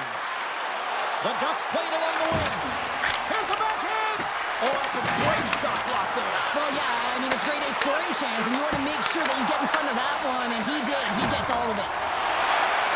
They go on the attack through center. Utah's got it in their own zone. Can't connect. Good use of the body on that play. Taken along the wall by Gunther. Scrum ensues along the boards. Anaheim's got the puck in the defensive end. Quick shot! Denies him with the save. The Mammoth have gained control of the puck in their own zone. Oh, great play to use the wall handling the pass. And that goes off a player.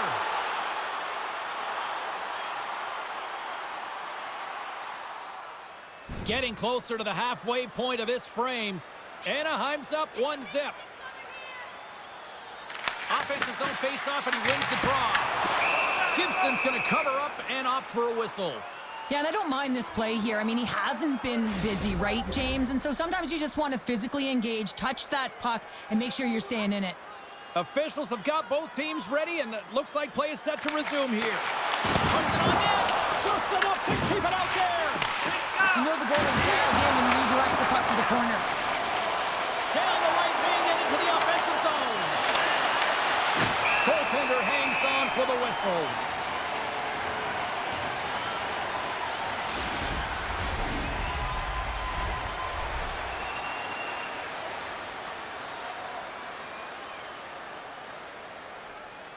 Corrali's gliding in for the face-off as this penalty kill will continue. Utah's got possession here in their own end. Puck cleared from the defensive end. Anaheim's got a hold of it against the wall. And he grabs the loose puck and he's in all alone. And he's got the answer for that one.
Here's a shot.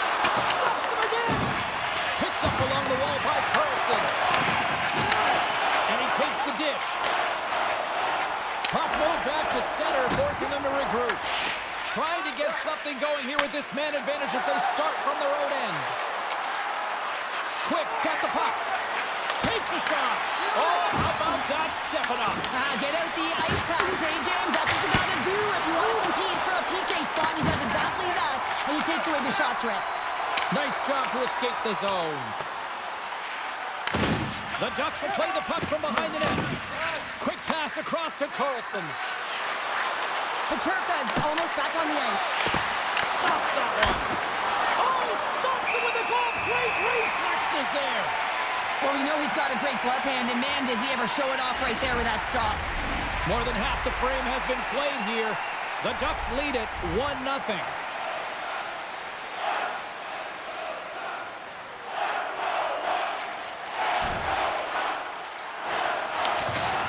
Anaheim's got it in their own zone. Takes the feed at center from the right wing. Here's a shot and makes the save. Feeds the puck up to Schmaltz. Along the right wing, they enter the attacking area. The Ducks have the puck now. Battling for it along the boards. The Mammoth have gained possession off the wall. Gets in front of the shot. Feeds the puck over to Quick. Fires it over.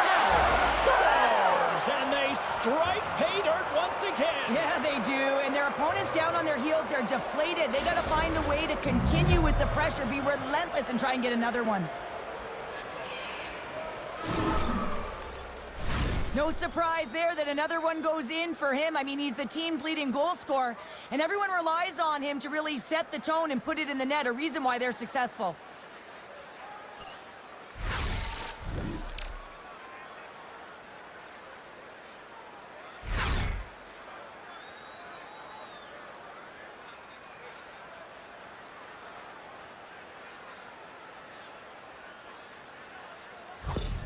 Anaheim's been dominating the pace of play all night, and Cheryl, they've now extended this lead to 2. It's been a dominant performance, James, right from the puck drop, and now they'll be heading into the intermission. They'll want to make sure that they reset. You know their coaching staff is going to be telling them, listen, right from the third period on, we got to find a way to finish, execute, and continue what we started.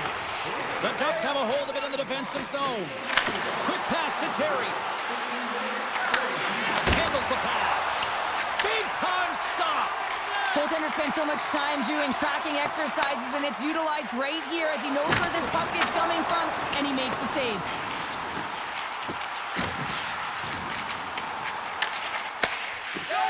The Ducks will play it from the defensive zone. Here's a short pass to Quick. Shot! Stopped by the goaltender, getting a piece of that one. Melka's been under siege all game long. I mean, his defense is doing nothing to protect him, but one save after another. They're lucky that they're still in this game. They've got to get going north and look to put some numbers up on the other side of the board.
Battle ensues for that loose puck along the boards.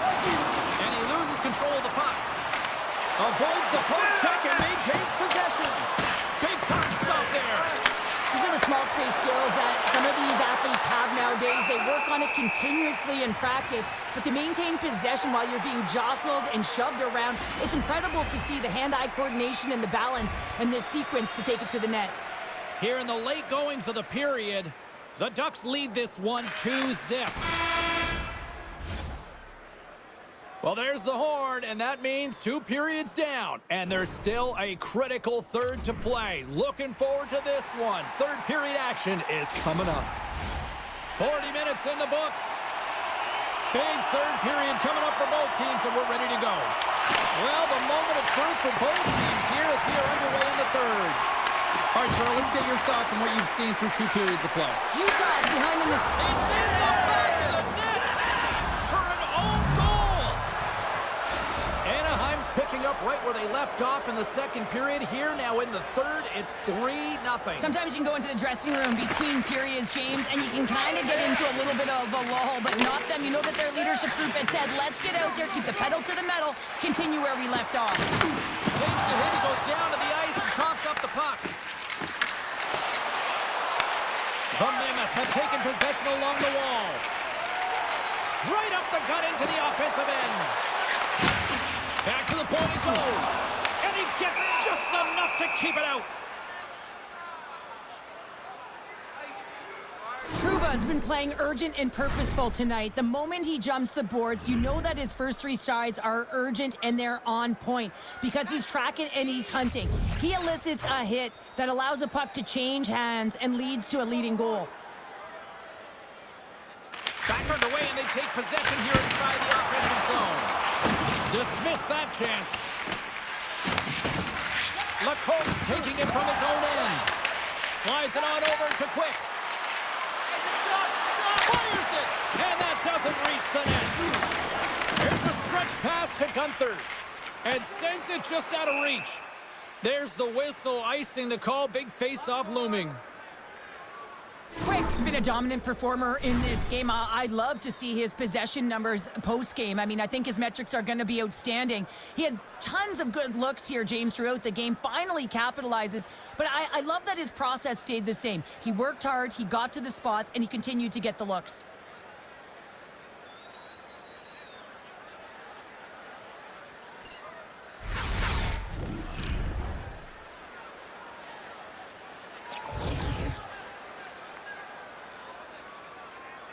Corrali's ready for the draw as they continue to be shorthanded here. Puck is dropped and he wins the draw here in the defensive zone. Throws it in. From their own end, trying to kickstart this power play. Takes the pass from the left wing. Moves it quickly over to Quick. Shot! Walker save! And he's showing up big time tonight. Moves the puck into the attacking area. Now he slides it up to Nyquist. Streaking into the attacking zone from the right. Puts it on net. We got a whistle as the puck goes out of play. Gibson's been a perfect example of how it's quality over quantity and recognizing the key timeliness to making a big save and how it can be such an energy booster and momentum swinger for your team. I mean, he has been on point tonight. He has been dialed in, and he has really controlled his crease. Peterka is up and ready to get back on the ice. From the left side, they enter the attacking zone. Being on the power play is a privilege. Trust me, I know I was never on it, always on the PK. So for those players who didn't execute, yes, they had a comfortable lead, and some would say it's not a big deal, but to each and every one of them, it should be. Oh, and that doesn't go well. And that's broken up in the defensive zone by Michikov. Takes the shot, blocked, and he may have just stopped a goal. I think he did, James. I mean, you got to protect the house, especially when it's a great threat shot like that, and he finds a way to get in front of that and quick. Here they are on the attack. Takes a shot. Oh, he had him beat, but it goes off the inside post. Quick's a little frustrated right now, and I can understand it. I mean, he's got a high-danger look, and he just rips it off of the post. It's a game of inches. Anaheim's played arguably their most complete game of the season based on how they have delivered shots on net and lead here big time in the third.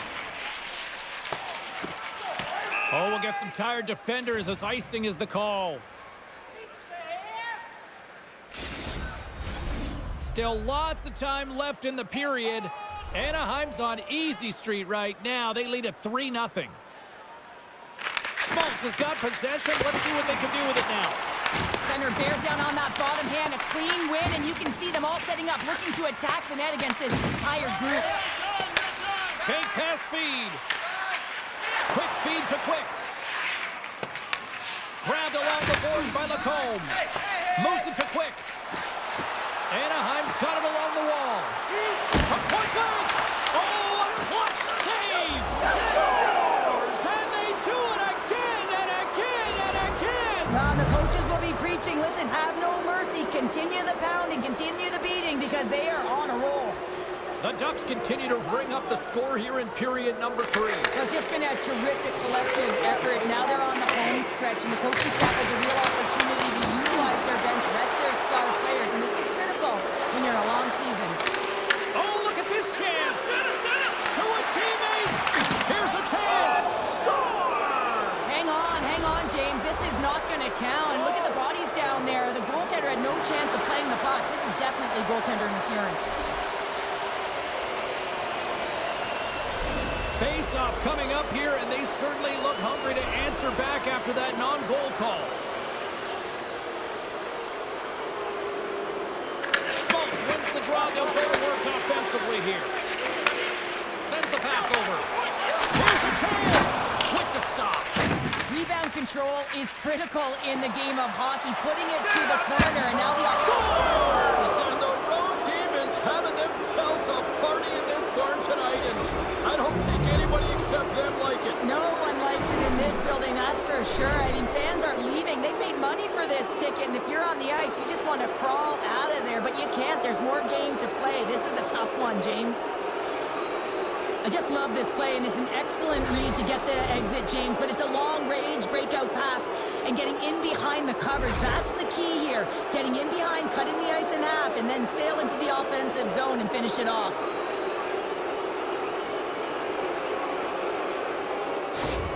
And they're going to mix it up between the pipes here. Sometimes you just have to reset, and they're going to get him out of the net, and he's skating off fast. He wants out of there.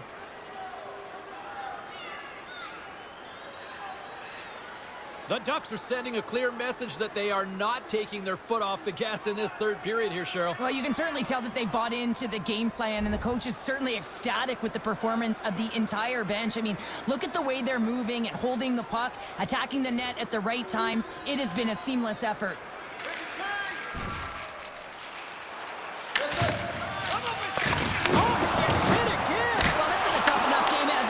If you have your head down, you are going to get land-basted over and over again. Utah's got a hold of it along the wall. Takes the bank pass speed. Nice dip from the left wing. Scooped up along the wall by Jersey.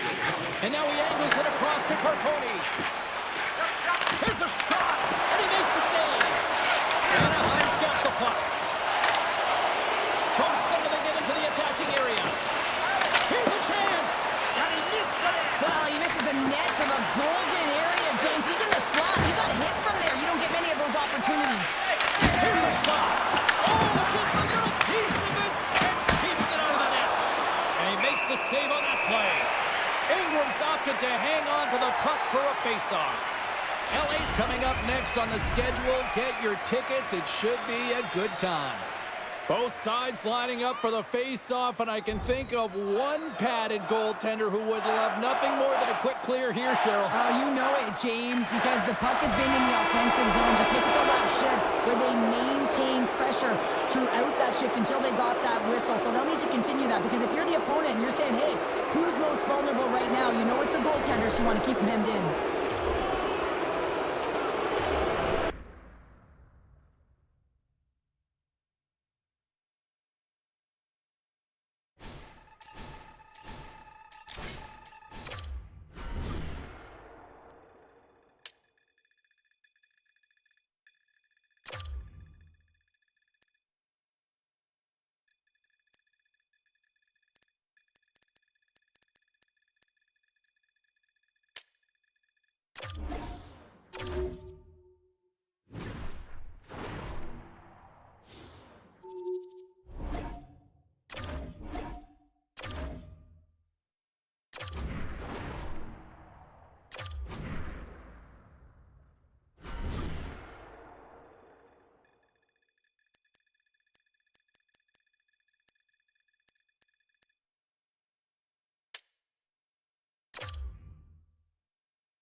Opening face-off just moments away. The Canucks will start with the puck as they win the opening face-off here. From the right side, he goes to the middle of the neutral zone. Gets a piece of it with the blocker. Oh, and another stop. Gibson's made an incredible save right there, and it's kind of status quo. He's had such a consistent presence in the net all season long, as indicated by his save percentage. His team's in the win column. Can't do much more than give your team a chance. Oh, he got all of that. What a save by Gibson. How'd you like to look up and see this guy barreling down on you? You know that he's got the strength, he's got the power, and he's got the will to take it to the net. Gains control of the puck here at the line. And a great save. Slides the puck to Terry. Gaining momentum up along the side. The Canucks look to start the transition game. And he takes the pass.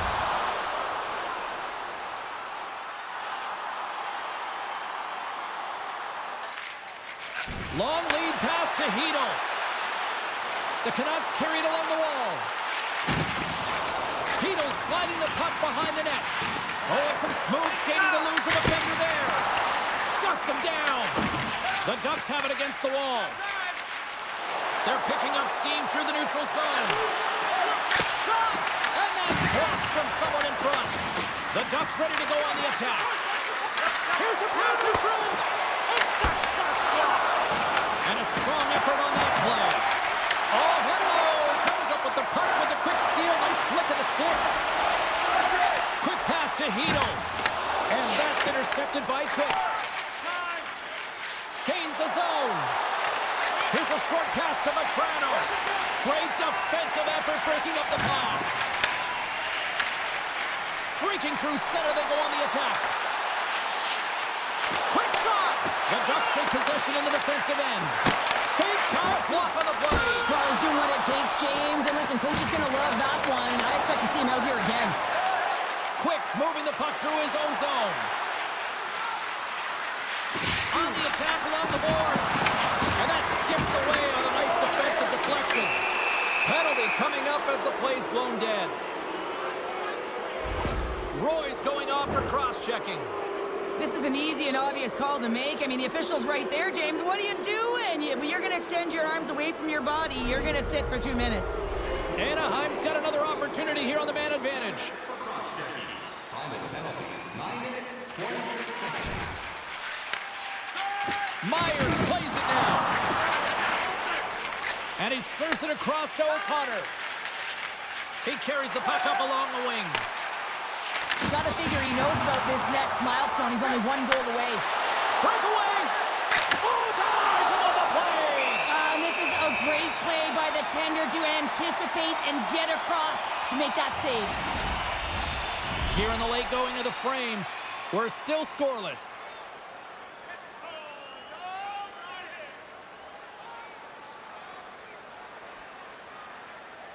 Vancouver's got a hold of the puck.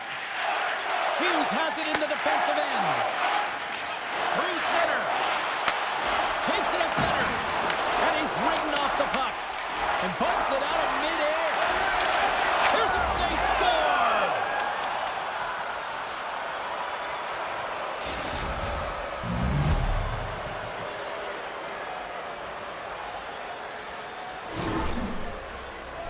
This is the type of play that coaches love, James. It infuses energy throughout the entire lineup, being hard and heavy on the puck, being relentless on the forecheck, and then getting rewarded with a goal. Absolutely outstanding.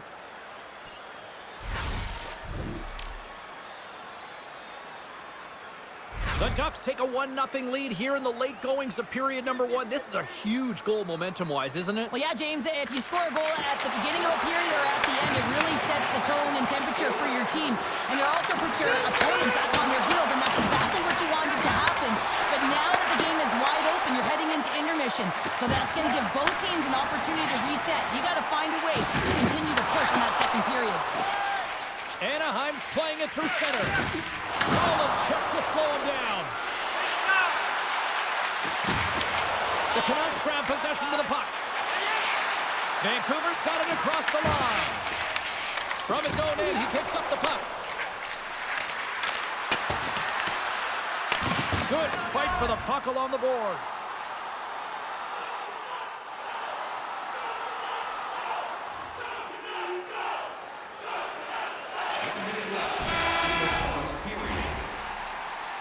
Well, the play might come to an end for a few minutes at the end of this period, but the coaching never stops. I'm sure there'll be a few messages and a few words, and we'll be back with period number 2 in no time. Opening face-off for period number 2, about set to go. In a fun one so far, neither side giving an inch. Still tied here as we open things up in the second. We've played a period here, Cheryl, and we've had an intermission to collect our thoughts. What do you make of what you've seen? Gibson's been so impressive tonight, completely dialed in right from puck drop, cutting down his angles and making sure there's no second shot opportunities. But his team needs to get going in front of him. This game's tied because of him. Oh, what a paddle save on the play! And the puck stopper jumps on top of it to get...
stoppage in play. Let's have another look at that monster of a hit there, James. You gotta love it. You have to have great timing, and you gotta know when your opponent's vulnerable. Lots of hockey left to be played in this period. We are all tied up in this one. And off the draw, they'll take possession. Works it across to DeBrusque. The Canucks are on the attack. Big hit, and that frees up possession.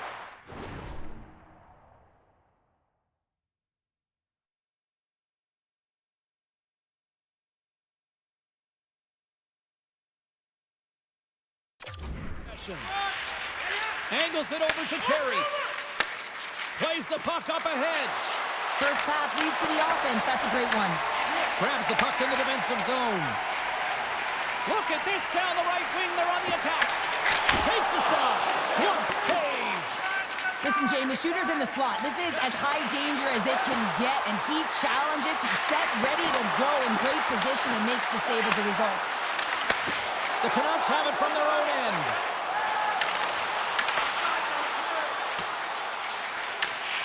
Hughes has the puck inside the defensive zone. Tries to the crease. Decides to think about it. Dishes it to Hito. Along the half wall with the puck. Shakes loose. Big time stop by Gibson. Love the way the goaltender gets tight to the shooter here. The puck's in the low slot. You want to take away time, you want to take space. Goaltender does it, makes the save. Vancouver's got the puck inside the defensive zone. And now he tries to get it across to Kane. Oh, the thievery coming up with the puck on the play.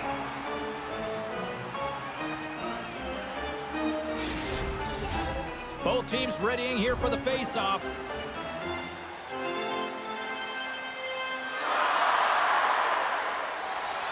More than half the period left to play. You can feel the energy in this crowd. It's a tie game. And they win the offensive zone face-off. Now let's see if they can capitalize. Came up with a nice save. Here's a shot. Covers it up. We'll get a stoppage in play.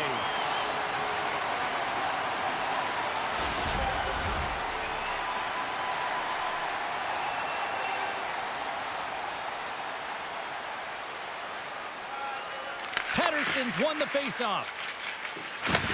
Takes the feed. Down the right side and into the zone. Broken up with the stick in the defensive end. Slides it diagonally to Minchikov. But Toronto's got it against the boards. Sends the pass down low. Scores! And we take a drive to Clutch City as they take the lead. Well, the lead is in their hands, and now it's about building off of that. Good shift management, dictating pace, controlling the offensive zone. Everything now, it's on the line. Well, the backhander's going to beat the goaltender on this one, James, but what I love about it is the effort to get to that area, that low slot area. You know you're going to have to pay the price. You're going to have to fight for position. He does all of it, and he gets rewarded. Quick's ready to take the draw here on this power play.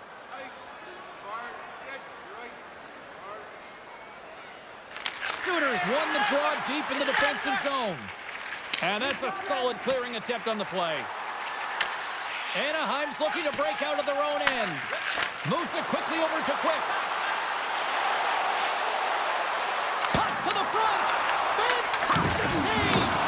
Well, you don't make the save if you're not dialed in and focused. That's exactly what he is. He's following the puck and just makes that save. It's incredible, really, because you got to be athletic to be able to react that quickly. Gibson's got the puck, and he's going to hang on. Wow, James, I mean, not everyone can elicit a thunderous hit like that. I mean, he just clobbered his opponent. Vancouver's look good offensively to this point, but they continue to trail here in the second. Past the midway mark of the frame, Anaheim's got a one-goal lead. Patterson's won the face-off here in the offensive zone. And the traffic jam in front blocks the shot. And we'll get a breather here with offside the call. Centers get set as they're ready to drop the puck again.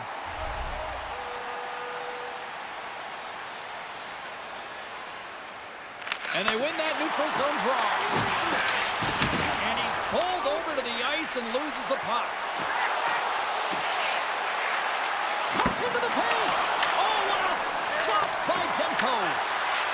been outstanding, tracking pucks and making huge saves like that one right there, right from the slot. Quick, so effective in the O-zone. I mean, he knows how to put the puck to the net. He got the go-ahead goal earlier, and now he's looking for more. Anaheim's got the puck in their own end. Here they come. Quick feed to Quick. Wrist one in front. He scores! And someone's heating up with his second of the night. Yeah, I expected he's going to be looking for the Hattie because he's been all around the paint tonight, James, just showing off his skill set. There it is, and he's leading his team in goals for a reason, James. He's got a real knack for the net and uncanny ability to disguise his shot.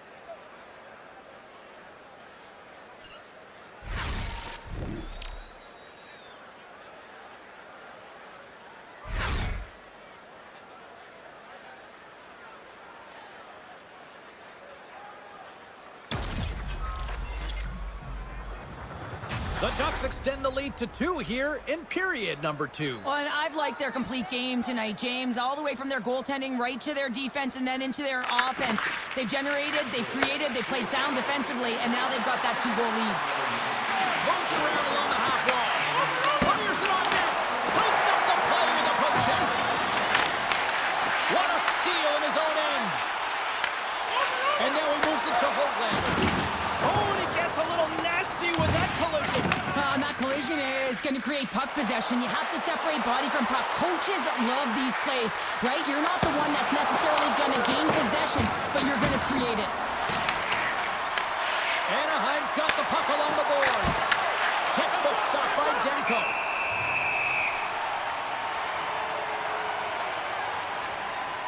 Terry's having himself a multiple-point game tonight, James, and it's almost as if he wants the puck. And yeah, there's a difference tonight. He's playing on his toes. He's calling for the puck. There's more communication. The body language is great. Everything he's doing is generating a vibe for his team and his line mates. He's been outstanding. Late goings of this period. The Ducks now lead by 2.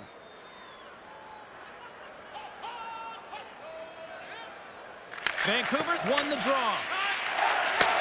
Moves the puck. Feeds it over to Pettersson. There's the whistle. We got an offside. Oh, that's an absolutely massive hit, James. These are the types of hits that can change the landscape of the game. The power of the legs right through the body. Lack of awareness there on the puck carrier. Sooners recognizing they're still short-handed here as they get ready for the face-off. The Canucks come up with the defensive zone draw. Hronik's lugging the puck. Moves it to Suter. And he takes the feed. Just gets a piece of it to keep it out. Wow! Gibson's been solid here tonight, James. I mean, look at his save percentage. He's been excellent between the crease, and that's making the saves that you need to and you want to at the appropriate moment. Man, his team's been effective going north. Sooners won the draw and they're on the attack.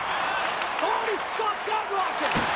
Blocked, although that might be a save. Well, that is a save, James. I don't think the goaltender would have gotten to position in time. He's able to take it away.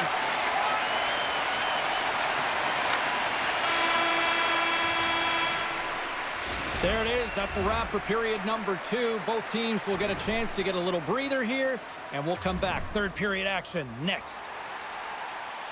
Welcome back, everyone. They say 3 is the magic number.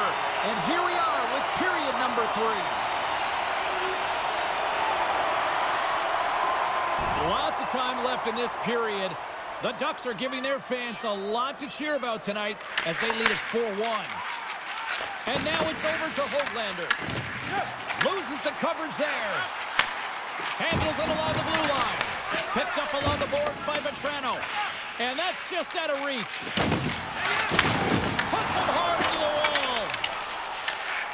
Oh, they didn't like that hit. Here we go. They didn't like it, James. They didn't like it at all. And now they're standing tall and say, hey, if you're going to have your way with us, you're going to answer for it.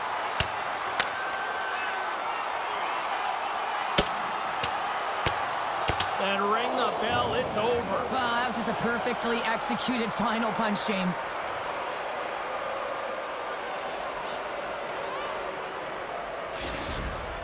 The Ducks find a way to send a clear message with that fight. They say, we're not going to be pushed around. We're tough, we're physical, and we're not going anywhere. Anaheim's offense has been the story tonight, leading big time here in this third period. Now into the offensive zone from the right side. Big time hit, and that had some hot sauce on it. It certainly did, James. I mean, it was thunderous. You can see the whole bench light up with that hit. It's timely, and it also generates a ton of momentum for his team.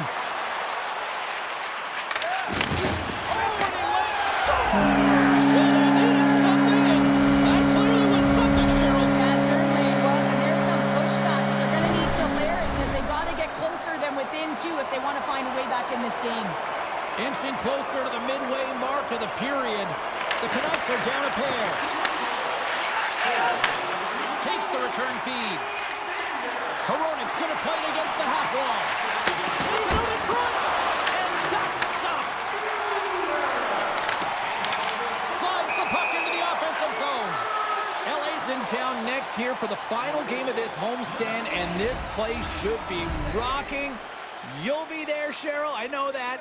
I'll be here. Yeah, that's more than enough reason for you to get your tickets for this one.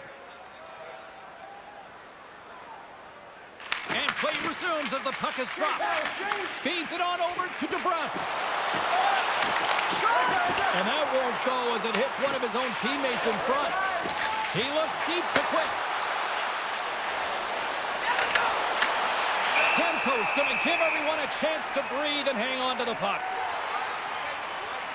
Gibson's been balanced and in great position throughout this entire game, James, and he's weathered the storm at different times within it. Multiple big saves, and the timeliness of them are huge. I mean, coming up with a big one at the right time really sets the temperature for your team. The Canucks move the puck in the defensive zone. Slides the pass over to Hronik. Quick pass to Besser. Turns him away. Can't keep a hold of it as he's jostled off the puck. And it's kicked away. The Canucks slide the puck near the point. Takes a shot. Stick save. Just got a piece of it with that one. Fires it. Turned aside with the glove by Demko. Time in the penalty box is up, and he's got to get back to just finding his place within the game on the ice, and he gets a nice scoring chance right there that needs to give him some confidence. He can play physical, but he's also got to play with his brain. Here in the late goings of the period, Anaheim's doubled up on them. It's now 4-2. Play resumes here as he wins the draw inside the offensive zone. Pettersson's been incredible in the dot for this game, battling his opponent, winning every faceoff. And hey, they've been starting with the puck all game. And that was a good heads-up read to make that save. What an incredible glove save by the goaltender. I mean, he gets out to the top of his crease. He's challenging. He's saying, hey, try and beat me on this side. Looking to set up offensively. Shot! And that goes off someone in front and doesn't reach the net. Takes a spill onto the ice and loses the puck. Shuts him down. Anaheim's got a hold of the puck now. Carries it into the offensive end up the middle. Moves it to the middle. Great defensive play to pick off the pass. Tries to feed it over to Quick. Anaheim's across the blue line. The Canucks gain possession. Slides the puck across to Sherwood. Dishes it to Suter. Puts it on net, and that one's denied. Gibson's made a great save, and even better is the redirect to the corner.